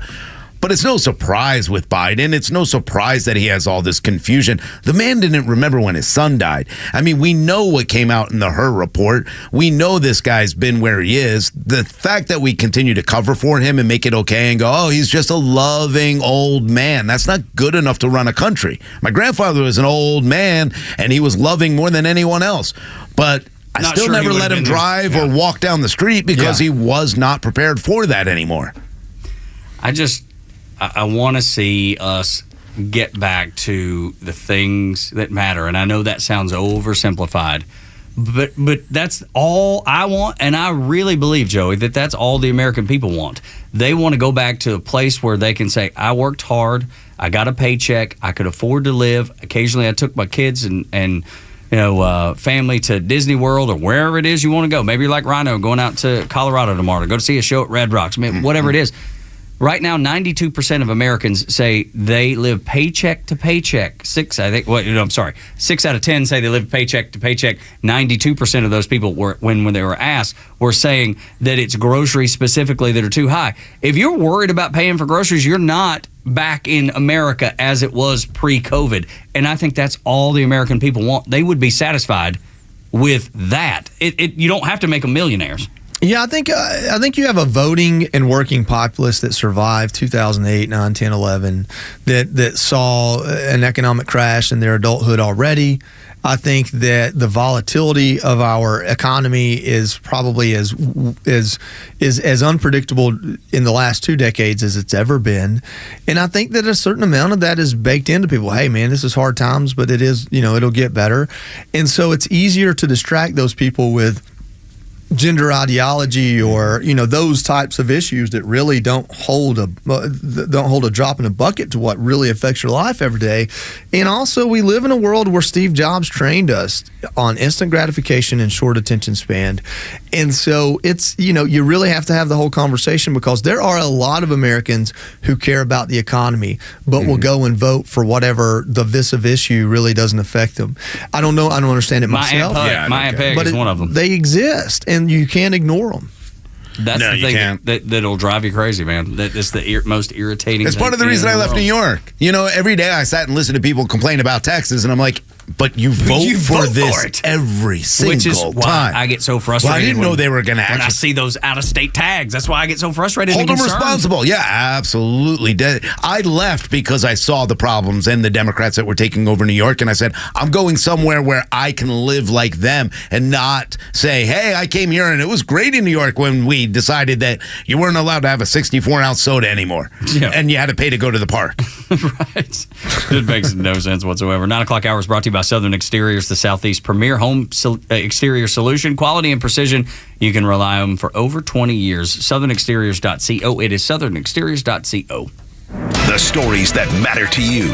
These are your Georgia headlines. Presented by RBM of Atlanta, your Mercedes-Benz connection since 1964. All right, here are your top stories in the state of Georgia for today, Thursday, June 6th. The Georgia State Court of Appeals issued an order staying any further work in Fulton County's election interference case until the court decides whether District Attorney Fonnie Willis should be disqualified from the case. The court has already set an October 4th date to hear oral arguments in the case. The court is also considering an appeal by the DA's office to reinstate 6 of the criminal counts that Judge Scott McAfee dismissed. A salmonella outbreak potentially linked to a cucumber recall has sickened at least 8 people in the state of Georgia. According to the CDC, 162 people have fallen ill and 54 people have been hospitalized across 25 states and Washington, D.C. Fresh Start Produce Sales recalled dark green cucumbers that were shipped to retail distributors in 14 states. The CDC identified salmonella in a cucumber, but more testing is underway. That's why you got to go to True Prep, get those heirloom seeds and grow your own. And in sports, the College Football Playoff Committee has announced the 2024 and 2025 12-team playoff schedule. The first round will begin on December 20th with 4 on-campus games. The quarterfinals will start on New Year's Eve with the Fiesta Bowl, followed by New Year's Day games at the Chick-fil-A Peach Bowl, the Rose Bowl, and the Sugar Bowl. The Orange Bowl and Cotton Bowl will host this year's semifinals, with the championship game being played on January 20th at Mercedes-Benz Stadium. He doesn't always do drugs, but Joey? Hunter is who I'm talking about. Oh, yeah, I figured. But he'll always be an addict. A stripper who testifies says different about Hunter Biden in the gun case. We'll talk about that next as we wrap up the Morning Extra. Get ready to turn this thing over to the Glenn Beck program after Beck is done playing Buck from noon to 3, the biggest show in all of conservative media. And the local afternoon show with Yosemite Sam, our own Yosemite Sam, Kim, the Kimmer Peterson from 3 until 6.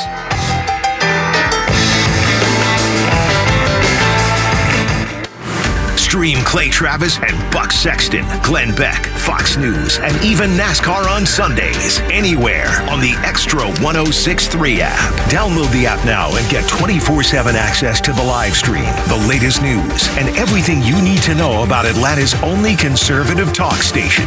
Download the Extra 1063 app for Apple or Android and check out even more great original content at thepodcastpark.com. This is Dan Watkins with All Four Seasons. We've always been Atlanta's best at installing and servicing garage and entry doors, but you would be surprised at how many windows we've installed as well. So we're proud to announce a new division, All Four Seasons Windows. We now have the ability to make sure every opening in your house is safe, energy efficient, and looks darn good. So give us a call today to schedule your free sales consultation. Find out how you can decrease your energy bills and increase the beauty and value of your home with All Four Seasons garage, entry doors, and windows. Extra 1063 listeners are falling in love with Nucky's Hoagies in Roswell. Me and my wife now find our favorite sandwich place. That food over there was great. Yeah, those rolls are so soft and sweet. I mean, it was just melt in your mouth. It was, and the steak was tender and juicy and flavorful. I can't say enough about it. It was very, very impressive. It was so good. Make Nucky's Hoagies in Roswell on Woodstock Road your new favorite spot for lunch or dinner. Nucky'sHoagies.com. Special Olympics Georgia is teaming up with Dunkin' Donuts for Cops on Donut Shops Friday, June 7th from 6 to 10 a.m. Join us for the torch run, then have some treats with our heroes on the streets. Together, we'll help raise money and awareness for Special Olympics Georgia athletes. Drive through and donate at participating Dunkin' Donuts today or at SpecialOlympicsGA.org. Marketing is everywhere. From the billboards on the highways to the notifications on your phone, we are constantly bombarded with people trying to sell us stuff. What makes good marketing? Are you doing enough in your life personally and professionally to market yourself? You have questions, and the Marketing Madmen have answers. Tune in every Saturday, now at 4 p.m., right here on Extra 106.3 to get practical marketing advice from expert guests who are shaping and reshaping the business world. They say marketing is a madman's game. Join the Marketing Madmen every Saturday at 4 p.m. to find out why. Well, Sally, thank you for your time. But unfortunately, we can't offer you the position. But why? Well, we got the results of your background check, and we saw some red flags. Like what? Apparently, you were accused of dog-napping a Chihuahua named Mr. Cha-Cha. Mr. Cha-Cha was my soulmate. At Horizon Background Screening, we find things that other companies don't. That's why companies that use us make smarter hiring decisions. Don't let the wrong hire put your company at risk. Get the real story on your candidates at horizonscreening.com. Hey Atlanta, it's Ben, host of the Weekend Ben Burnett Show, proudly brought to you by Peach State Pride.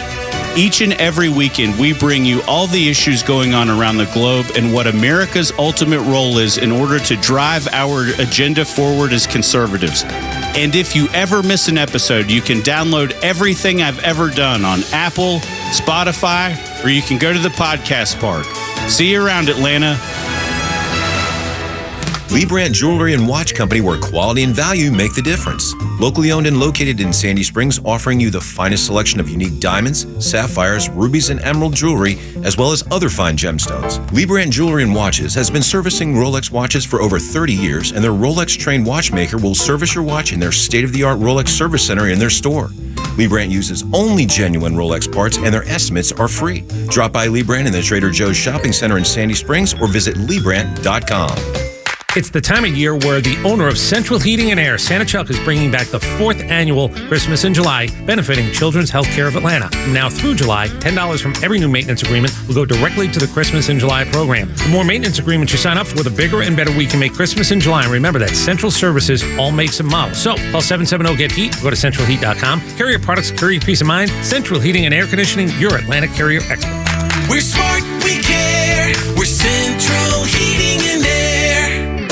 A verdict that has truly changed America. This has never been, this is outrageous. What will happen next? Trust Atlanta's only conservative voice for the real answers and the perspectives that matter to you. Why did nobody step in when they saw what was going on in New York? This is Extra 106.3 FM and the Extra app. It's so funny for me to see a Biden ad on Fox News Channel, but that's what just popped up.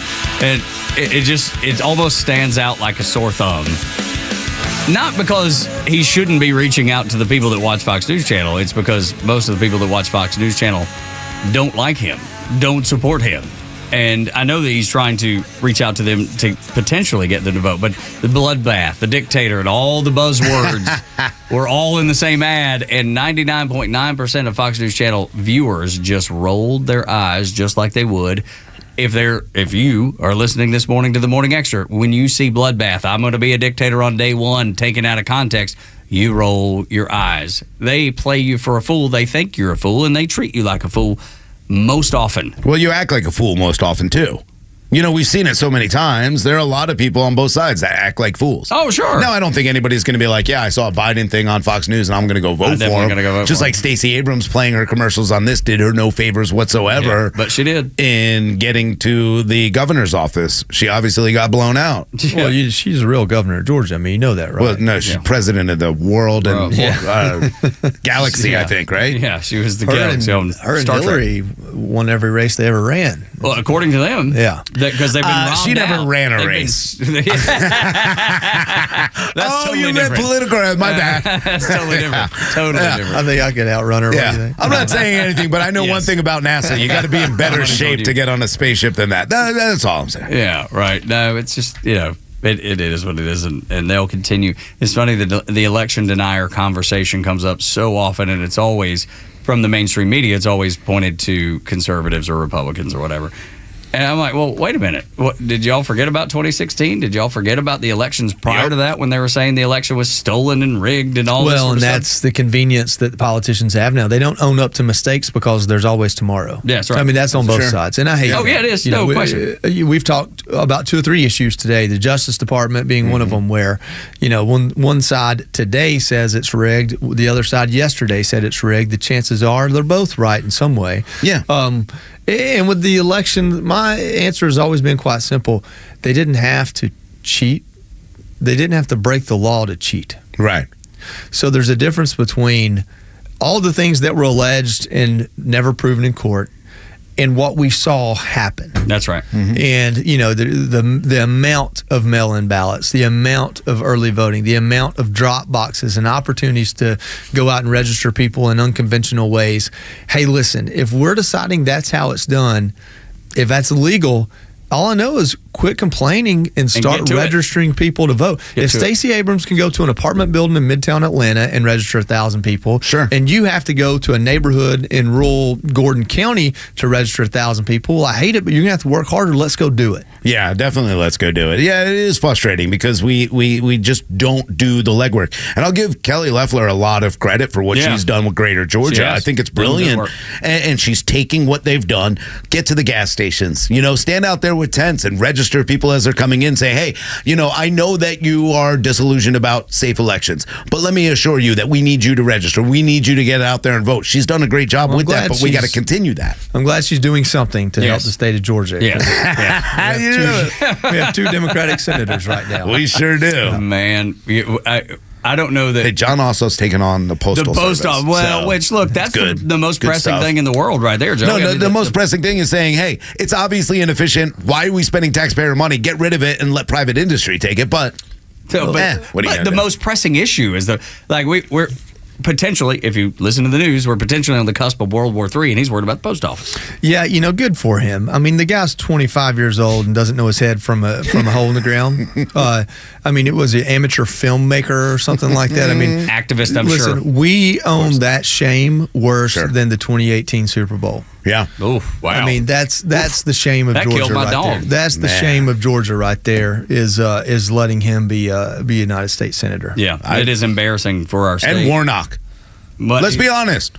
At least, but you see the path for Warnock. There is no path. I understand. No, for him to become a senator. Oh, yes. no. But I'm talking about Ossoff. Ossoff, there's nothing there. Right. Like there's nothing there. It was, we are a victim of our own created circumstance for him to become a senator. Yeah, well, but the same thing. There were better candidates. I'll tell you right now, I thought Kelvin King was great. Latham Sadler was great. Gary Black was great. In the primary for Kelvin King. So did we. I met him, I got to know him. And that was our mistake again. Yeah, and so when you convince 70,000 people from Northwest Georgia alone that their vote doesn't matter anymore and they don't show up for a runoff, that's what you get. And that's what we have to be cognizant of. And we got to stop playing. Well, but the other thing, because going back to Warnock and Herschel, I voted for Kelvin just like all 3 of us did, but we got Herschel.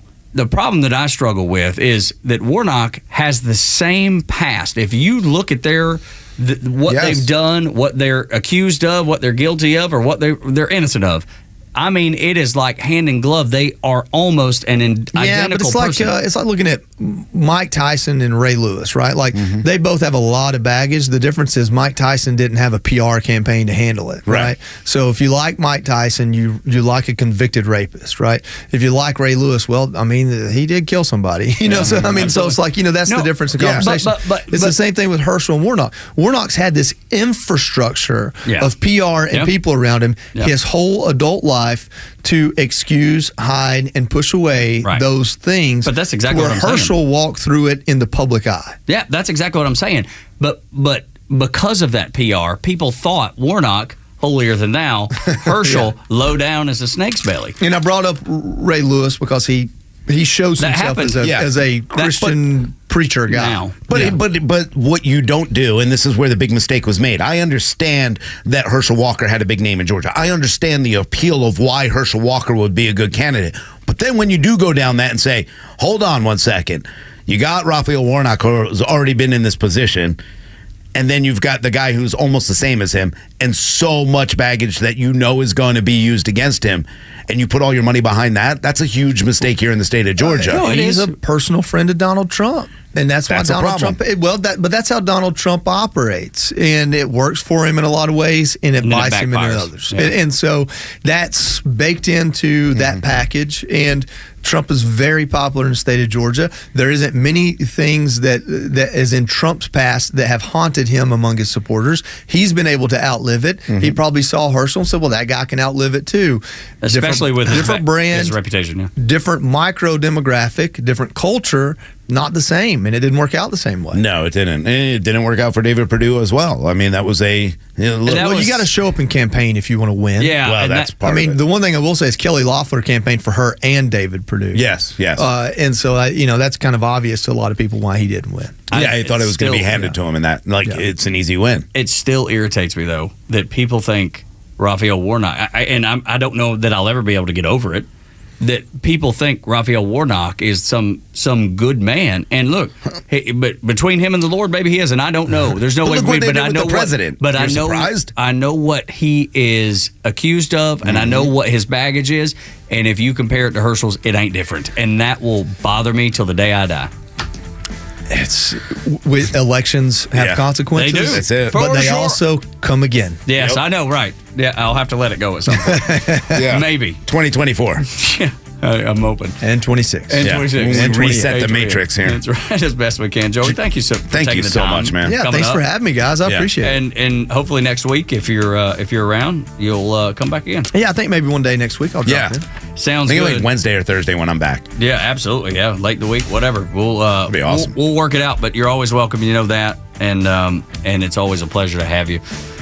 That'll do it for us. Glenn Beck is up next. So for Joey and Rhino and Board Up Goey Virgin River and Los out on the links, my name is Tug. Y'all come back now, you hear?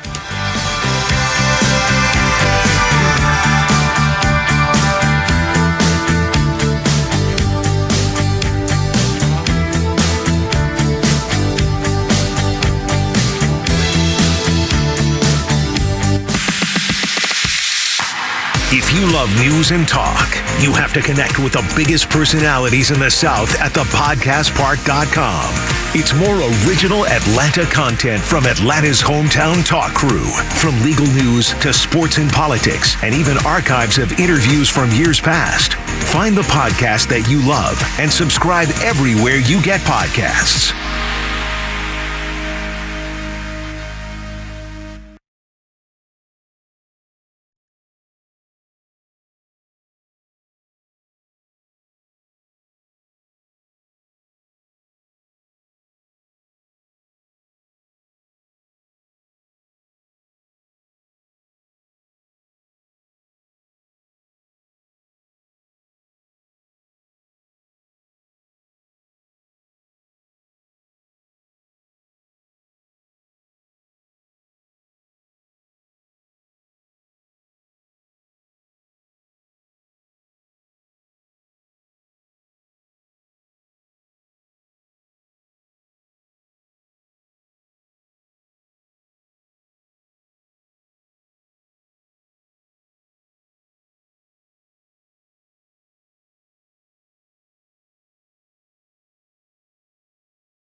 going to be over there.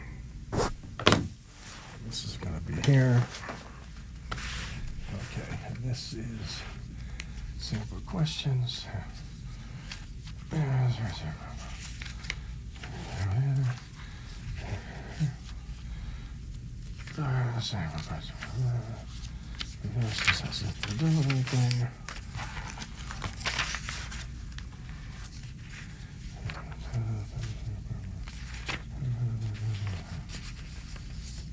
Okay, I don't know what all this shit is, man, but let's do it. Okay, let's see here.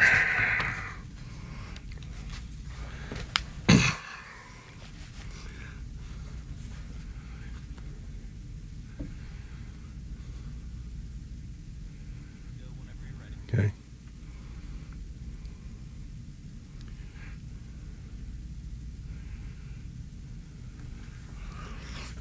Okay, this is a 30-second promo for M&M Home Exteriors.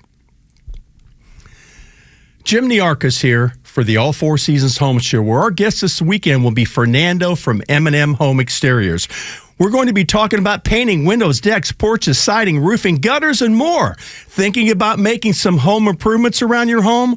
Well, you don't want to miss this very informative show. Get the advice you need first by tuning in this Saturday morning at 9 for the All Four Seasons Home Show right here on Extra 106.3, Atlanta's only conservative news talk station in the home of Fox News Radio.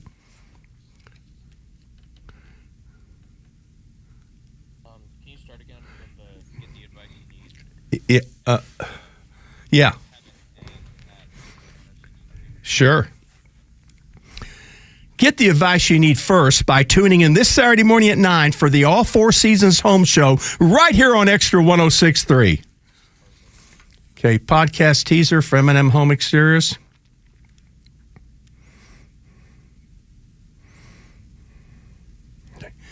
Hi, this is Jim Niarchos from the All Four Seasons Home Show. In this episode, we connect with Fernando from M&M Home Exteriors. Making improvements or repairs around your home? What's the cost and what's best for your particular home? Listen to the sage advice from one of Georgia's premier leaders in the home improvement industry.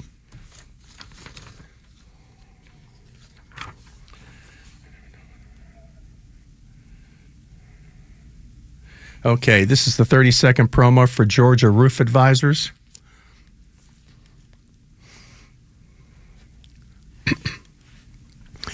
We never know when the storms are coming, so it's critical that we have a solid roof over our heads. This is Jim Niarchos from the All Four Seasons Home Show. This Saturday morning at 9, our guests will be Georgia Roof Advisors. Do you get up on the roof and inspect it for any issues? I don't, and I'm not going to. I want experienced pros in a company I can trust. There's a lot of crooks out there trying to rip us off. We're going to talk about how you protect yourself and choose the right roofer for your home this weekend on the All Four Seasons Home Show, helping you and the community.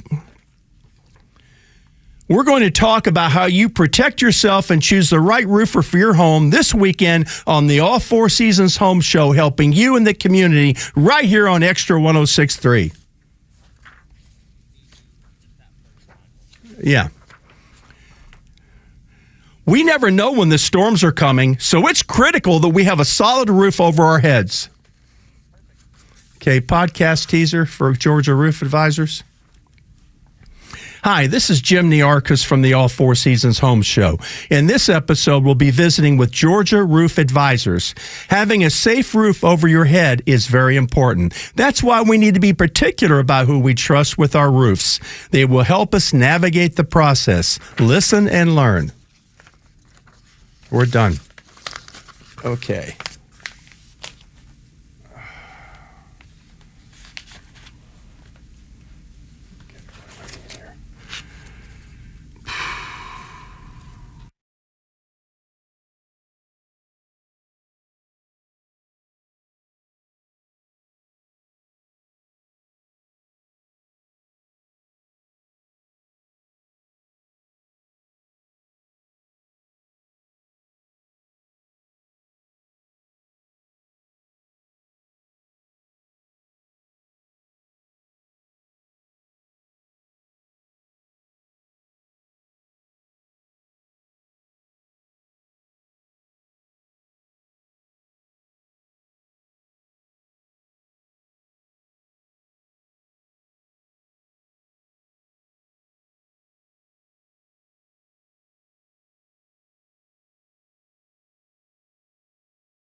Here. Okay. How about no? Can't hear anything through the head. I can't hear myself through my headphones.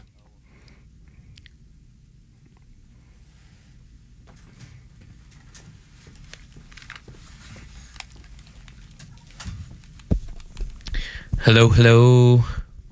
You can't hear that? You have it coming through your headphones? Absolutely. Hello. Now, yeah. It wasn't doing it before. I don't know if I got to shorten my wire here or something or what. Got the magic. All right. Yeah, thanks, man. Appreciate it. Yeah, that's good. If it happens again. All right. Okay.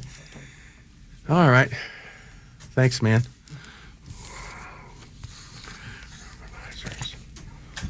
Okay, let me just make sure.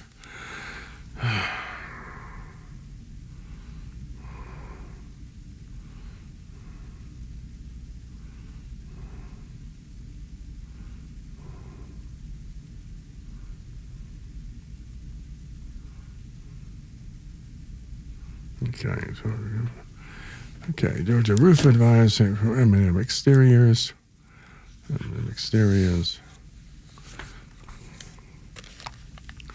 Get somebody. I want to go get some water for everybody.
This, put this over here.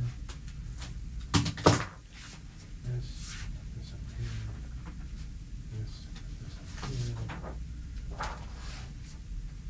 This is his. This is yours. This is mine. Get one more from here.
I know. It's And we're still doing really, really well. You know, like the Morning Extra, that would really catch on. And you know the Kimmer is going to catch on if you have the signal. Oh, yeah.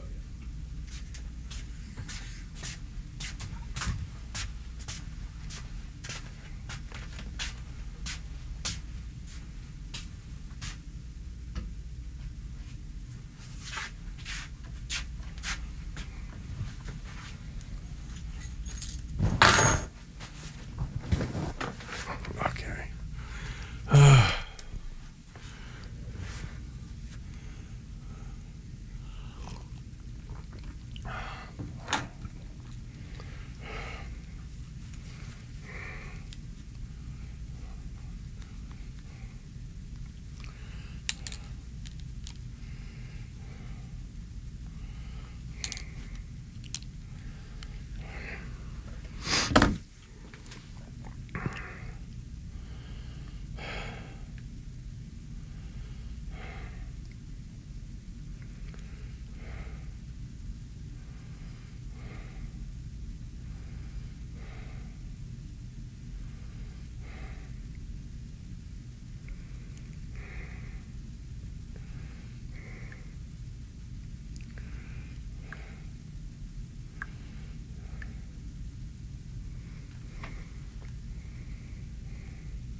What's on here, man?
When am I going to be able to get you back on the radio show? Question mark.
me that countryside.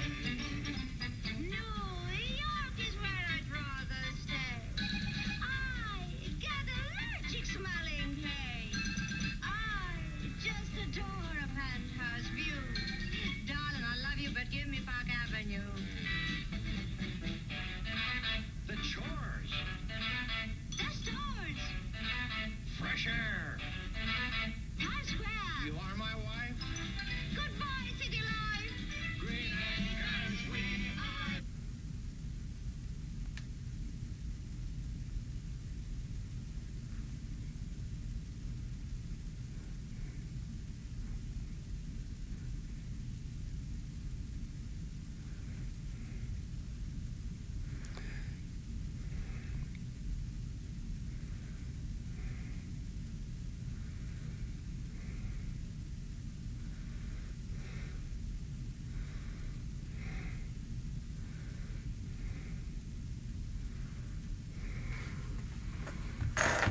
Okay.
Oh, boy.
We think you should get more for less, especially when it comes to your favorites. So with Create Your Own Pasta, you pick the pasta and homemade sauce, and it comes with our never-ending soup or salad and breadsticks, starting at $12.99. On this day, President Biden is also obviously giving his big speeches, and it'll all be in the cloak of democracy. That's what we're defending. That's what they died defending. Democracy, sure. Yeah, and without mentioning, Donald Trump, he will talk about the stakes for America and for the world. Finally, do you worry about the United States in case in terms of its commitment to democracy and freedom and everything these people died for, if there's another Trump presidency? I think there's always reason to be worried about the short term, but I look at the longer term of what happened. I think there is a ongoing look.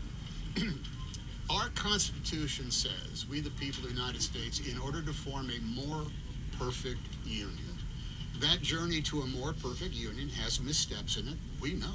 I can catalog them as much as you can. And you're a professional journalist, and I'm just a guy that makes movies and reads books. And a historian. And okay, and a lay historian, I'll take that too. Over the long term, however, we inevitably...